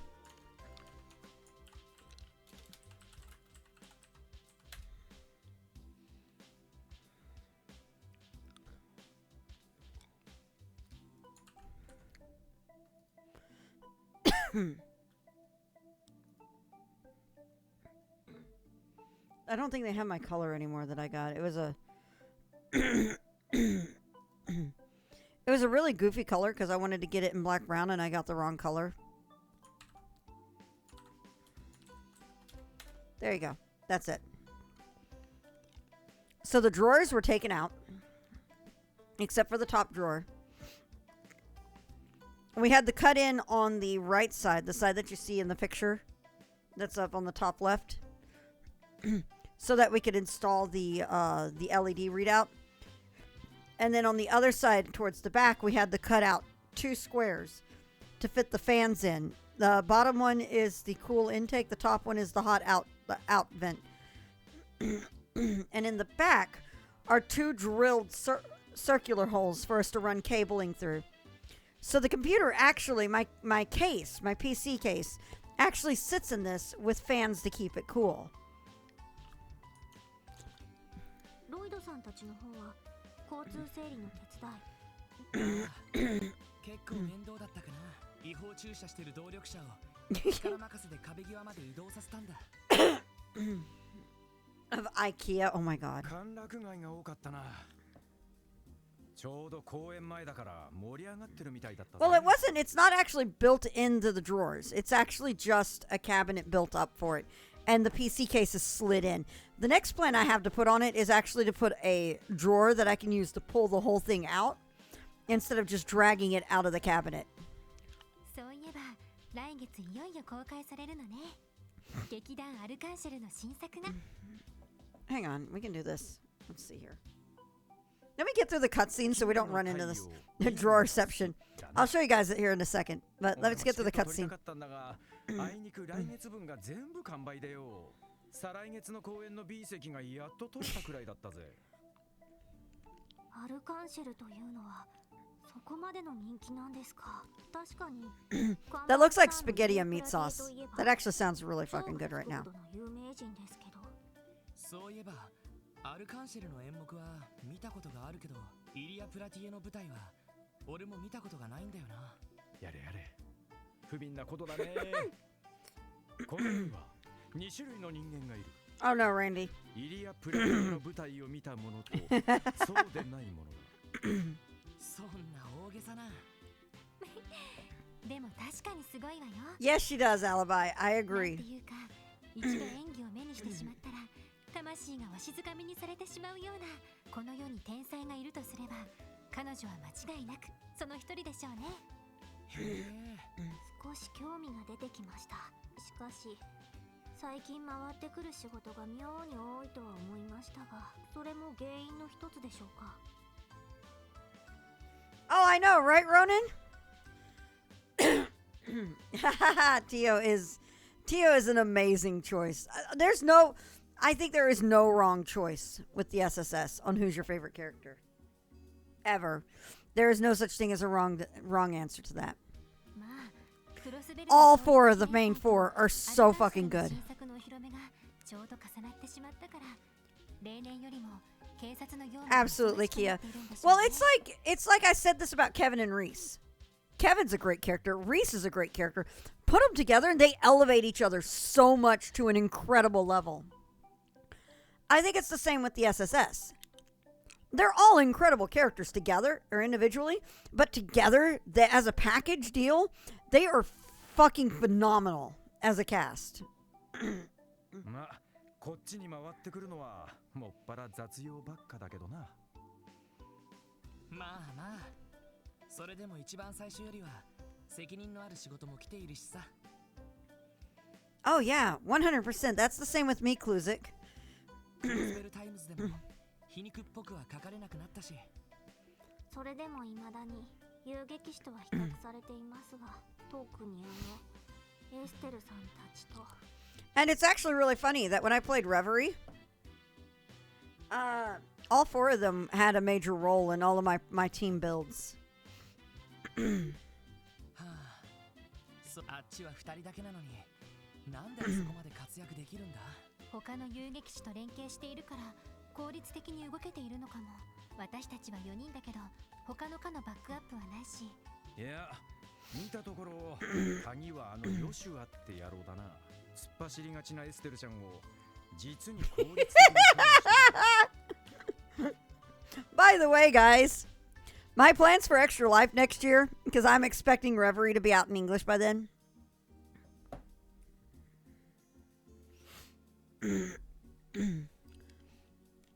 I plan to do a donor-driven Reverie Corridor run for Extra Life next year.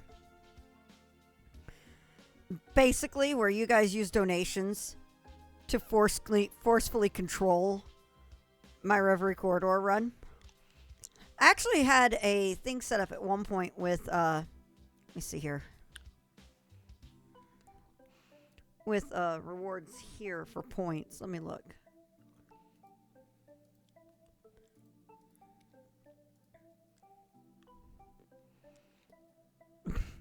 Were you here for any of that, Ronan? When I last did it?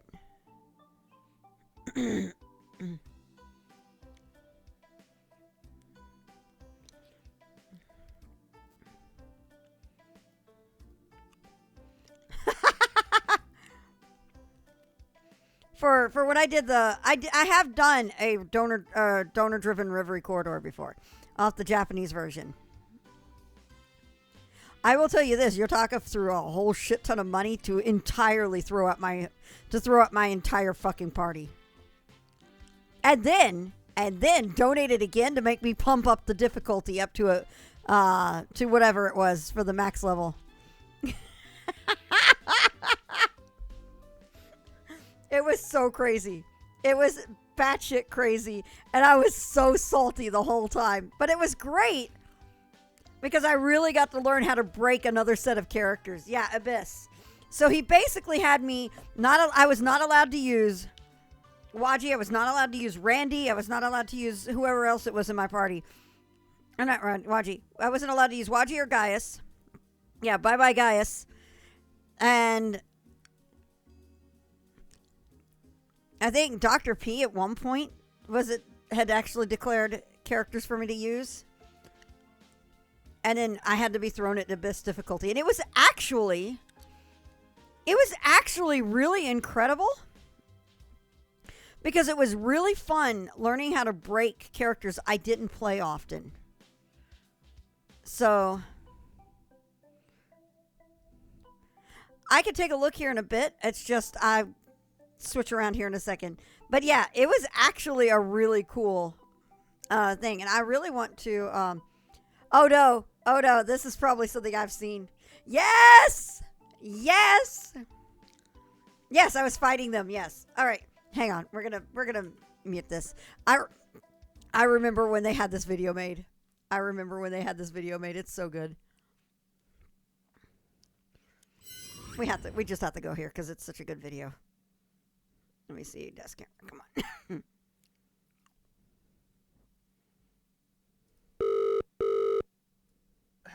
Nihon Falcom?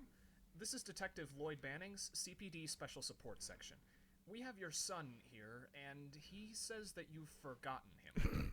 We've had him in our care for about 5 games now, and he is not the least bit happy with you. We would like you to respond and retrieve him, or we will be forced to pursue you with the fullest extent of the jam. Thank you. Alright, Agent D, move out. We've got a bruh moment. Bottom game. Singa RPG. There is a Japanese version. I think they made it a Japanese version specifically so that people at Falcom would understand it as well. Hang on. You guys have no clue how much the bruh fish things was carried on in our Discord.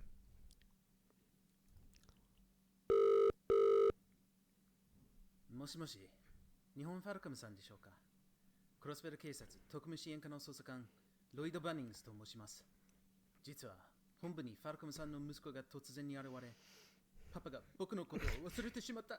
パパのことはもうどうでもいいと言って、私たちがしばらくの間この子の面倒を見ることに決定しました。ですが、もう奇跡シリーズといえばほぼ5ゲームぐらいになるため、結局ファルカムさんにお迎えに聞いていただきたいと思います。そうしなければジャムの限界まで起訴する義務があります。よろしくお願いいたします。よし、出発だ、エージェント D。ブラ事件が発生してるぞ。I forgot the bra moment literally translates. They're literally translated in Japanese as the bra incident. I forgot about that.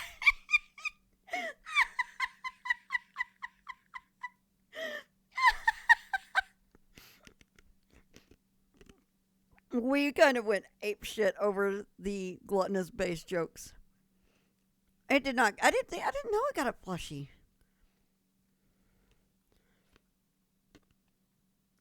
We thought it was the best thing ever, working on Zero and Azure. Oh man. So I think what our tour de force ever when working on Zero and Azure with GeoFront was us getting this thing done. This is the thing I was most proud of us pulling off. Simply because I think I pushed. I was one of the people that pushed really hard that we need to get VoiceOver Pete in on this. And the fact that he joined in for us to do it was the best thing, especially because it's a lot harder to get him to do things now, apparently, from what I've heard. I haven't actually commissioned him. I've actually been thinking about commissioning him to do something. I've got plans for it. You guys may see it sometime soon. But this. Attention, all Trails gamers. GeoFront's Trails to Azure is releasing this Saturday. Lloyd Bannings is in real trouble, so we need your help to save Crossbell and protect Kia's smile. Now to do this, he's going to need a couple of things. Tunfuss, an EP cut 3 quartz, and plenty of evasion stacking armor. All he needs from you is a copy of BG Setup.rare from Loyal and the GeoFront's to Azure installer from their website. But you're going to have to stop holding back, and you need to be quick about it. And I mean quick, like now, if not sooner. Get the setup file today before the servers crash on launch day. Also, Zeit is good as boy. Now, go. Get the barrier. Let's do this, gamers. Come on. That thing about the website. So I am the website administrator for GeoFront. I wish I could tell you guys. BG Setup.rare from Joyoland Hang on. Azure installer from their website. But this you're gonna have to stop holding back, and you need to be quick about it. And I mean quick, like now, if not sooner. Get the setup file today before the servers crash on launch day.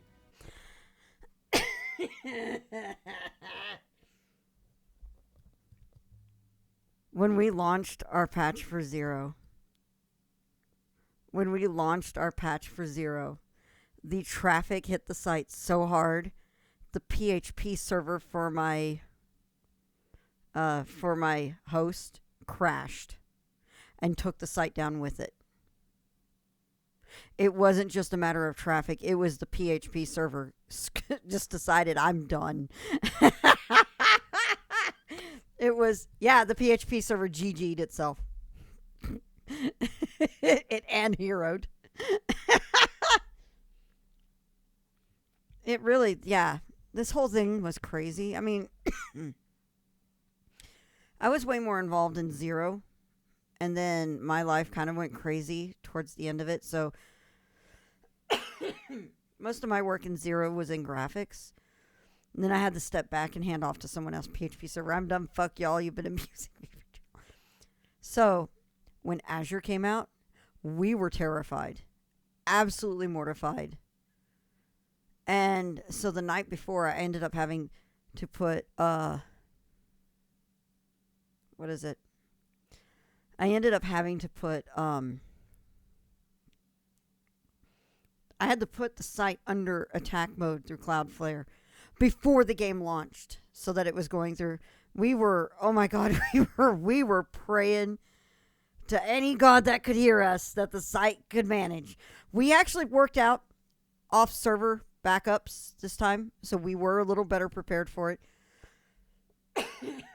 But I got my host, the server host, involved as well, and he went in and actually made sure the PHP server was going to survive it as well. So it was way better. It was it was slow, and DreamHost and what is it? Yeah, DreamHost or whatever did its job to protect everything. NAM flashbacks. Kluzik, were you there were you around when I was doing the teases? When I was teasing the announcement for Azure's release?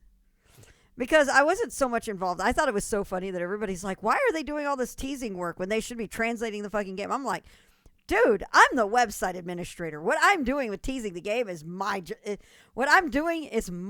on the website. So I ended up making this custom little banner. Let me load up the GeoFront page. I'll show you where it is. Or where it was.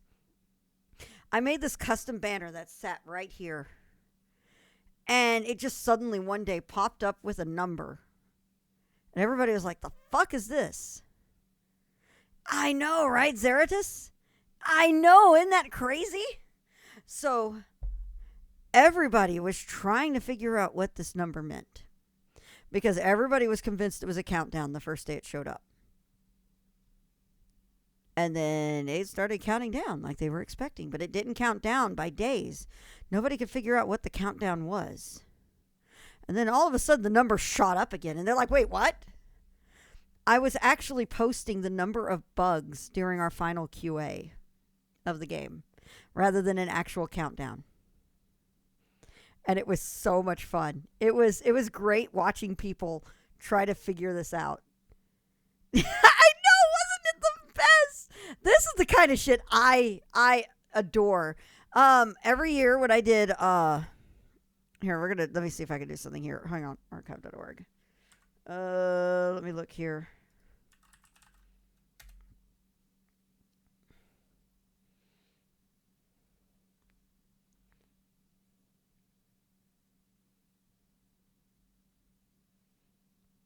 Okay, it was May 17th. All right. So I'm going to put the music back on, so we'll have that in the background. May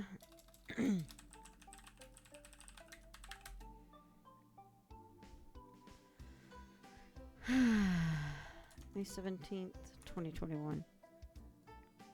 What people don't really realize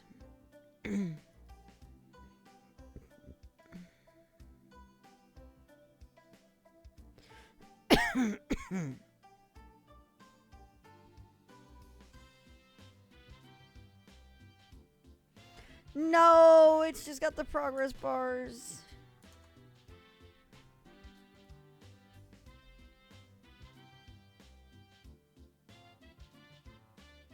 Sadness. I might still have the I might still have stuff on it from then. But it was really funny. I think the funniest thing is I've realized because of that, people have stuff on the site for being alerted when the site gets updated. We're going to turn this back on. People have stuff loaded onto the site to be alerted when there's an update to it. When I don't know if you guys ever saw the page for Computer of the Golf for our Falcom Classic stuff. This was easily the most fun I've ever had doing any sort of web development for the site. Let me go ahead. We're going to zoom this back out so you guys can see the whole page for this because it's worth it. So, for the Geofront pages, you can see that we actually have pages for all of the games that we do. So, like, Trails to Azure. Funny thing is, I actually had this template, this licensed template, made before anything happened with the game. I had actually prepared and built out stuff to automatically mark a game as licensed and take it down if that actually came up. So, I mean, these are our individual game pages. This is very much how this is all built to function. I mean, you'll see it with East versus Trails. This is more of what to expect from the pages. So you have all of our downloaders here. And then you have basically the credits, and then down below you have all the posts that are related to the game. So, what did I do for the Falcom Classics pages? Totally new layout. I actually made it so that the site would switch its layout for the Falcom Classics page alone. And if you have noticed, there is a reason why this might be 2 columns. I can't say anything else, though. So, this kind of stuff this is my jam now. This is what I do for a living. And I love doing this stuff. So, basically, you can see all the things here. And we've got to actually update our About the Team stuff because this is a really outdated page. In fact, let me do this. I'm going to send them a message about it right now.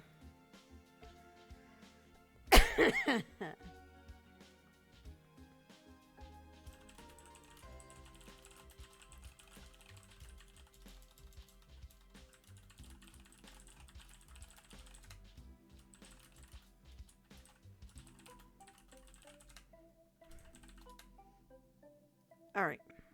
Reasons. We did. We're in chapter 2 now. So progress has been made. Speaking of things, this is another thing I developed for Geofront. This is an individual website, specifically, actually hand-coded for it. This isn't running in WordPress like the rest of Geofront. So, I want to let you guys know I am super pleased with how this turned out. I was just like, this is super, super cool. Oh, thank you.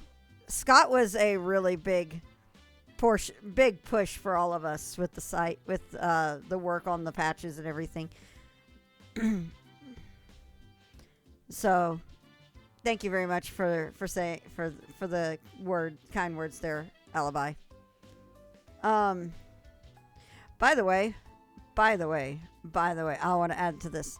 I do have plans because Dinosaur Resurrection has a quest 2. For those who don't know, I played Dinosaur Resurrection on stream a couple of years ago. There is a second quest in the game. That's a hard mode quest. I actually plan, when this patch is done, I actually do plan to play the second quest because I would like to actually do that and showcase the Geofront work with it at the same time. My graph paper was the best thing. That was because there's no map system in that game. Okay, guys. Okay, hold on. I need to show this off.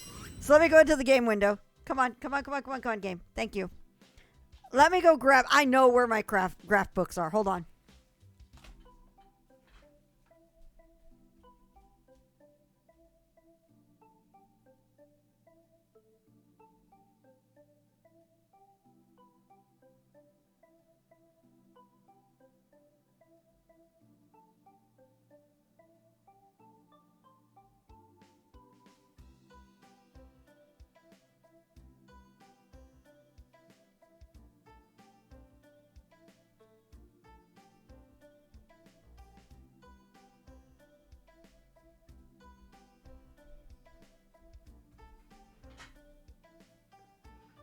Alrighty.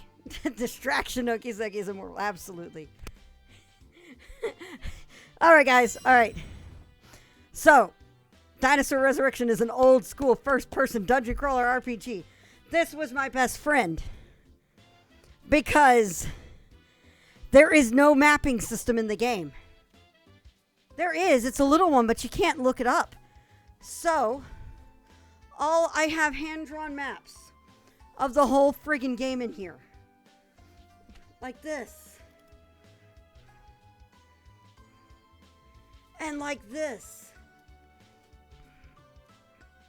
It actually became a thing that I actually had a second camera so you guys could see my mapping while I was playing.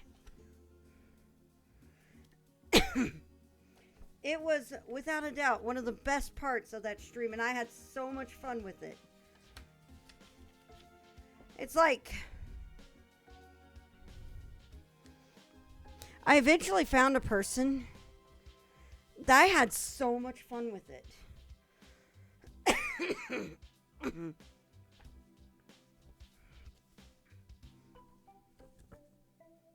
Like stuff like that. Do it basically, yeah. That's the kind of game it is. And of course, since it's an old school game, there you go. It was so cool. It was easily one of the coolest parts of that stream. I did not realize how much I would love that stream. And I mean, we have the joke of Thin Mints. Thin Mints, Thin Mints, Thin Mints. So, Falcom actually did something really cool in Dinosaur Resurrection. And it was that the game actually... My god, I haven't played King's Quest 5 and 4 fucking ever. My goodness, there's a character, or not a character, an artist I follow who does an Undertale comic called Handplates. Her art is awesome. Handplates is a really cool comic. Just saying. Hashtag not an ad. Look up Zarla on DeviantArt.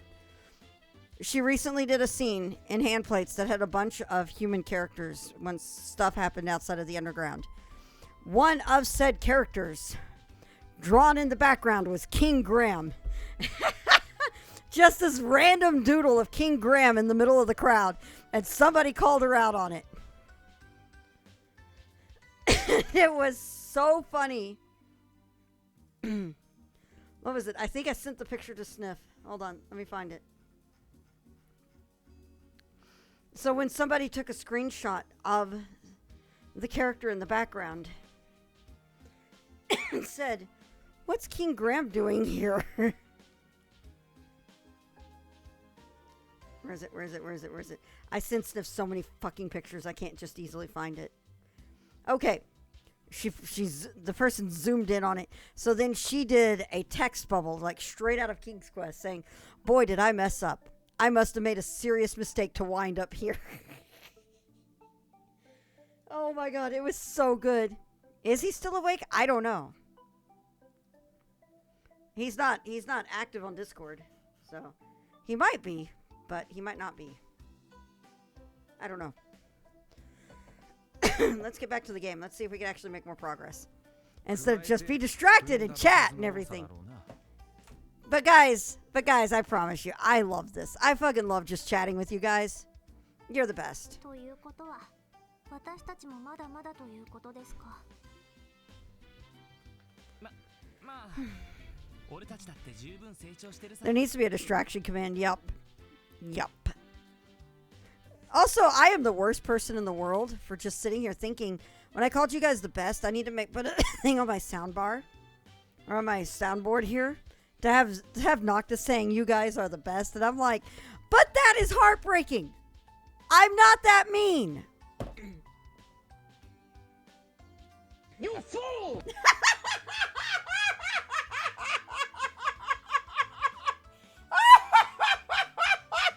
Perfect use of that file, Sarah.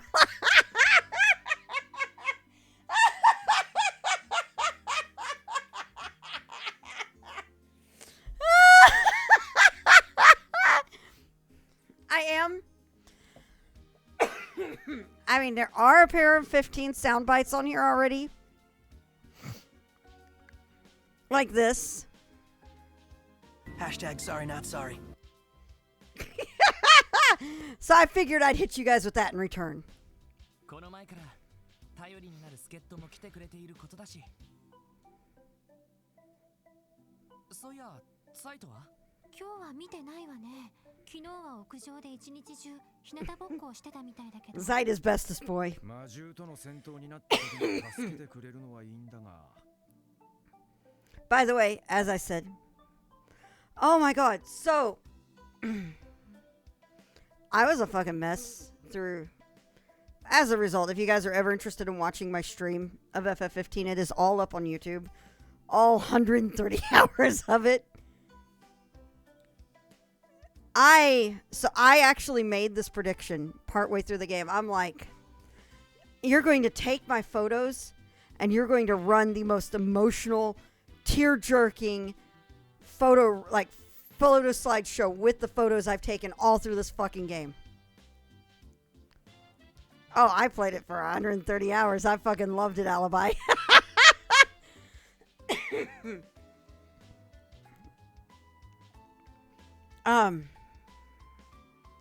My god. So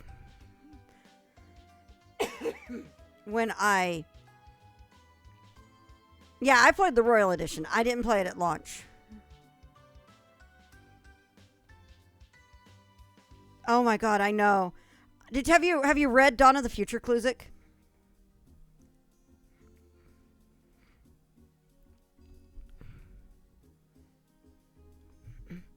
The photos are without a doubt. So I told Sniff at one point, and I think I said it on stream even. You're making me I'm taking all these pictures. I am saving. I filled up my album of 200 pictures. And I was just like, you're going to throw a slideshow at me and you're going to break my heart by making me remember this amazing road trip after gutting my heart and tearing it to pieces, aren't you? And then the game took it a step further and made me choose one picture at the end of the game when I was like already gut-wrenched and fucked up from that ending, from the way it was going. And it tells me to go through all 200 photos to pick the photo that defines my road trip.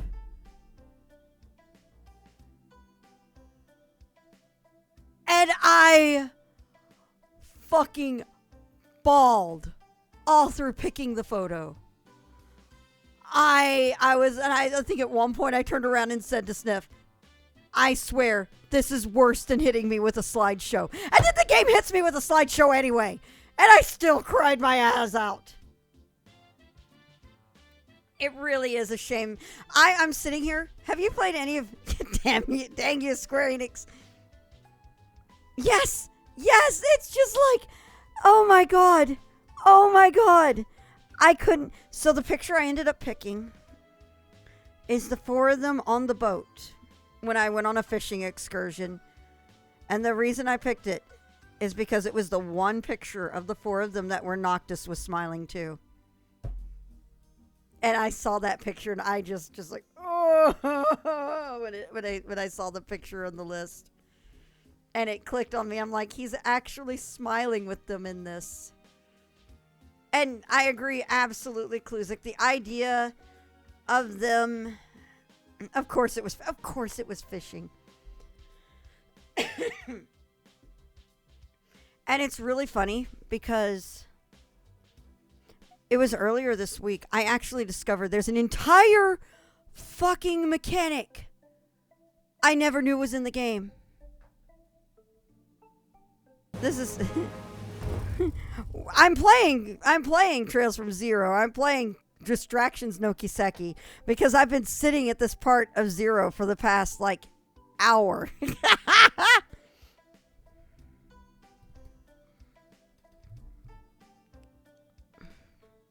Oh yeah, exactly, Kluzik. I'm like, you can't make that joke every time. No, you can't. No, it's only been an hour and a half. It's been only half of that, Kia. The thing is, and I agree very much on this, Kluzik. For this one line. No, not this one line. No, we had the floofening happen a bit ago. No, it was I mean, the vibe I very much got. Oh yeah, this whole cutscene, yeah, absolutely. We'll keep going. A big part of 15 is the fact that the gods are fucking awful. The gods are absolutely terrible. And all mankind is to them are basically just tools. Isn't that every JRPG ever? Absolutely.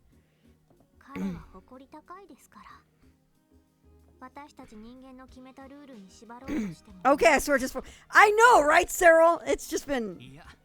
Let's see if we can get progress going. I do enjoy these chill streams of just hanging out and chatting with everybody. I apologize that we're just sitting here listening to Crossbell music, but then again, Crossbell music is perfect for just chatting. This is a just chatting stream with a Falcom game in the background. Human gods are human, therefore not godly, therefore usually bullshit and a worse version of Earth dictators. Crossbell music is a vibe. I agree. But you know what? We have all these distractions happening, but you know what? Everything's going to be okay. I actually need to see Love and Thunder, so we'll have to see on that. Oh, thank you very much, Alibi. I will tell you this right now. Let me give you an idea of the kind of schedules I have. At least Ramu was helpful, yes. Maybe a little too helpful. It would have been funny if you left it on the other corner. And on the other screen was 0 in the corner. I know, right? Well, I mean, that's what kind of... That's this whole thing right here. Anyway, when was he ever wrong, Darth Knight? Anyway, so, Alibi, before you take off, let me give you an idea what happens here. Every other Sunday, we have what's called Sunday Fun Day. This is part of my Final Fantasy 14 streams. We do these every other week. And we do high-level Final Fantasy 14 content. I promise you, even if you're not a fan of Final Fantasy 14, I have a great group to run with, and we are fucking hysterical. You will probably laugh your eyes out at us. It is absolute chaos. Oh, yeah. By the way, Alibi, my character's name is Ree Sargent. And puppy songs. Absolutely. We've got puppy songs. But Wednesdays is Final Fantasy 14 Raid Night. This is the non high level content. We sometimes play multiplayer games on here. One of our regulars right now is, what we need to get back to is Borrow Trauma. If you've never seen that, oh my god, my Chocobo's name is Kevin, and he is green and in white mage gear. It's so fucking perfect. Just make sure I don't use the railguns anymore. BZ.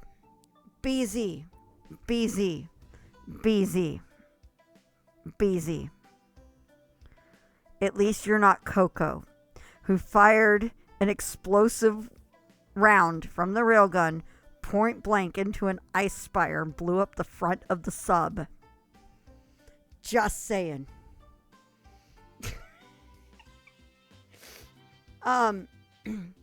There are plans to play Comrades tomorrow night. As a heads up. Or me who started up.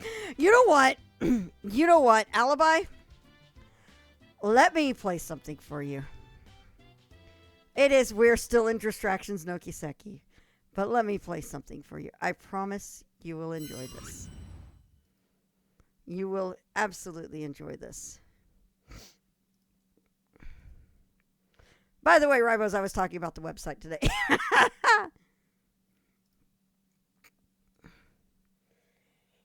I still have my Olivier. Oh my god. Imperial Nuisance. Oh my god, his Chocobo's name is Mueller. That's amazing. Alright, year in review. Here we go. If you want to see what my streams are like,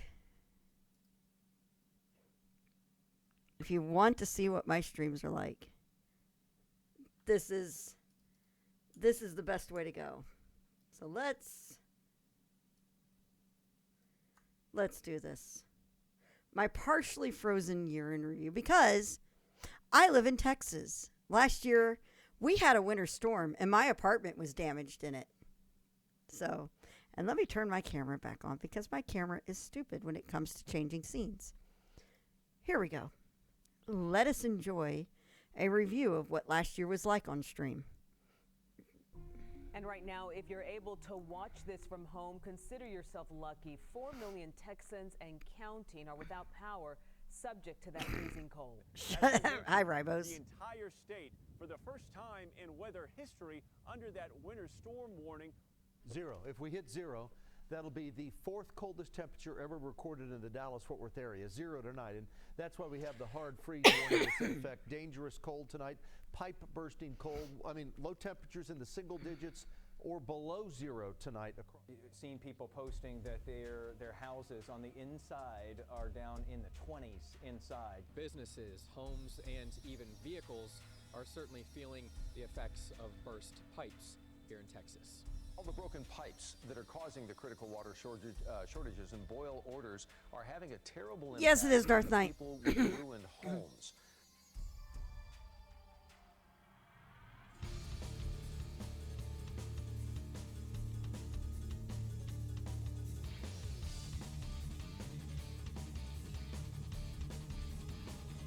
Back down, back down, back down.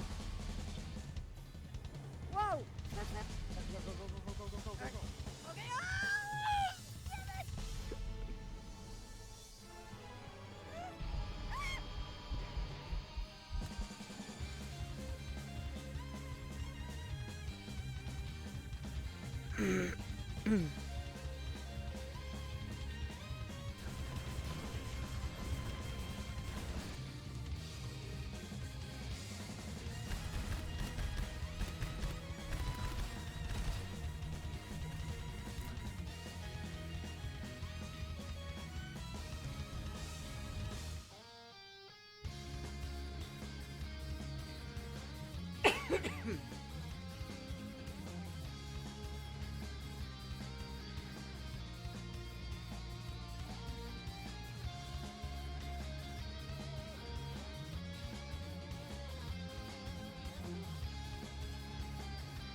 I'm starting Nirvana Initiative in Extra Life this year.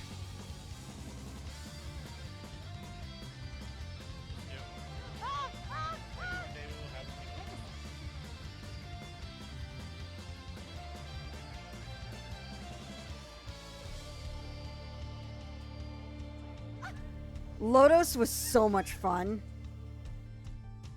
By the way, crowd control is happening in 2 weeks for Extra Life.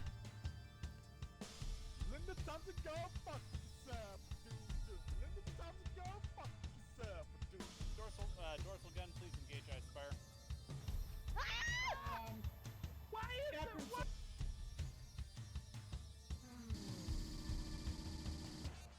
What?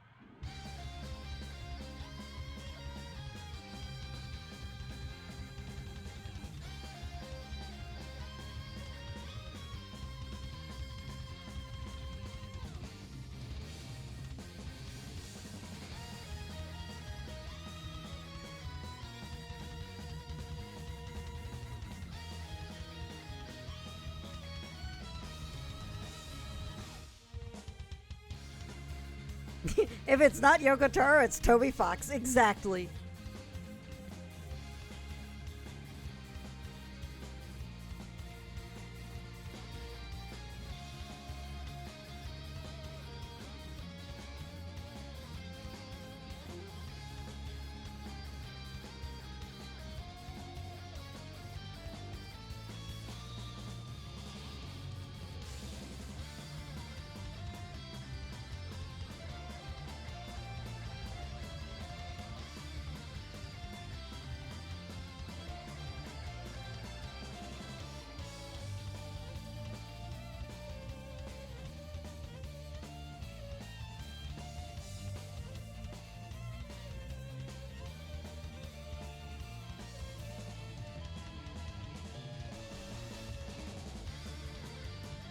Or Kondo.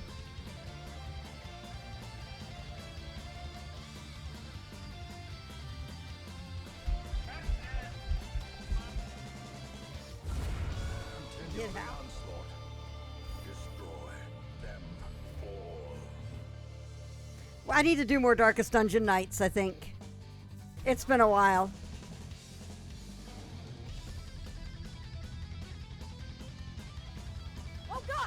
God! What? What?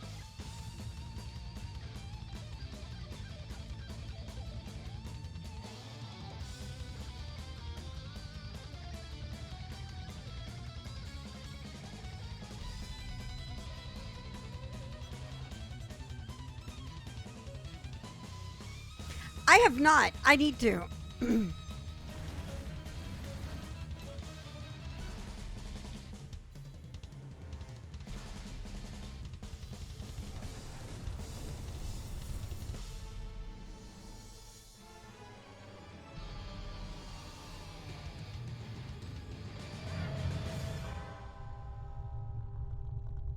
Well.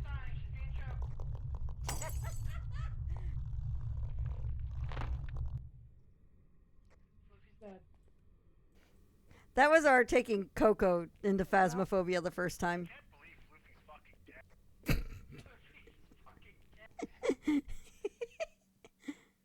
So, Team Spirit! Team Spirit! Team Spirit will never get old. I think Team Spirit actually started this year, though. Let me see here. So we have like all my list of the games that I played last year.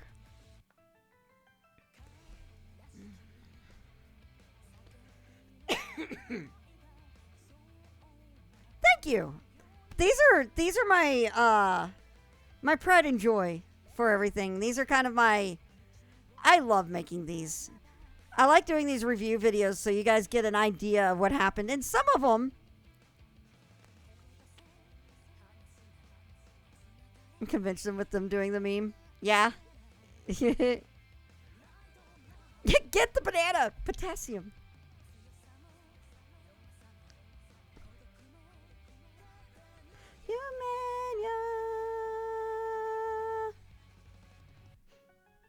But then we have this at the end. Hang on. Then we have this. This glorious piece of work.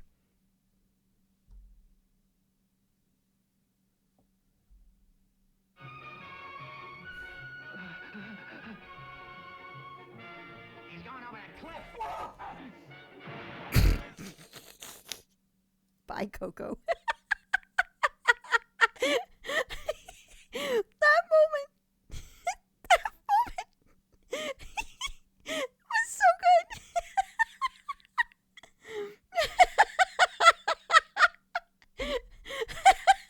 The Coco. Should that Coco? No, we're leaving that for Coco. That's his thing. I made that, and I was just like, I tweeted that at Coco, and Coco's like, why must you kill me like this? And then I put it in the video, and he's like, why must you kill me like this? It was so good. The was so good too. That was amazing. Let me see here. If you want an idea of what our 14 streams are like, though, this is even better. Let me go and pull up the 14 section. This was the 2019 video. I think the 14 section here. Have a good night, Alibi. All right. Right here. Okay. Come on. Come on. This 14 section defines my 14 streams. Once this is done.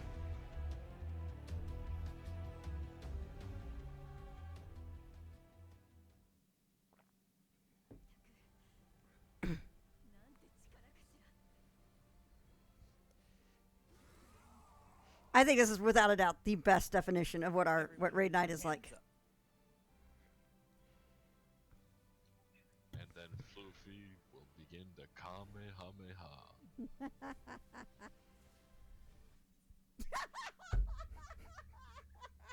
Shit. Did it get you? You're laughing. It sounds like it got you. Wow, that was.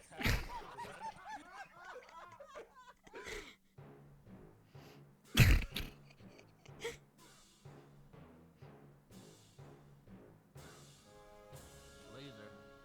Oh God!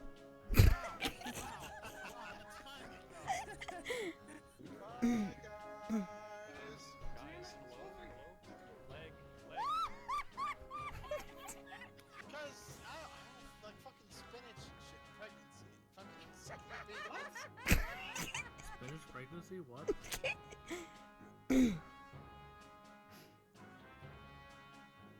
Which command?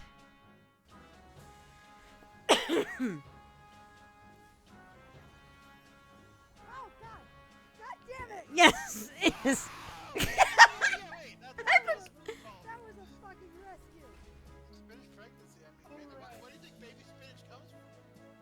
Yes, the command is still here.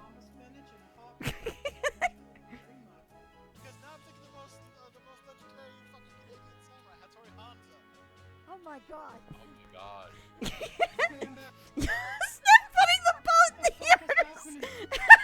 Snack cake is what's happened. Hey, Sniff. Sniff. I want you to look at the map.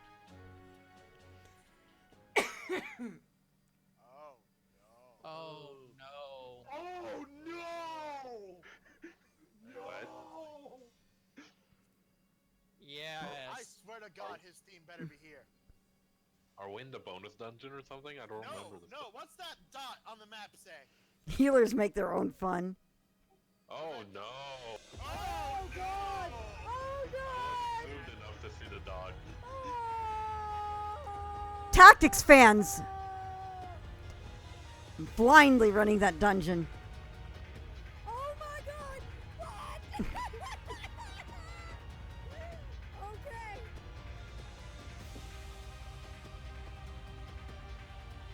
The sheer terror of realizing you have to fight TG Sid.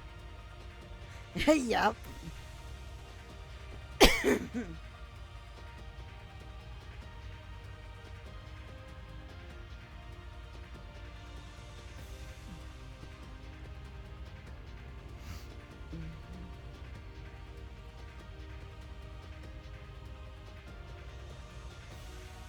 I love this moment.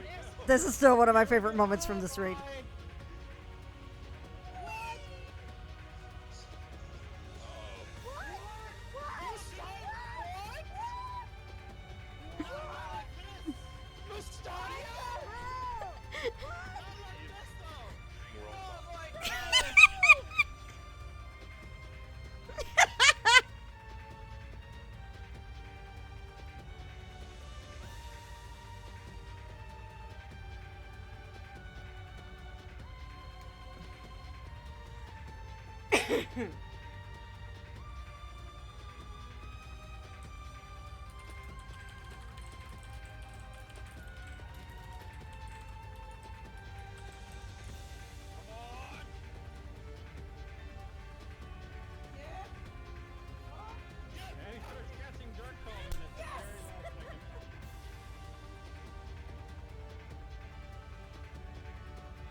So that was...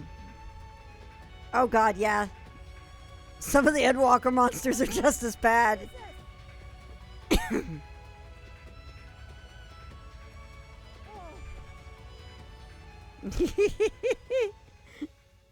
So that was a really, really fun example of our 14 stuff. And I mean, I had a version of the video that was never finished from 2020 because everything with the storm happened and I was behind on getting the video edited because it was a really big video. And then the storm happened and I got displaced for 3 weeks. And summary shenanigans, yeah. I'm really sad because the new video was going to actually show Sunday Funday in it. And I'm really sad that that didn't make it. There's a lot of things that I'm really sad didn't make it in here. But... because one of the things in it is the compilation of the times I got broken by Yoko Taro. Thanks to FF14 especially.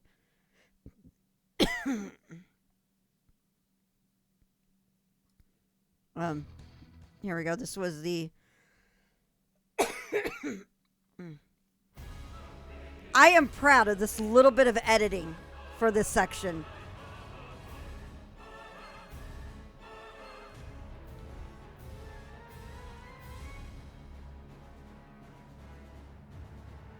And I didn't actually get all of it done. I got the start and the end of it finished. Because non-linear editing for the win. So I think it's like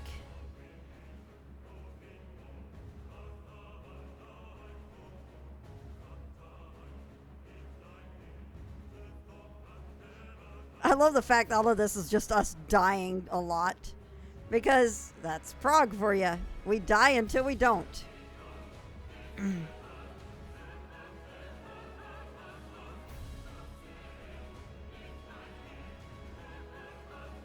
That do be how it works, indeed.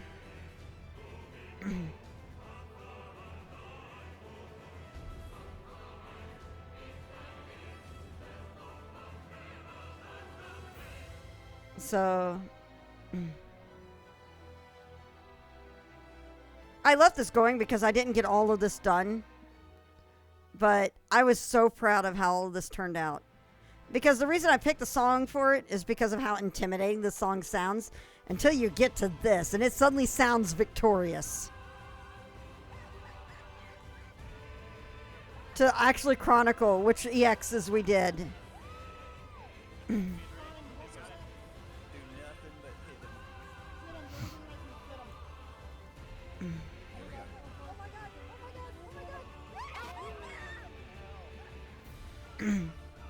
It didn't get all of them in it, but this track is so amazing, isn't it, Ronan? Hades was a special thing for us, was doing this fight. I feel like this was our first real big kick in the teeth for Sunday Funday. So I wanted it to be our big showcase of this.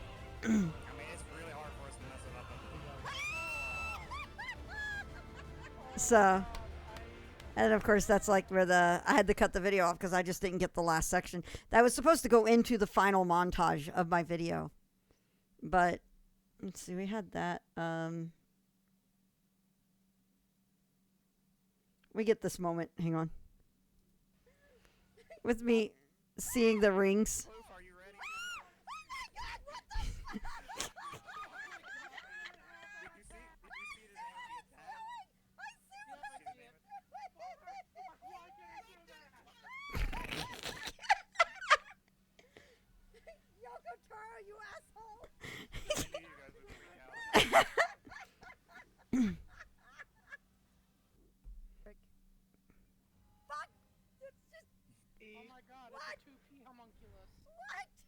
And then Coco. Oh my god. Coco. It's a 2P homunculus. That was fucking horrifying. Oh god, it's still kind of hot. Immediately followed by Coco's Thirst. Coco's Thirst is legendary. I love this of poor Rune having to fight Kefka alone while everybody else is dead. That's so like... So the song that I used for the 2021 video was supposed to be the finale of this one.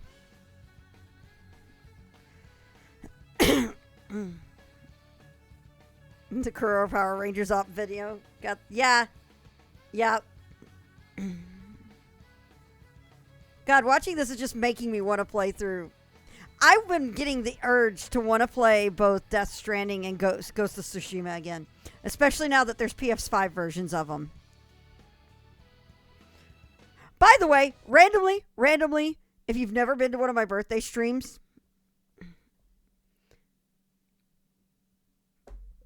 I tend to put on stupid shit every time I get bits.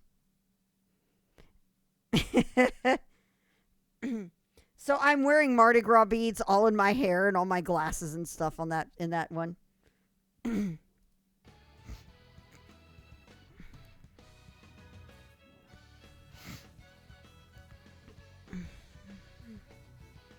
By the way, Dinosaur Resurrection.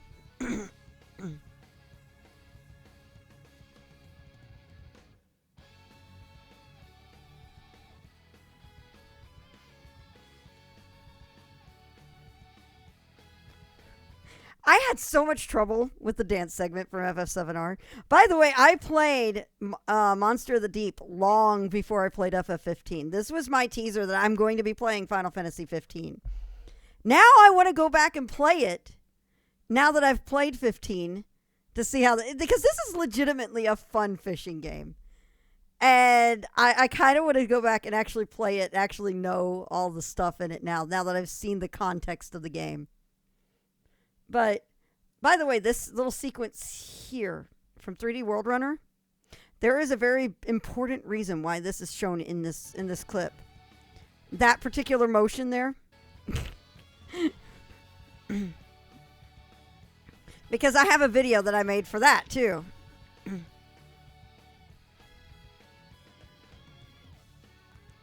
I'll just let this opening part of the video play because I am still so proud of how this turned out.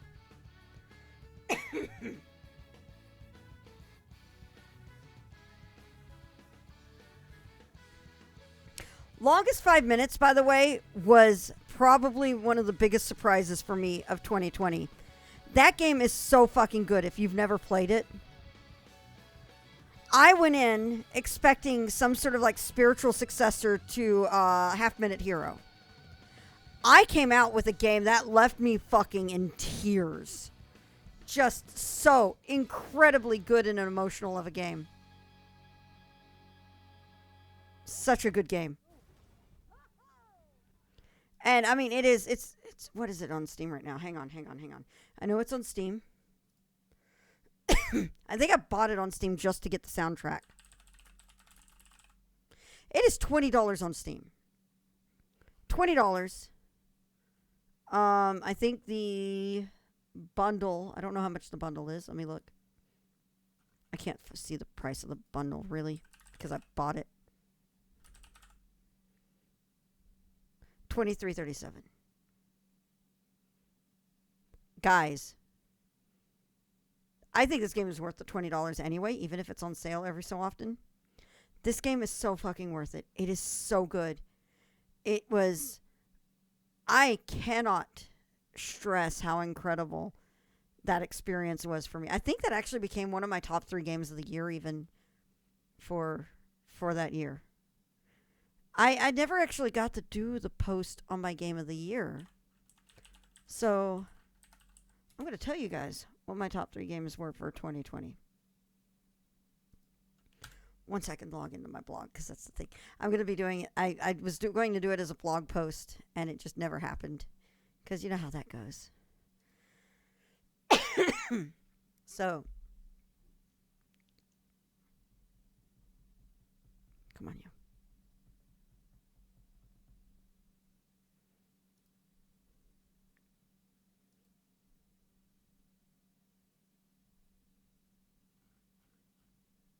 No, I did do them on Twitter. Never mind.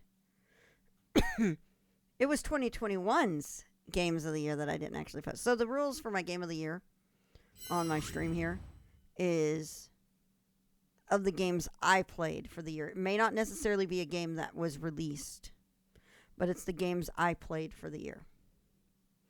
And that's kind of how I look at it with these. So... my honorable mention, awesome, phenomenal game. Try to go into it with as little info as possible, Ronan. Do not look up anything on it. Just play the game if you get to play it. That is absolutely how I recommend playing. The more you know about Longest 5 Minutes, the more that gets spoiled for you. Anyway, my runner-up, my honorable mention for it was Fire Emblem Three Houses. Eventually came up on my stream when I was settled in. Oh, before I get in the meat of the list, I want to bring up Fire Emblem Three Houses. I didn't play this completely through on stream. This is because this game became my saving grace during a stressful move to the new house. I started playing it after Sniff and I finished packing, and since it was on Switch, it made it easy for me just to grab the game and go. A lot of times the Switch was just in sleep mode in the middle of a fight. I'd come back to it between periods of time of stressing, freaking out, and lifting/moving boxes. This eventually came up on stream when I was finally settled in, and I got to enjoy the time of finishing this game with my viewers, complete with Claude and Pew Pew jokes. I do intend to come back and play for the other classes and learn them, but at this point, my kids in Golden Deer have a special place, from Raphael to his claws, to Lawrence as my amazing Dark Knight, and Ignatz in his Keanu Reeves moments. Outside of its great story, this game was an amazing means for me to keep from losing my mind during a stress period of my life, and absolutely deserves to be mentioned for this specific reason. Runner-up, Axiom Verge 2. I didn't expect this game to hit me the way it did, but it most certainly did. I love Metroidvania type games. I love being told to just wander and explore, and Axiom Verge did this really well. I was actually a bit torn between this or Blaster Master 03 for this spot in my list of games, but the stunt that Blaster Master 03 did for its secret ending basically soured what was already a great game, whereas I just was left to my own devices for AV2, and this made it amazing to me.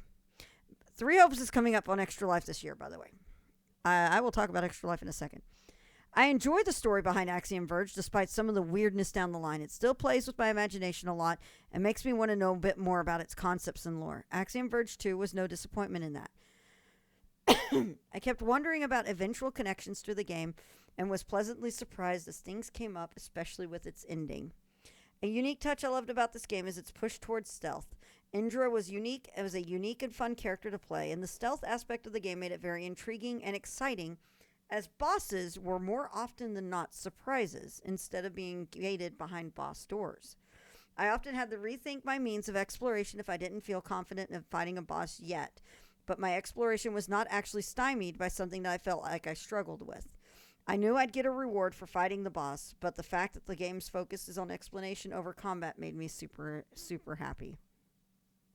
I loved the original Axiom Verge despite my misgivings I had for it on stream. It came across as a game that wasn't very stream friendly for me, especially because I feel like I love to lose the fun of Metroidvania type games if I try to speed through them.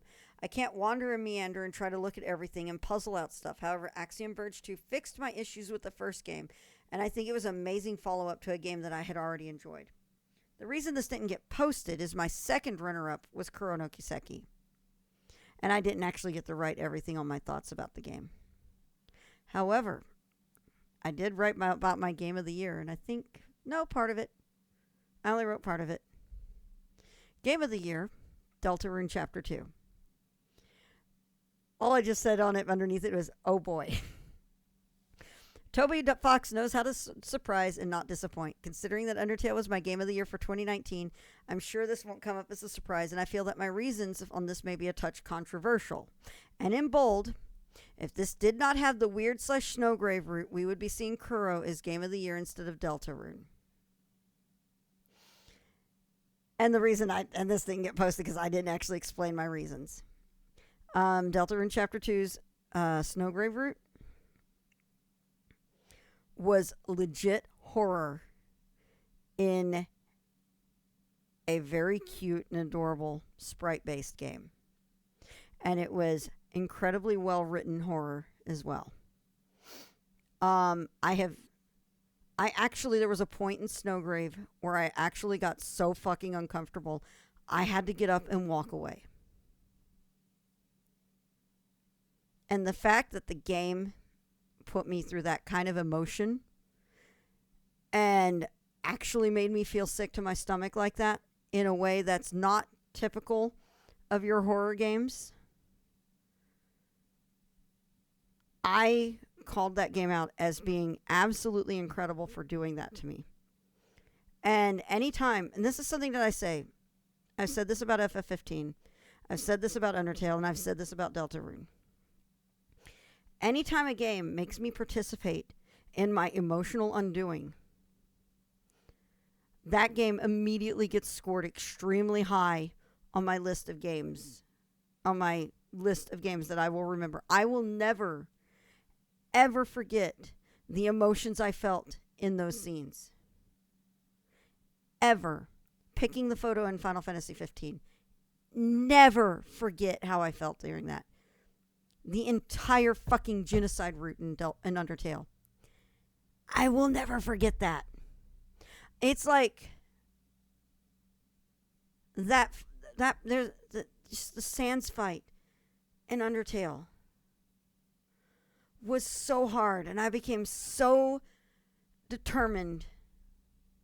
Yeah, I'm not giving details. I'm just saying very plainly.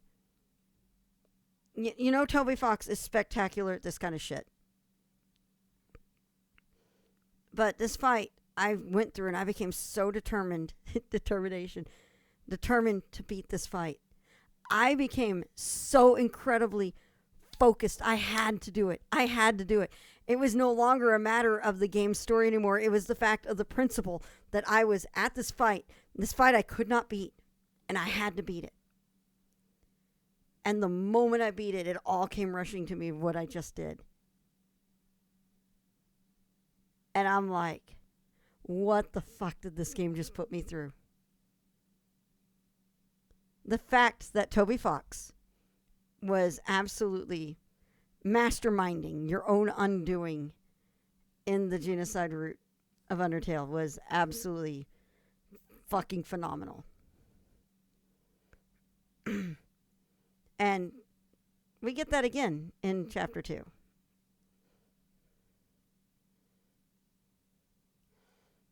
Absolutely Clusic.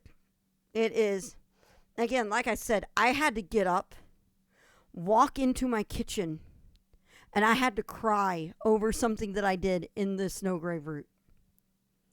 I was that messed up over it. It was not as in I broke my heart. I was that angry that I had to go through that. That I had to be the one responsible to do that. And it hit so ridiculously hard. Everybody was like, take your break, take a break, take a break. Because I was like, the fact that it hit me that hard. And I ended up spending that whole time in my kitchen. It was like 10 minutes. And I just stayed in my kitchen pacing. Yeah.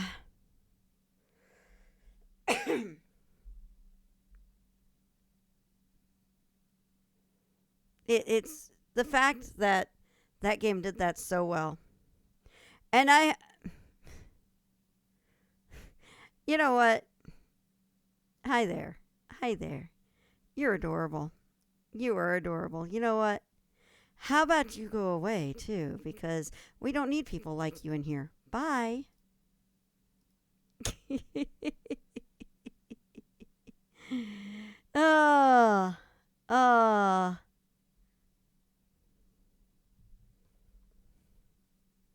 Yeah. Yeah. You know, I would get it if it's a joke. I make that joke with Drac all the time. But if you're just going to come out of here, out of the blue, and tell me shit like that, I'm just going to have more joy in banning your ass so you can just go fuck yourself. Boom, boom. Hey, oh my God, that almost fits. JV Show, go fuck yourself. Boom, boom. Because that song is iconic. That song is boom, boom. Yeah. Sniff made that song iconic. Absolutely. Whatever. We don't need people like that here.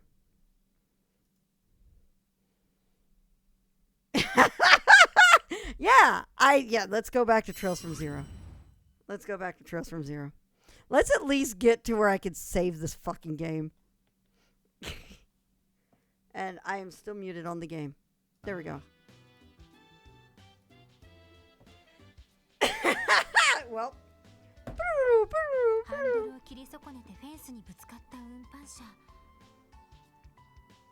Oh my goodness.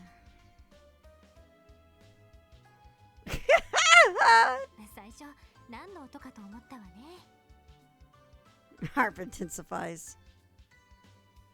I should check out Omori. I've heard really good things about it.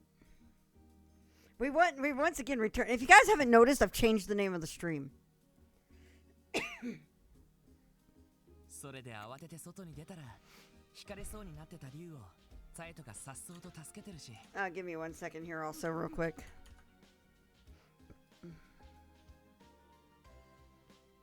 I don't need to play, right?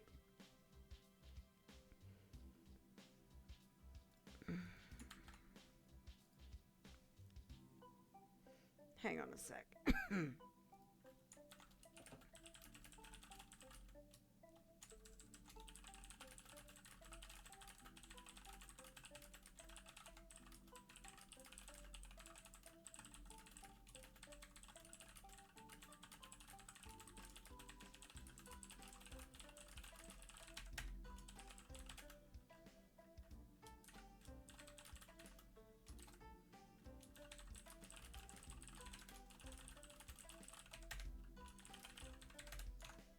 There we go.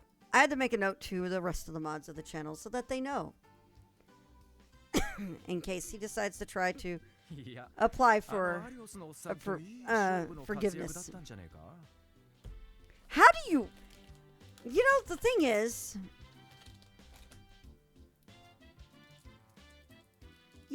is, with the kitchen thing, it's not even fucking creative. You're just a lame ass, non-creative idiot who can't come up with anything of yourself and just repeat memes. I would have actually been impressed if you tried to do something creative, but no.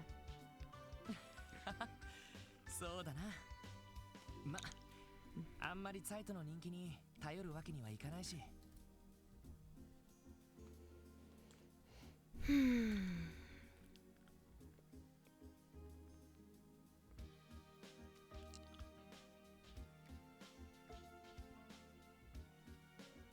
This is chapter 2, Ribos. 俺たちは俺たちで。We only just finished chapter 1 tonight. And quite a bit ago. We've been just sitting here the whole time because it's Distractions no Kiseki the night.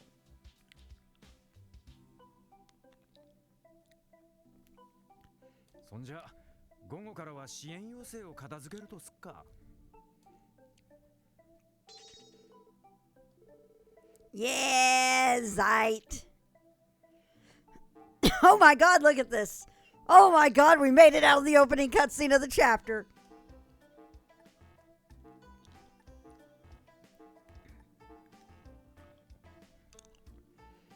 Finally! Okay, we're gonna save. There we go. No more chances of crashing. We have something very important that needs to be done.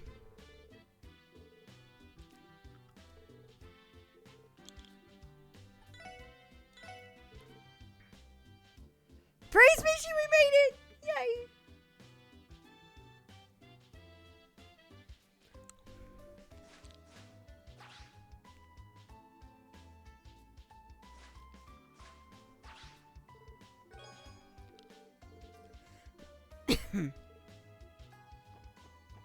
Cat. Cat. I'm a kitty cat. And I dance, and I dance. Speaking of old memes.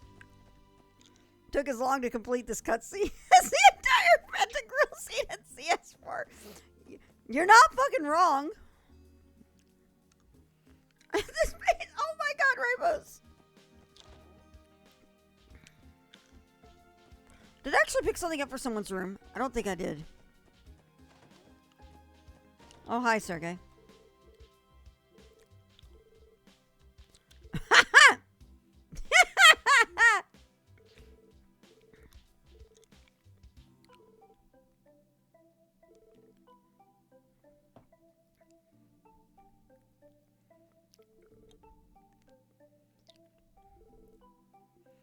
Yes, extremely important.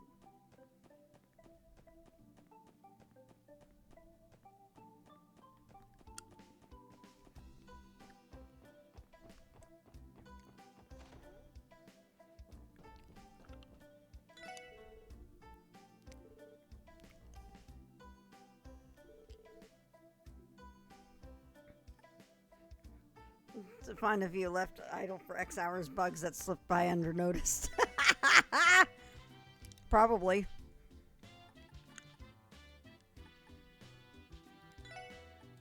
Alright. Ah, shit.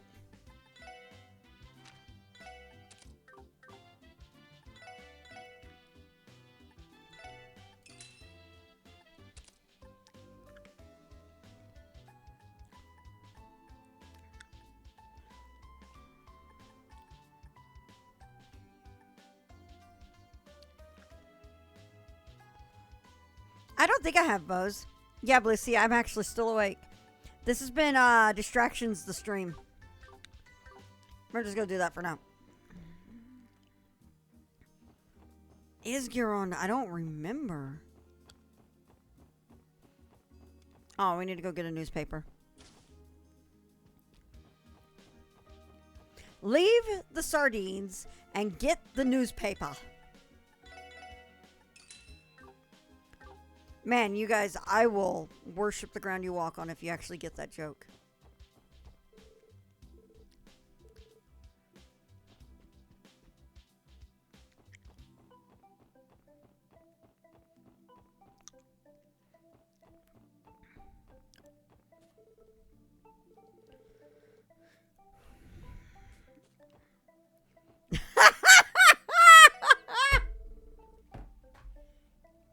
my god. Oh my god. Not ancient enough. God, I feel old. There is a play, a stage play called Noises Off. There was a movie made of it. It is an older movie. And it has one of the most brilliant moments. The movie version has one of the most incredible casts you can ever find.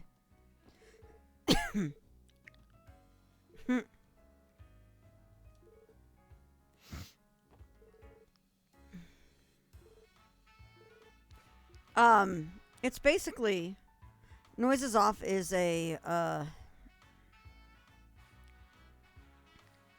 Noises Off is about a group trying to get their play on Broadway. The film was in 1992. Let me see here. Plot.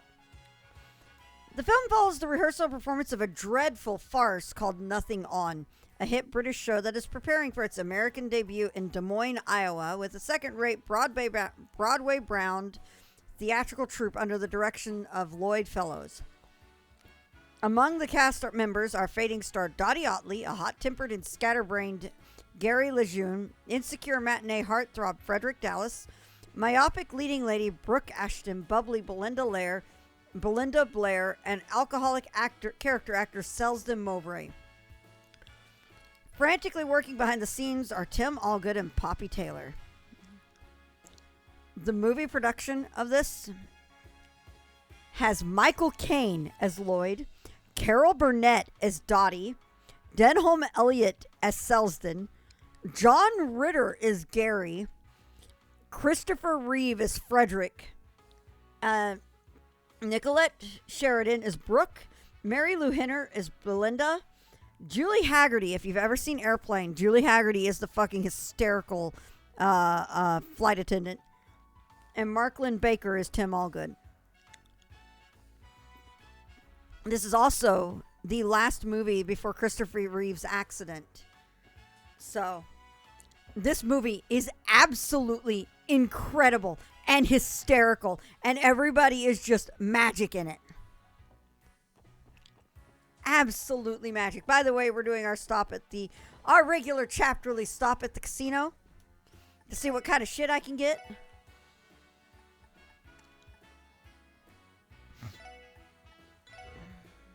What? Oh, God. The SSS doesn't make that bracer money. Nope, sure doesn't. Yep, it is definitely gambling time. We need to jump up to 1,000. So we get Randy his poker, or not his poker, his dartboard.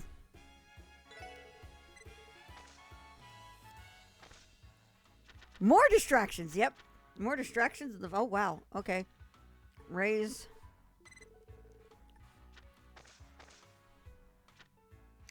Oh! Wow, okay. Gambling addiction is real, but, I mean, we got something good out of it.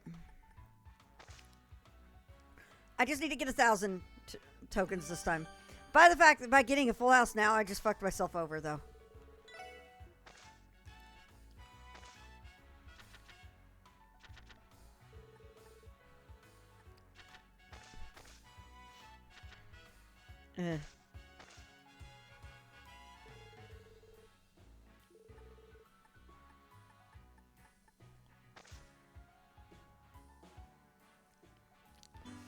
Basically, I just need to do 2 rounds to get the dartboard. It's nothing like I had to do to get the armor.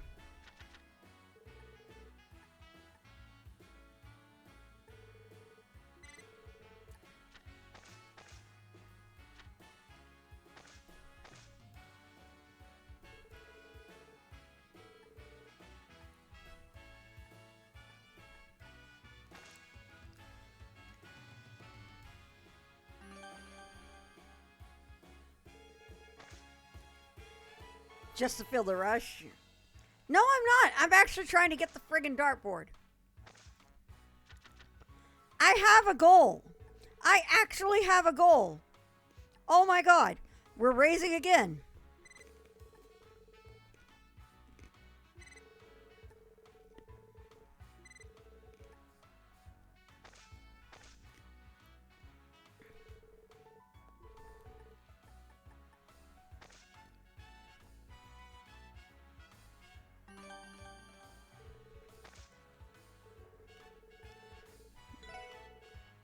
All right, one more.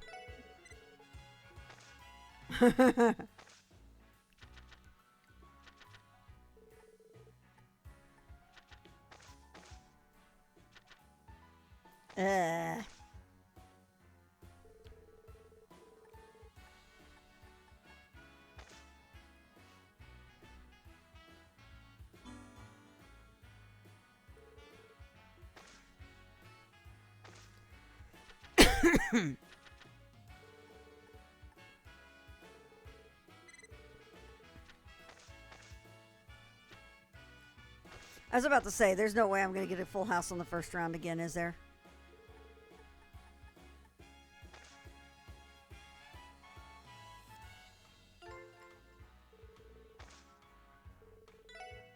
I do like having a little bit left over after a prize is purchased.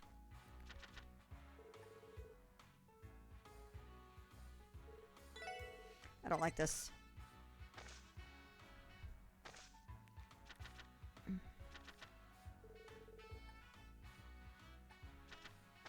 I don't like this either. This is really bad. Okay, I can deal with that. I think I can deal with that.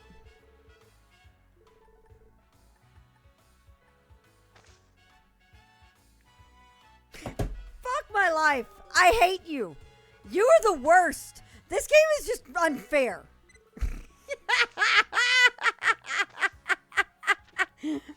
I'm so mad.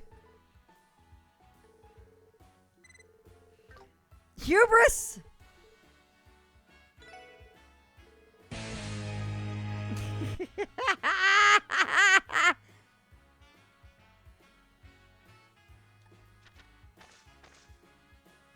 All is right in the world, yeah. Yeah.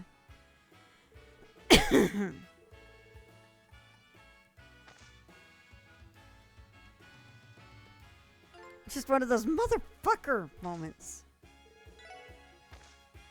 Stupid poker.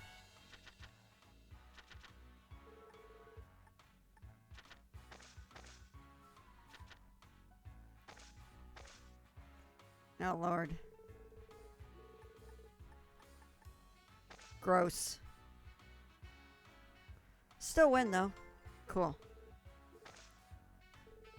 You are quite skilled, says the guy who hit me with a straight versus a pair.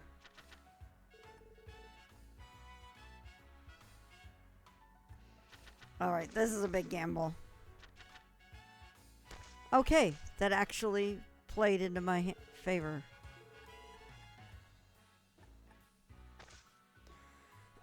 Ribo's counter go. Yay!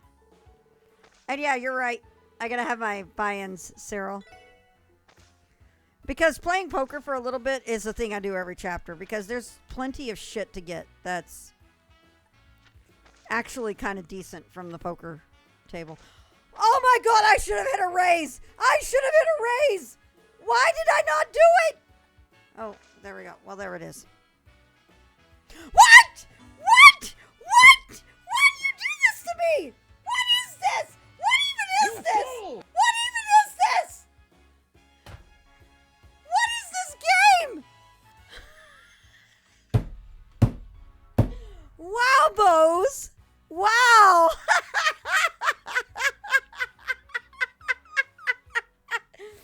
Full house. Oh my god. Oh my god.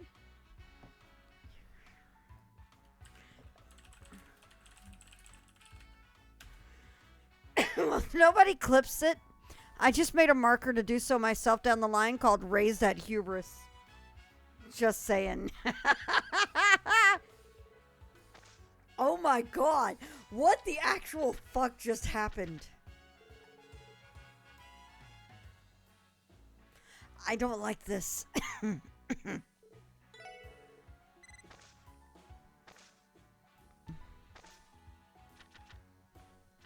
Oh god, here we go again.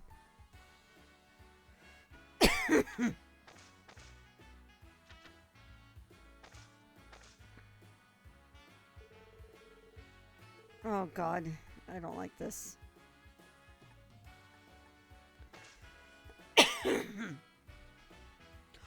Oh! Oh, I've been hit with full house and straights and stuff. You just saw it right now.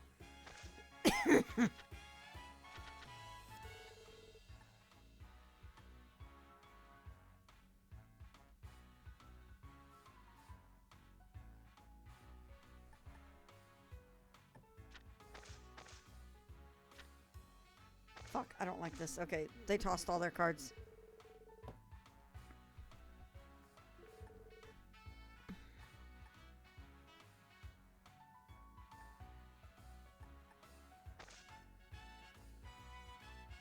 Shit. That was hubris. I should have folded. I really should have folded on that.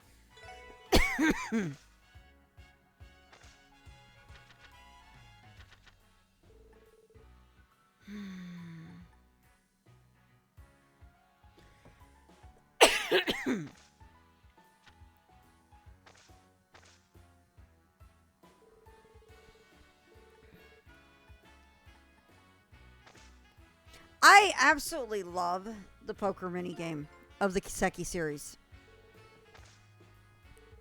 I just think it's actually a pretty decent poker game.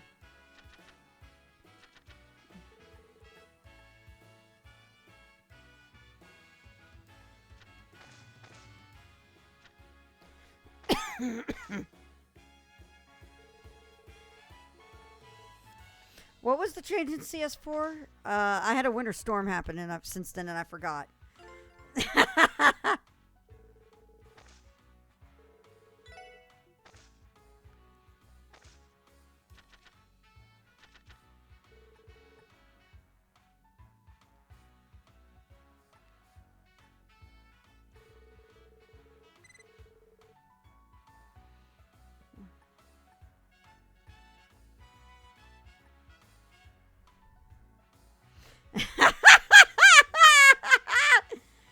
Oh my god, Dr. B! Oh yeah, that's right! I remember that now.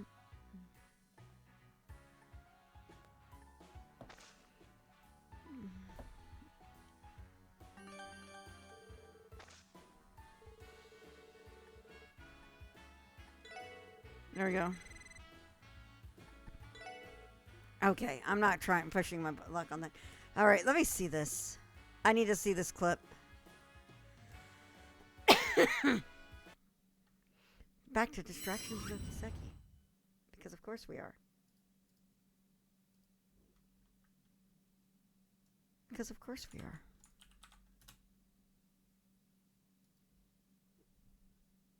Poker for a little bit is the thing I do every chapter because there's plenty of shit to get that's actually kind of decent from the poker table.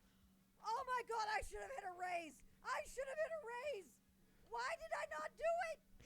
Oh, there we go. Well, there it is. What?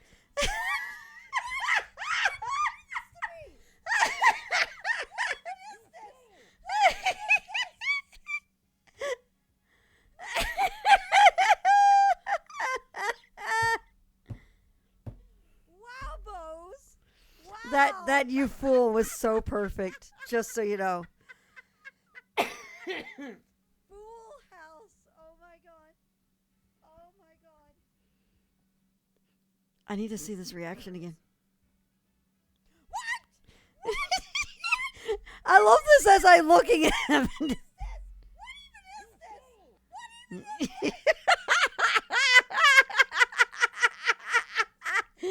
My god, that was beautiful. That was so beautiful. That was without a doubt. That is definitely my 100 Days of Gaming post for tonight. All right. Let's get audio going again. All right, I think we're going to go and fight something. And then I'm going to call it a night. That was, your timing on that was glorious. Yeah, when gambling goes wrong, it's amazing.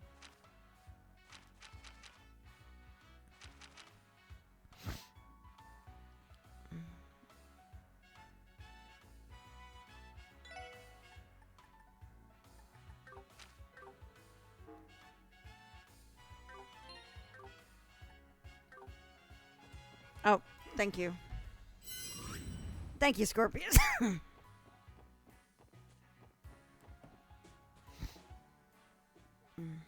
おっしゃ行きます。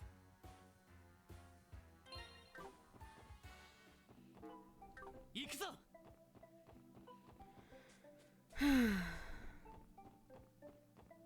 Go right ahead. That's going to go up on Twitter later today anyway, so you're more than welcome to.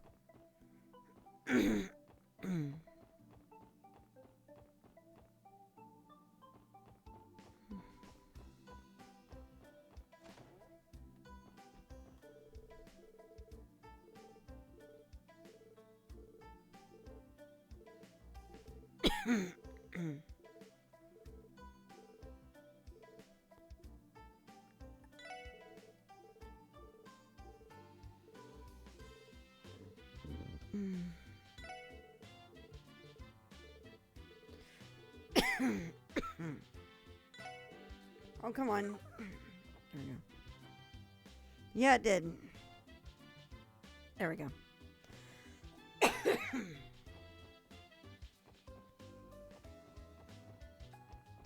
Actually, I think I'm having a little moment regarding the way I'm feeling right here, right now. So I think I'm going to probably just, we're going to call it here. And we will actually try not to be distractions, no kiseki, on Monday, I promise. Tonight was a lot of fun, guys. Y'all, this was so much fun tonight. Seriously. I didn't get as much progress as I wanted to get, but I had so much fun chatting with you guys. As I've said before, I love y'all. I love my viewers. You guys are amazing. And I promise we will start making progress on this. This has just been a weird few weeks. As you guys know, this has been a weird few months on my end. And I'm still trying to adjust on things. So, we're going to go ahead and call it here. Because it's also 2 a.m. and I have to be up in the morning to go meet my dad for the opera tomorrow. So that's a thing. But with that said, the moment you picked up the rod, there will probably be FF15 Comrades shenanigans tomorrow. You're not going to be decked down from a level 6 laser bruffish to a level 5 Yomi 2000 energy cubes. Anyway, after I get back from the opera, pay attention to my Twitter account at OMGFloofy. My YouTube channel is youtube.com/floofygaming. My TikTok is at OMGFloofy, not the cubes. My Twitter, I will be announcing whenever. I don't know when I'm going to be home from the stream tomorrow, or from the opera tomorrow, because Rigoletto's not that long of an opera. I think it's about 3 hours. But you have an intermission and everything else along with it. So I think Rigoletto has 2 intermissions. So let me see here. I wonder if I can make a prediction. Hold on. Dallas Opera Rigoletto.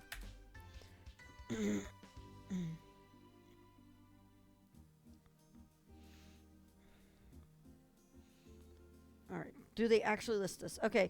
The performance will be approximately 2 hours and 40 minutes, including 2 intermissions. So there we go. So probably sometime, maybe like 6 or 7 tomorrow. We might actually do some Comrades tomorrow night. If you've never seen Comrades is kind of neat. And we have figured out a surefire way to do multiplayer in Comrades, just because I know there are some people who say that's broken. It is not. You just have a very finicky way to do it. So you'll actually get to see some multiplayer shenanigans in Comrades and see us going through and trying to take down surprise enemies and stuff, because I'm in the second part of Comrades' story. I've already done like the first part's boss battle. Now I've got to work my way up to the second part. So, and I need to, it's very Square Enix way, in a very Square Enix way. Yeah, absolutely very Square Enix way. So, I hope to see you guys tomorrow. It'll be great fun. Trust me, especially because I think Sniff is going to be here. And if you guys have never been around on a stream when Sniff is around, you really are missing out, because Sniffisms are amazing. And then Monday, we'll be back with more Trails from Zero right here. So, yeah, it's chaos. It's pure chaos. It's amazing. So, we'll be back with more Trails from Zero on Monday night at 7 p.m. Central. This time I won't be distracted by sushi. I'm going to bed running. I won't be distracted by sushi this time. I promise. I promise. It's just Firefall and I, we've been having little brainstorm outings because she's been writing her fics and I've been writing mine. Pinky swear. There we go. I'll pinky swear for you guys. She and I both have been doing a lot of fic writing, so we get together with laptops and we sit there and just type together and we throw stuff back and forth at each other, take inspiration and try to encourage the other and everything. It's actually been a lot of fun. And I think these little things have been really much needed after everything with my mom. So, but I can't wait for you guys to get to see this when this is done because it's a monstrosity. And I don't know where this is going. I have an idea where I'm going with it. I have mutual brainstorm. Yeah, it's a lot of fun. But we sit down and we do this together. And like, again, she has her laptop out. I have mine. We both have to herd dogs around and we'll sometimes just sit there and talk shit about stuff with characters and things like, what would this character do in this situation? Here's an author who has a really cool portrayal of this character. I need to bookmark their fic so I can absorb their way of portraying that character. Lots of stuff like that. There's been a lot of reading and a lot of researching and it's a lot easier for both of us to work on it together. So it's been a really, really kind of enjoyable experience and kind of a good way to get my head out of social media. If you guys haven't noticed, if you guys follow anything on the subreddit, I've not been on the Falcom subreddit like more than once in a few weeks. I think I went on once and I saw a mod mail come in at somebody doing something really stupid and I'm just like, really guys, no, don't amplify this shit. Other than that, it's just been like, and I apologize, Ribos, if you're still here.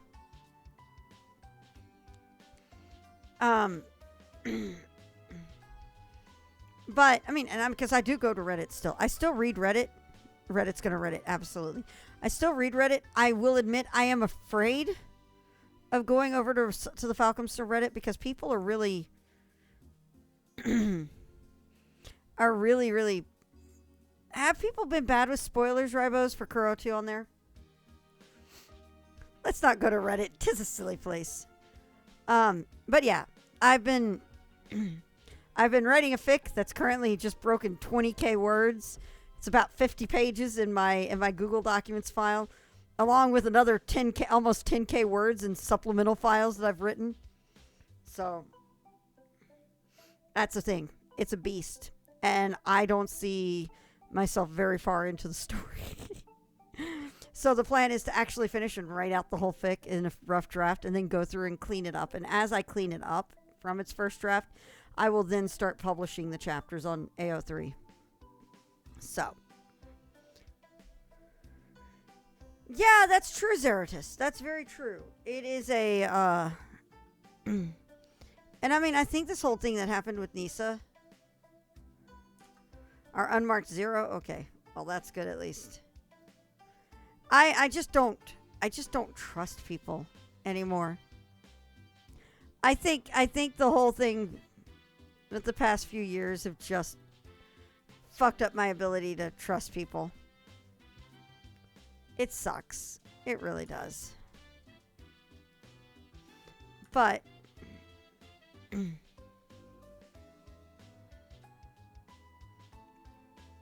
need to update my YouTube channel, so I'll get those up there like at some point.